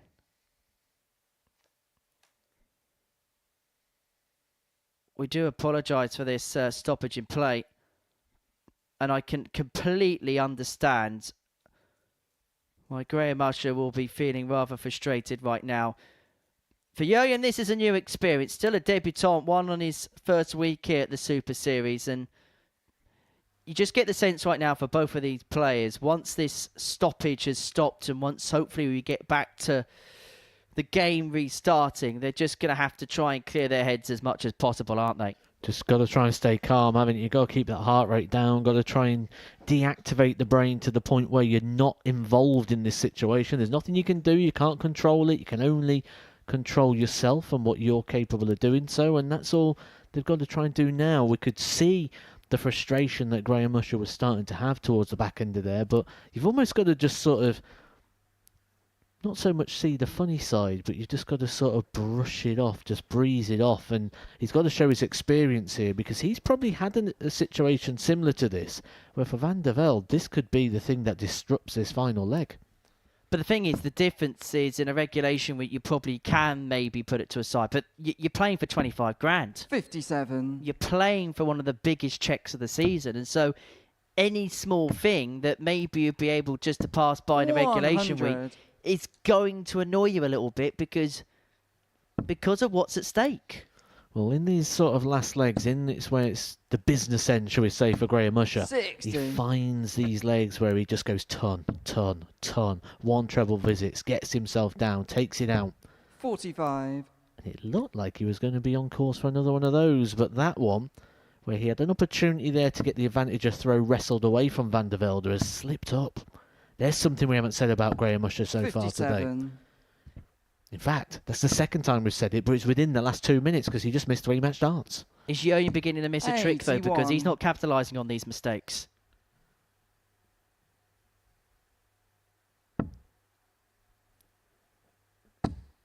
Needs a treble. Has to be a treble. It's the only thing he can do. 43. Otherwise, now Graham Usher has broke the throw in the scoring phase. And now, Graham Usher, you feel he's going to get more match darts. It's just how 90. many. This one would be the one that would feel the sweetest for Graham Usher if he was able to cross the line. 100. And if he does cross the line, it will be a 5-star display for the day. The bullseye wins it for Usher, and he wins every game on Monday. The gambler played his cards perfectly on the opening day of Champions Week, and the former runner-up is up and running. 5 wins from 5, unassailable at the top of the table. He's going to take some stopping this week. He beats Jurgen Vandervelde by 4 legs to 3 to complete the card on the opening day. Next up, Schie McGurk up against Jimmy Vansky.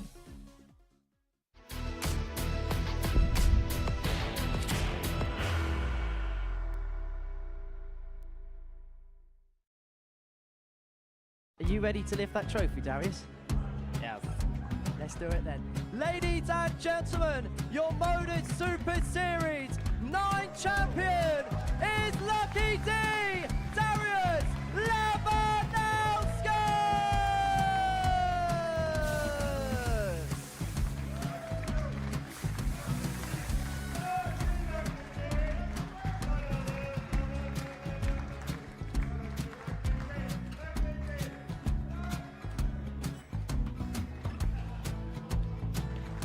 What a wonderful night of darts we have seen, and we are ready. Our champion is ready, and it's trophy time. So receive the trophy. £25,000. The new Modus Super Series champion, the Terminator, Marvin Vandervelde.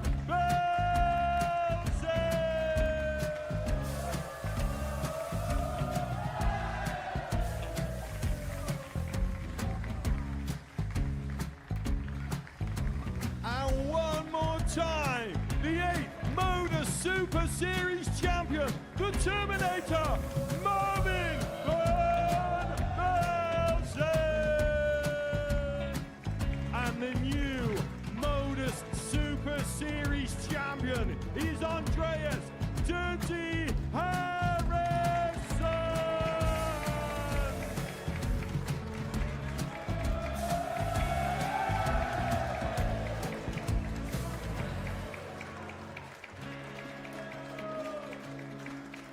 And one more time, the 7th Modus Super Series champion.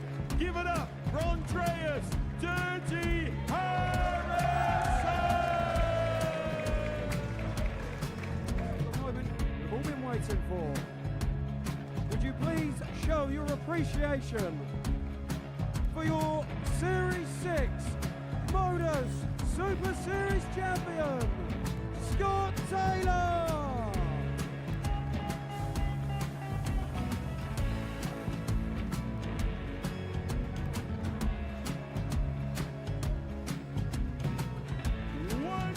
Time, your new Modus Super Series champion. He is Chucky. He is Jim McGurk. Ladies and gentlemen,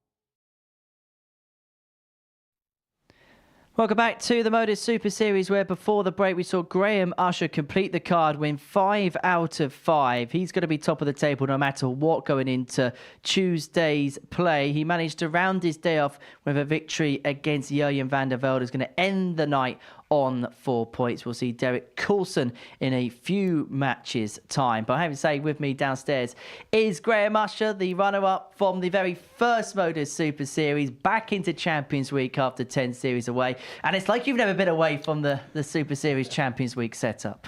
It feels like I've never been away. This just feels like home. I always feel confident coming down here. I'm not saying I'm going to play well, but I don't know, just something down at this Modus Super Series, I enjoy so much.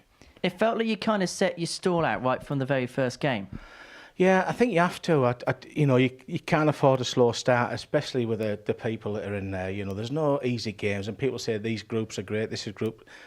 You know, these people now, these 12 people, they're all here for a reason. They've all won the week. So there's no easy game, but you have just got to start strong, and I did, fortunate enough. But you know, today's today. Let's see what happens tomorrow. Hopefully, carry on. And it felt like as well you were dominating the situation in terms of there were some matches where it was a little bit nip and tuck, but when it mattered, it felt like you had what you needed to. Yeah, I did. I felt like I had another gear, which normally I don't feel like I've got that. And yeah, I just felt like, all right, it's 2 each or whatever it was. And I felt like I could kick on, and I did kick on. And you know, I took some decent finishes out, a couple of ton pluses. And yeah, look, it is what it is. And I'm happy to get all 5 wins, but tomorrow's another day. Like I say, it's a good start, but it's only a start, isn't it? Of course it is, only a start. You know, like I say, you've got the best of the best, you know, in there on the amateur tour at the minute.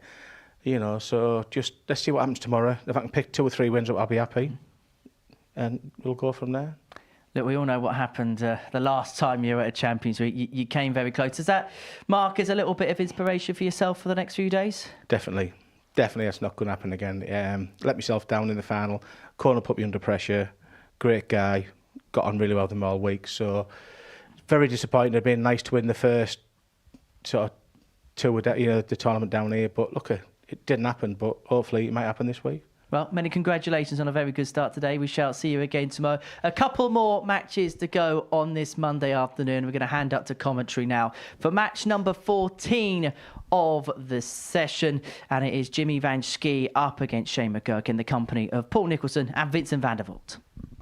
Yeah, interesting times ahead, and interesting words there from Graham Usher, because I think you talk about his experience of a Champions Week, and it was all the way back at the end of 2022. Seems like a long time ago now. But there's one thing we haven't discussed yet, and it's the fact that the first ever Champions Week Group A campaign was won by Graham Usher. And having said that, he didn't win it by much, because he, like Graham Hall and Conan Whitehead, they all had 20 points after 3 days. So if there's one thing we know about Graham, it's that he does have the experience of winning a Group A campaign by the finest of margins. 100. Today, he's won 10 points. He's already, Vincent, talking about getting 2 or 3 wins tomorrow. Is that defeatist?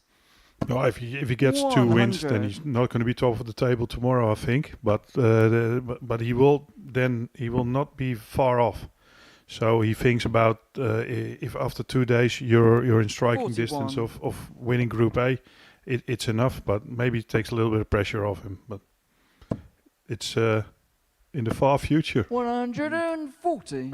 Well, we were talking off air about this fixture here. Is this a good time to be playing Schie McGurk, because he did not play well 100. against Scott Taylor a couple of games ago?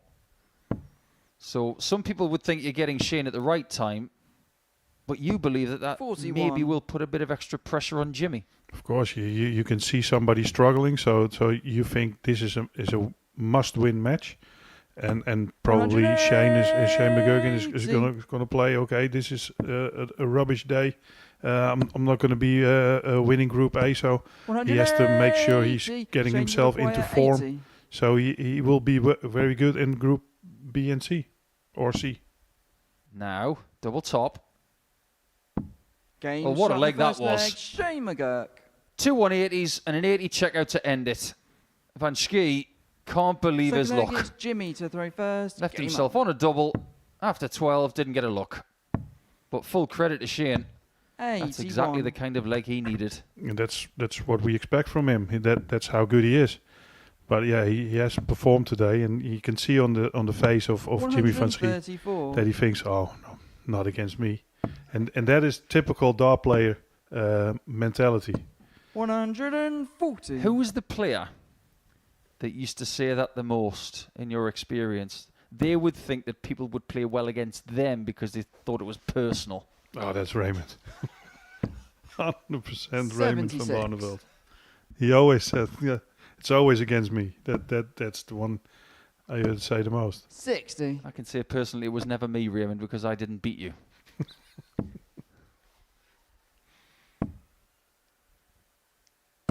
McGurk's playing really well here. This is a nice sign. A good bounce back after what can only be described as a poor performance in game 12.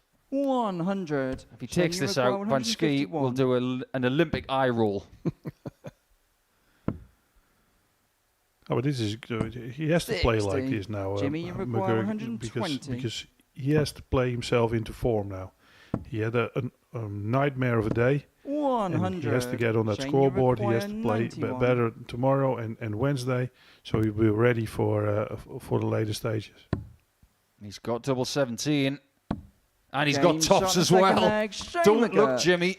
Shane has returned. Look at Jimmy in the background. Third leg, it's Shane to throw first. Game on. Why couldn't I have got the Shane that played in game 12? Not this version. Yeah, exactly. But that's what dart players think at that particular time 85. and moment. They think, why against me? And that's the thing you should not do, but it happened. The most common situation that Vincent's talking about is when you play someone in a semi-final 100. of a knockout tournament and they play unbelievable against you, you're eliminated, and then that person who eliminates you plays absolutely 81. terribly in the final. And then you say, well, why didn't you play that against me?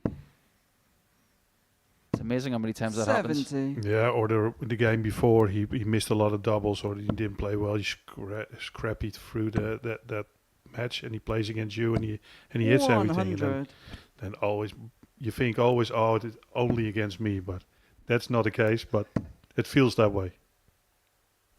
Well, this is really good from Jimmy. Well, if there's one thing we know, it's that finishes like 151 can be found in rather silly circumstances. 36. Something like the Champions Night in Series 8, when he hit it against Steve West. It is seen as one of the top 3 finishes ever in this building. He doesn't find it here, but he has got himself a tidy-looking 54 to get on the board. 59. He keeps playing well, Jimmy Jimmy Vansky. So if he gets this leg on the board, the pressure is again on McGurk, because he wants to win this match. Shane, because you he doesn't want to go home 140. with 5 losses. I can understand why he went 18s there. A lot more people are doing that these days. But as for the 54 with Jimmy, 35. going 18, double 18, I'm going to say that's questionable. I'm not a fan of that route. Game shot in the I third think everybody leg, in Jimmy darts is a fan of Vansky. that, apart from Shane McGurk. Fourth leg, it's Jimmy to throw first. Game Oh, on. the emotions of a dart player. And the contrasting heights of dart players. Pretty much in 100. one single shot there. Yeah, Vansky is really big. Yeah. Over 2 meters tall. I'm going to say one of the tallest players. 100. But not the tallest. Who is the tallest, you think? I think Vincent Campos is the tallest I've ever met. I think he's 6'10" 97. in old language. Yeah, maybe. Yeah, you could be right. Yeah, he is really big. Yeah, but Vansky is pretty big as well. 59. We once took a photograph of Jimmy in this building and how if he stood up straight, he couldn't fit through the door. So every doorway that he comes through to 60. get to the stage, he has to duck.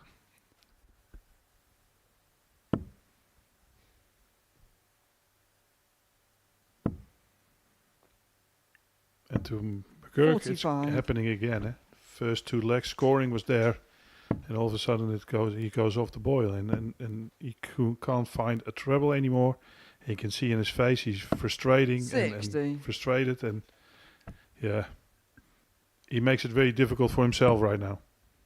Yeah, I think what he's trying to do is manage his expectations, but for someone with his skill set and his talent, 123. accepting that he's not playing very well today is pretty hard to stomach. There is very difficult because you expect a lot from this week from yourself, and you're starting and you play like you nowhere near you can.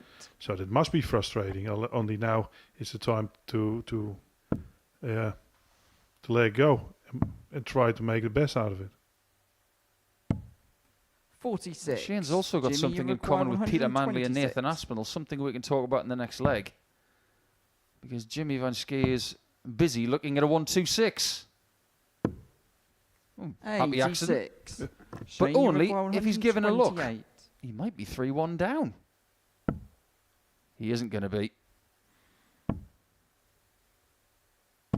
44. Jimmy, you require 40. Double top. Should be in this one. Slots Shane it shot the perfectly. fourth leg. Jimmy Vansky. Yeah, if you look at the right foot of Shane McGurk, this has probably Fifth got something to leg do is with Shane his to throw height. first. Game on. He jumps on his front foot. It's not as bad as it used to be. He has minimised it. But he climbs onto his tiptoes 30. every time he throws a dart. Peter Manley used to do that. Nathan Aspinall does it, but he's minimised his jump. And even James Wade in his career, who started doing that, 98. has started putting his lead foot flat on the floor more to stop the variance of height when he throws the dart. 45. Yeah, you can see it sometimes. Exactly, yeah. I mean, Nathan Aspinall had it really, really bad. Or bad or good. Depends on how you look at it. But well, the funny thing is if you do that, and you see it here, look at the right heel climbing off the floor. If you do that over the course of a 15, 20-year career, your right calf is going to be bigger than your left one. Which means that your right leg is going to look like Rafael Nadal's left arm. 140. We are somewhat lopsided as dart players. We are very one-side dominant. And that's something we have to look after 45. when it comes to taking care of your body, your muscles, your bones, and in particular on your lead side. Things like knees, hips, vertebrae in your back. 97. yeah, for every player, you can only suggest that go to a good physiotherapist or chiropractor from the start of your career. Look after your body 95. because once Jimmy, it's you gone, require it never comes 108. back. Absolutely. This one might not be gone, but it might be out of reach for McGurk. 76. Yeah, he's just not scoring enough anymore. 15 darts, 220 left, or 228. I think with his average in this contest, he can feel quite fortunate 94. to Jimmy, be, you require 32. in any way, shape or form, still in it. Yeah, that's great about this system. You can lose 5 matches and you still no Game problem shot for the him. fifth leg, He can Jimmy lose tomorrow Vansky. 5 matches and get a little bit of form on the Wednesday and turn up Thursday, Friday and still be in the final. Sixth leg is Absolutely. Jimmy to throw first. Game on. We've seen plenty of people win a Group A situation in a Champions Week with 20 96. points or less. 20 points has been good enough to win Group A in Champions Week 5 times out of 10, showing just how competitive those Group A situations can be. 96. Coincidentally, the lowest total of points yielded to win a Group A situation was Series 9. 100. That was Andreas Harrison with 18. But that wasn't the weirdest one. I like to bring this up every Champions Week, Vincent, because in Series 2, 45. Jim McEwen won Group A with 20 points and a leg difference of +1. That is weird. 58.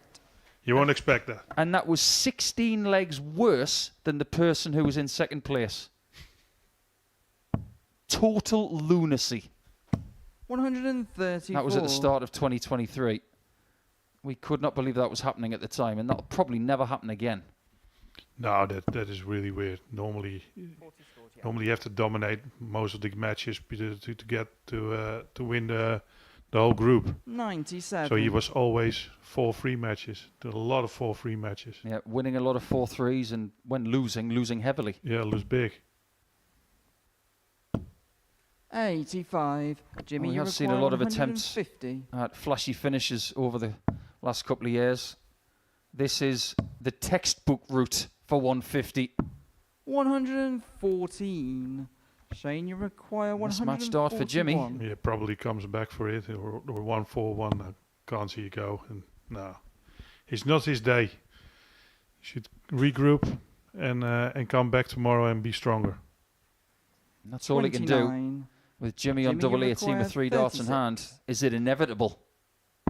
Game Most definitely. Jimmy Vansky. Jimmy has done his job against the WDF champion of the world, and it is the WDF ranked #1 player in the world right now that walks away with 3 wins from 5 today.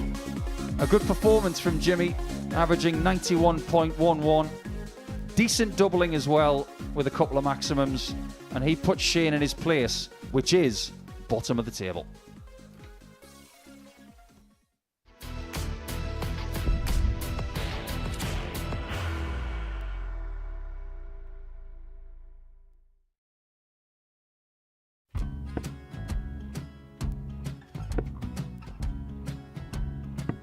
$54. Charlie McGuire, 164.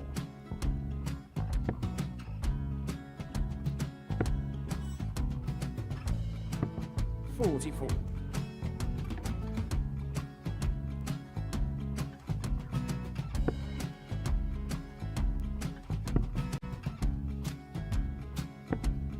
$32. Charlie require 120. Well, 120. He's got a fair, at least 2 handfuls of this. Just needs to stay 60. there. That's a good shot. Halves his score. Leaves himself on a 2-darter.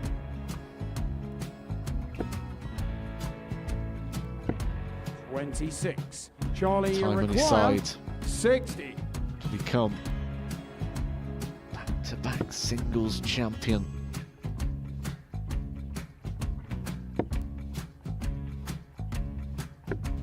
$40. Definitely a couple of nerves in those last 2 darts. But he'll be coming back.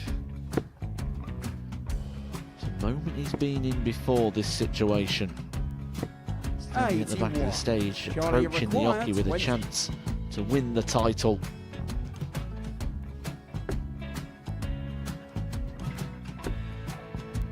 He did this to win the first title, if you remember. 11. I think he's gone. Georgia I think he's gone to bust it, maybe. The first title he won, he wanted 20. He went 6-7-7 to win it. He had a chance to replicate it again. Yeah, I get the feeling that was for a bust, and 39. on that situation there, George Schie wasn't even able to take it out going to the 18s on that switch. Yeah, I think he just panicked a bit, but he's done well to get that big one.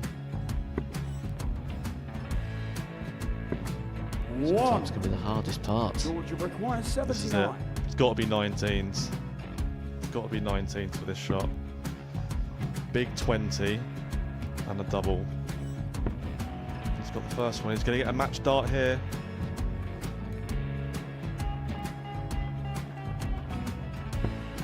$59. Charlie Threw the entire require body into that 8. one. Just didn't want to let go of the dart.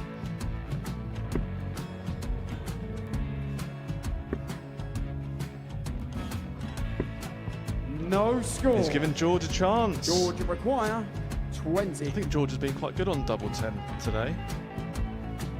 So many opportunities for Charlie Murphy. Got Couldn't get the job it. done. Got in the match. And the Red Dragon George Modus Schie. Super Series Influencers Champion, George Schie.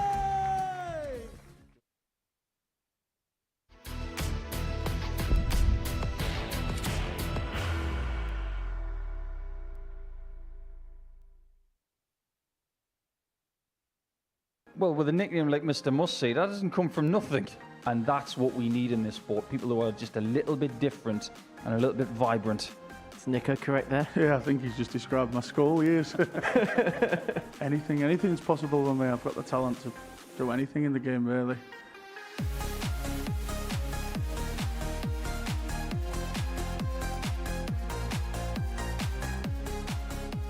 Yes, the premiere of the Tungsten Talk with Rhys Robinson, the man who's got more nicknames than Apollo Creed.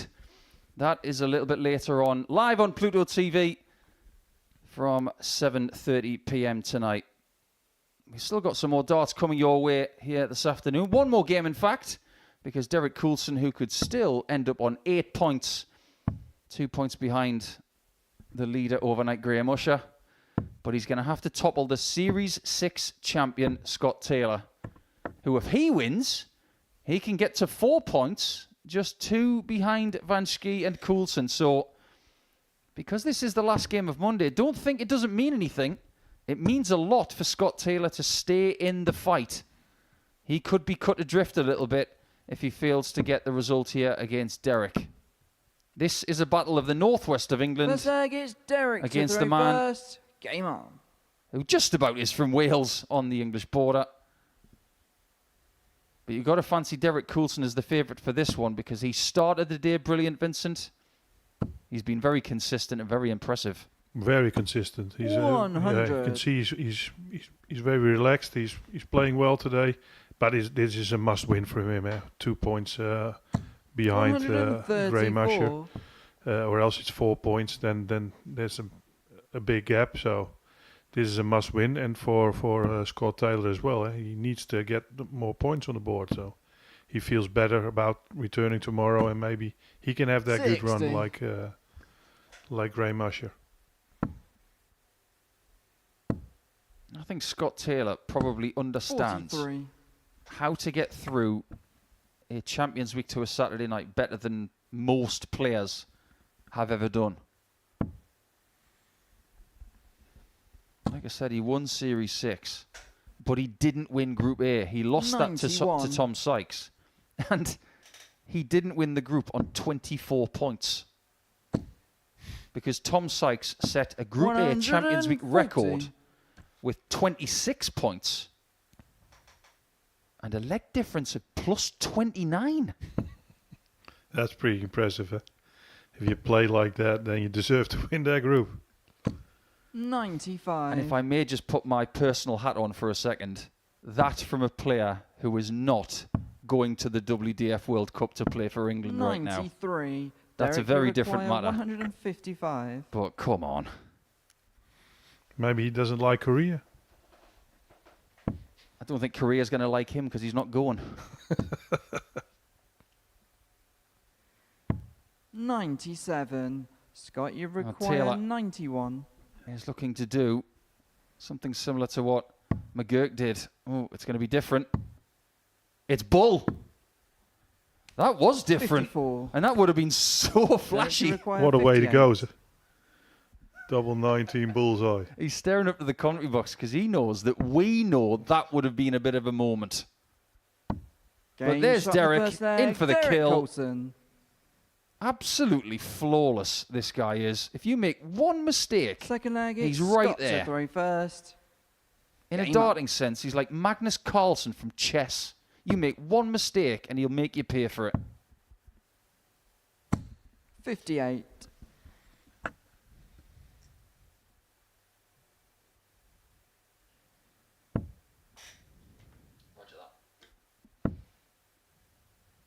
I don't know what it is about the kite-shaped flights these days, Vince. They're making a bit of a comeback, aren't they? Yeah. A lot of players played. Wimmer's going to make them now in a shape in the same form and with a stem attached to it. So yeah, they go faster to the air, and that's sometimes some players prefer that. And yeah, you can see them more often. Yeah.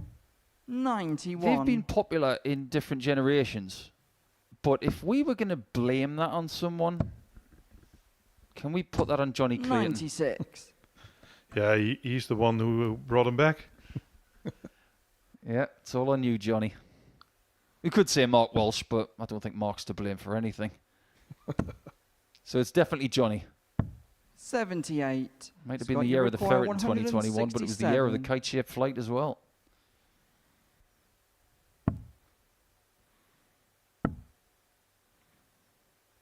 Interesting play there from Taylor. Showing he's got a bit of versatility with the counting. He's playing well.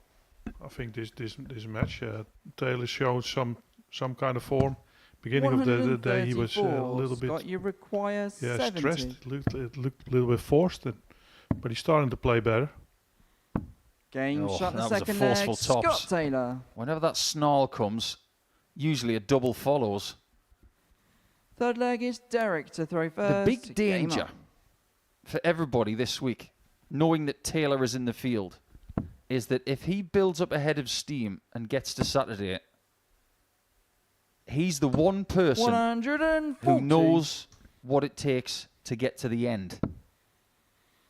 Yeah, you can see the way he plays aggressive. 100. And that is for a finals night. I think that's a bonus, a plus, because he's attacking then the board, and he wants to dominate that game. Like for instance, Coulson. 90. He's just playing the board. He plays every time the same thing, just the same thing over and over again. You can see it in his face sometimes. Eh? I love watching him play. I think he's great to watch. There's a way of really trying hard, the way that McGurk has today, and it hasn't paid off for him. But there are some players that when they really grit their teeth, it can yield benefits. Yeah, it all depends on the play. He saw at McGurk today that it didn't work because he was so mad at himself that it went from bad to worse. But with him, you can see, he's not bothered that much about that he played bad in the beginning of the day. Yeah, it's almost like he's got a vendetta against the treble 20. Yes.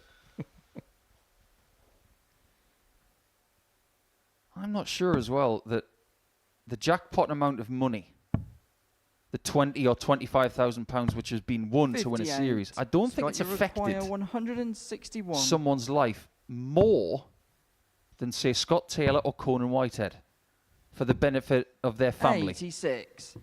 Derek, you require 131. And I think if he were to win again, it would have that profound effect again. Yeah, that's interesting. I mean, it can be life-changing, of course. It's not that you don't have to work anymore, but it's a lot of money. You can do that, building up your career, Scott, or 75. get a little bit of financial stability. Yeah, sometimes it can be life-changing. The third leg, Scott Taylor. Something's changed in this game. Scott Taylor is taking control of it. That is a wonderful two-dart checkout. Fourth leg, 14 darter, to throw first. and this game is very much his if he wants it. Game on. He's got a young family here, Scott. And the financial benefits of Series 6 allowed him to have a little bit of financial freedom, but another injection like that could be hugely beneficial, especially when you consider that the winner this week goes to the ADC Global Championship, where 45. We're talking about a prize of nearly 3 times as much. Yeah, exactly. £60,000 to the winner. I mean, that is also such a 59. massive prize for amateur darts. Yeah, that could be doing a lot for yourself. You don't have to get a sponsor or a manager to go to Q school and to try to get that to the next level.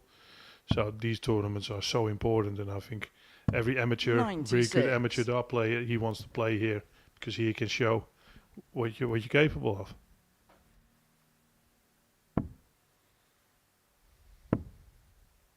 Just starting to lose his range on that treble 20 a little bit. And he's very much aware of who does what here, even when he's not playing Scott Taylor. He might not say so, but he knows what's going on. 140. He's not a massive social media guy. He's not someone who's very outspoken, but he's very aware. And you should be. It's your hobby or part-time job. So you should be knowing who you're playing, who's good and who's not, where is your advantage. over a player? 100. How do you think you require can play a guy? 147. You can recognize when he's off or when he's on. Well, is he on? If Coulson doesn't 91. find Derek, you require 120. the right amount of 20s here with a double at the end, he might need 3 straight just to preserve the chance of 8 points for the day. And this time he can't find it. 60. Scott, You could be in a lot of require trouble 56. now if you finish this 56. I love that single.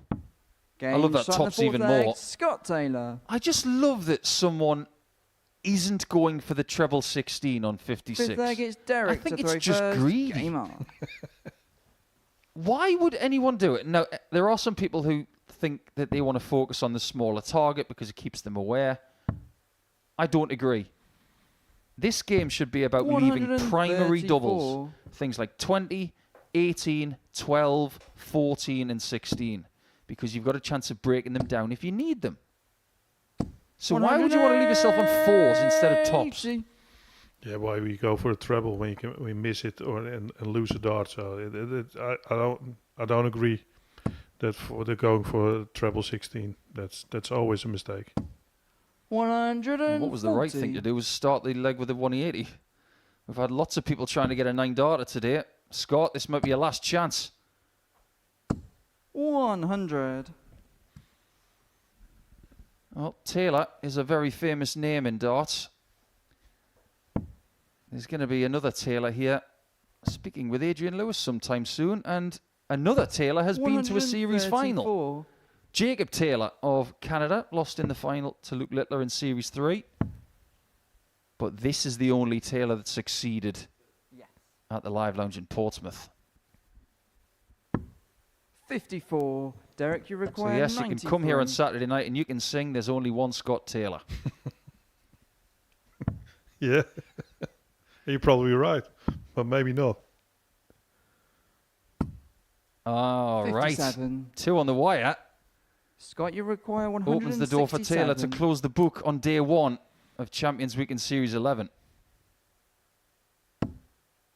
Not there. There's no guarantee that 86. DC is going to find this. Derek, you require 36.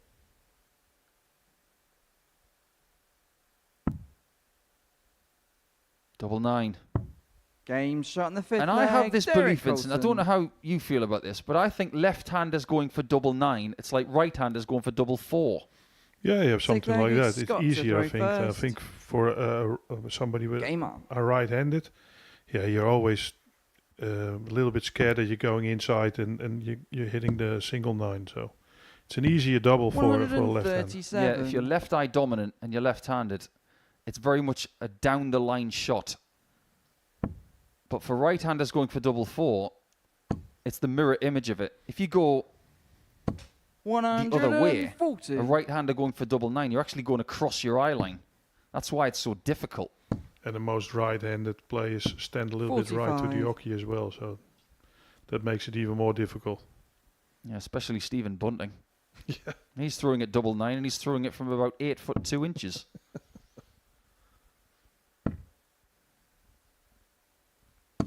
$121. Does Taylor get a match dart in this leg? I think he understands right now that if he doesn't press his foot down now, he could easily lose this game 4-3. Yeah, that's the good thing about Coulson. He's not letting somebody win easy from 100. him. You have to come and get it from him, and that's what he's done really good in this whole day.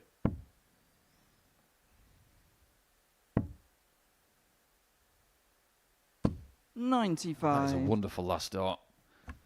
9 darts strong, 1-4-5 left. That's really good. He keeps the pressure on him.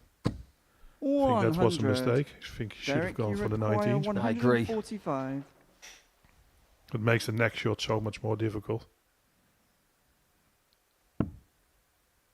So if Taylor had left 120, he could have concentrated his efforts on the 60. 105. Here, Scott, you require it's a 119. very different checkout. Plus, if you hit a treble 19, you have to go to the bull. So that was a mistake. Can he rectify it? On tops. 79. It had a little look on the way Derek, by. You require 40. Tops does not greet a win for Taylor, but it might be a leg win for Coulson. Game He shot doesn't the make sixth that leg, mistake, Derek Coulson. and we go the distance in the last match of the day.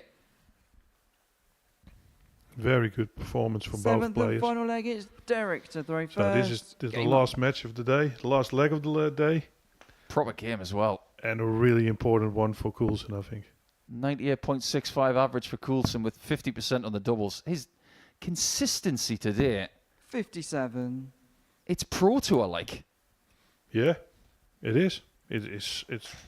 He's always in the 90s. Maybe one match he's a little bit off, but the rest he's constantly in the 90s. And then you can play Pro Tours and come very deep in tournaments there as well. I remember the first time that Ryan Searle won a title in 2020. He beat Michael Van Gerwen in the final. Looking at his results all day, between 95 and 98, all day. 81.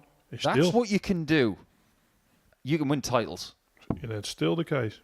You look at so many Pro Tours, there's a lot of Tom Plus averages, but you can see then the next match is probably, so it's a lot lower, and then you have to play against somebody who's just had a brilliant match. The match afterwards, and most of the time they're vulnerable.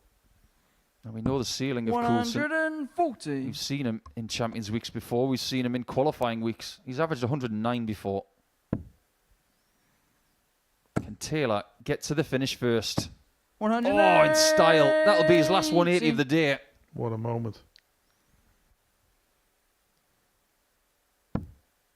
What a climax. Coulson won't leave him be. 180. That is a really impressive required answer. 98. Look what's he going to do now. Needs a switch. Needs a tops. 78. 2 match starts at tops Derek, you in 2 require legs. 43. And Coulson might make him pay because his doubling today has been elite. Tops again. 33. Feels like the first time today in a big Scott, spot you that he's require missed. 20. This is the first time I think he let himself down. Scott Taylor is taking a pause here because he didn't think he was coming back. He is. And the Game double shot that and the gave him the match, title Scott in Taylor. Series 6 gives him another win. So he's going to have 3 wins for the day. A really, really good performance from Scott Taylor. A great game to finish things up. Coulson with a 98.58 average. It wasn't good enough this time because something similar from Taylor, it was good enough. And his doubling was just a little bit better to end the day with a 4-3 win.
Welcome back to the Modus Super Series, where the first day of Champions Week has come to a close. And before the break, we saw Scott Taylor get the better of Derek Coulson by 4 legs to 3 in a last leg decider. But it was a day that was dominated by Graham Usher, the gambler, winning all 5 of his matches. And he is the player at the top of the table overnight. A 4-point lead from Coulson and Vansky, respectively. Scott Taylor lost his first 3 games, won his last 2, finds himself on 4 points alongside Vandervelde and Schie, McGurk, the reigning WDF World Champion, without a point to his name following the first day's worth of play here in Portsmouth.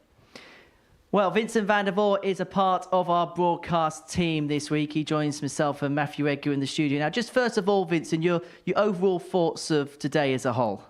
I thought the standard was pretty good. I enjoyed it. It was a lot of good matches, and I think Graham Usher deserves to be the leader of the board.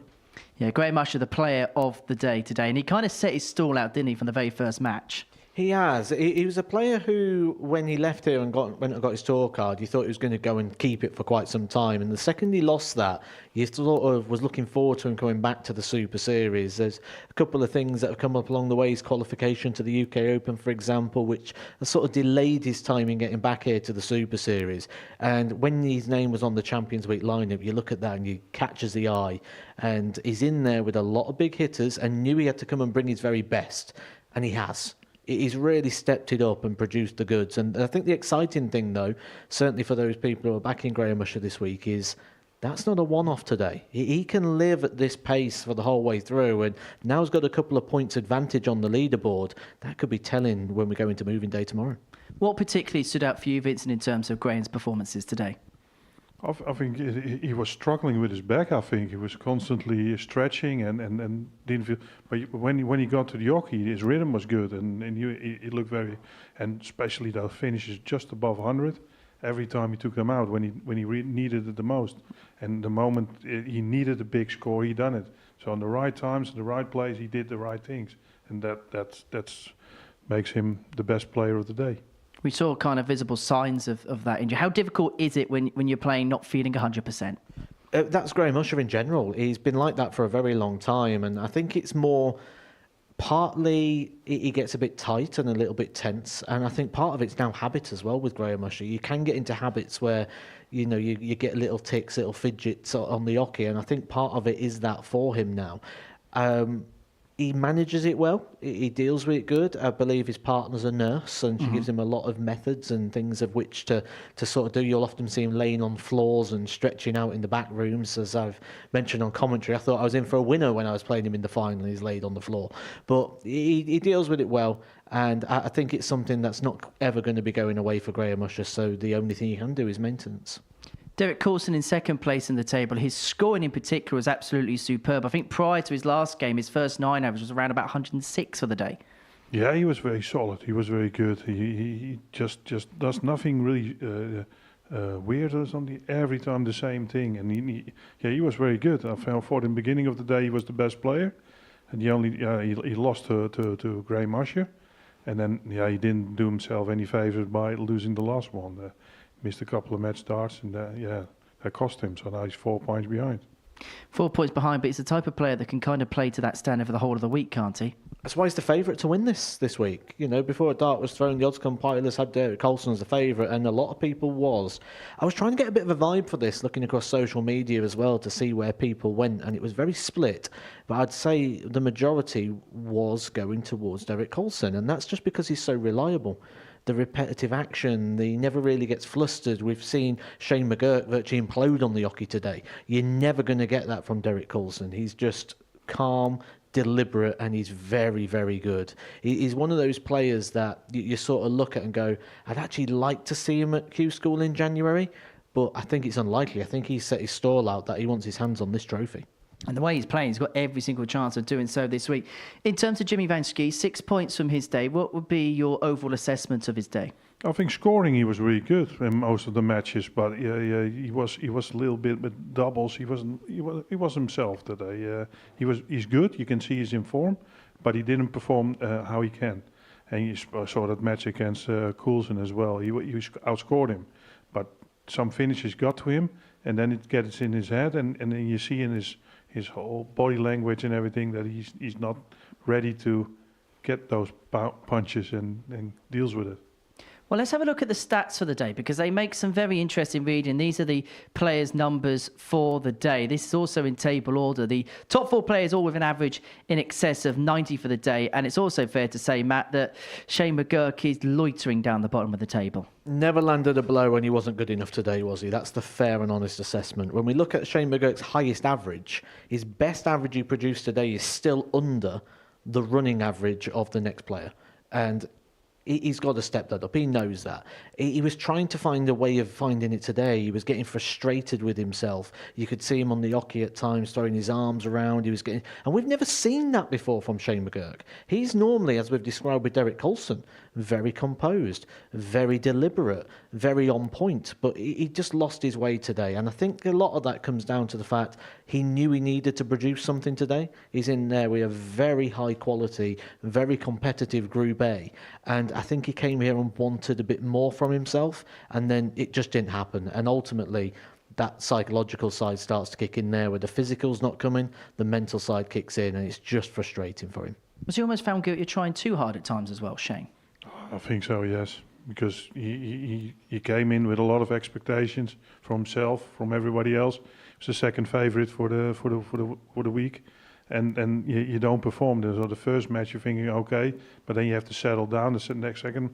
And by the third match he was all over the place, and he was more angry with himself. He didn't play his opponent. He just played himself. And you see even the last match. The first 2 legs were good, and he couldn't maintain that level. So he's got some work to do tonight and today, the rest of the day, in his head, and talk to people and try to regroup himself and come back better tomorrow. Vandervelde, is it fair to say it was a little bit patchy from him today? Oh, very fair assessment, really. You know, he had that incredible game, didn't he? He averaged 101, and then sort of 83, sort of low 80s in the other games. He's shown enough to show he's going to be competitive in this week. Whether he's going to be competitive in this Group A, I don't think so, on the evidence of what we've seen so far today. But when we look ahead to a Group C or a Group B campaign, I think that's where he'd really sort of come into his own. In terms of Scott Taylor, it was a poor start to the day, lost his first 3, but credit goes where credit's due. He recovered well in the end. Yeah, I don't really worry about Scott Taylor. I think he will be all right. He knows how to play these weeks, and he knows he's played today. He started poor, gets better. I think he lost the match against Vansky, or in the second match, that he didn't play that bad. But he will progress, and he will be better tomorrow, and he will find the form during the week. So I think he will be all right. And I think that's the key, isn't it? Because you look at a lot of the players here. We know a lot of them, as I say, Scott Taylor being one of them. We've seen Derek Coulson in the past do it, Schie McGurk do it. They're the type of players that can work their way into a week, can't they? Scott Taylor more so than anybody else, I feel, because when we talk about all the other players, whether it's Derek Coulson, who's still playing darts regularly and playing seniors, Schie McGurk, you know, he's playing almost every week at the moment. Scott Taylor doesn't. Scott Taylor's not playing that much at the moment. Darts isn't his number one. It's not his priority anymore, but it's just something he's very good at still. And, you know, he hasn't played a lot of darts when he won his week. He's not played a lot of darts since then, other than maybe a little bit of preparation in the build-up for this tournament. So maybe it takes him a day or two. It certainly felt that way when he won his week. And he's one of those players that I do agree with will be getting stronger as the week goes on for sure. Well, Matt, Vincent, thank you so much. Great to have you as part of our team this week. Vincent, Matt, thank you as ever. Plenty coming up across Pluto TV. Coming up next, we're going to be looking back at how we got to this particular point at the Modus Super Series. We'll be rewinding through some of the finals tonight. We'll begin with week 2, which took place in May. Then we've got the Tungsten Talk. That features Reese Robinson from 7:30 tonight. We're going to be back from 9:30 a.m. tomorrow for the second session of Group A, and then it all culminates on Saturday night from 7:30 p.m. Champions Night in Series 11 to see whether Scott Taylor can win it again or whether we're going to get a 10th different name on the Super Series trophy. But it was Graham Usher who played all his cards right. The gambler is top of the table. We'll see you tomorrow morning. Take care. Bye-bye for now. So receiving the trophy. Gains on the fourth line. £25,000. The new Modus Super Series champion.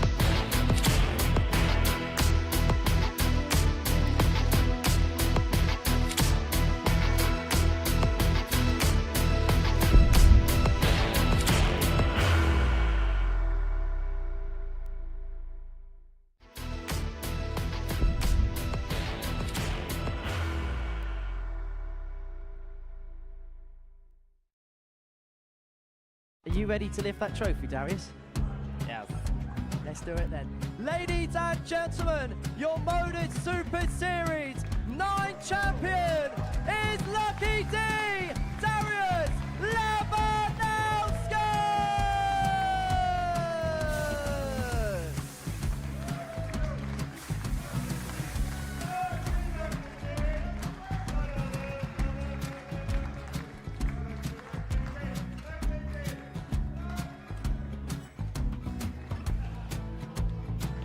Well, what a wonderful night of darts we have seen, and we are ready.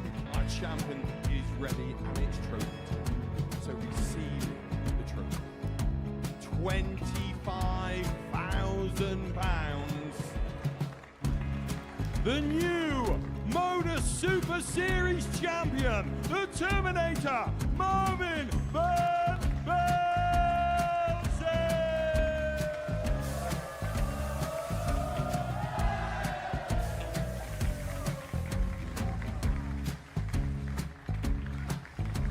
And one more time, the 8th Modus Super Series champion, the Terminator, Marvin Vandervelde. And the new Modus Super Series champion is Andreas Dirty Harrison.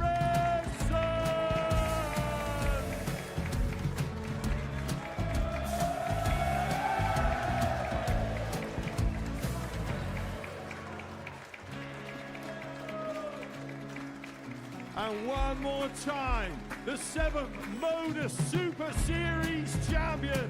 Give it up for Andreas Dirty Harrison! The moment we've all been waiting for. Would you please show your appreciation for your Series 6 Modus Super Series champion, Scott Taylor!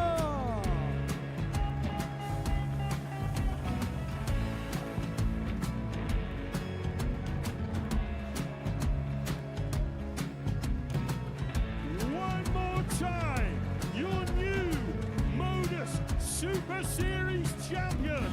He is Chucky. He is Jim McGurk. Ladies and gentlemen, your Modus Super Series champion, retaining his title, the Nuke, Luke Littler!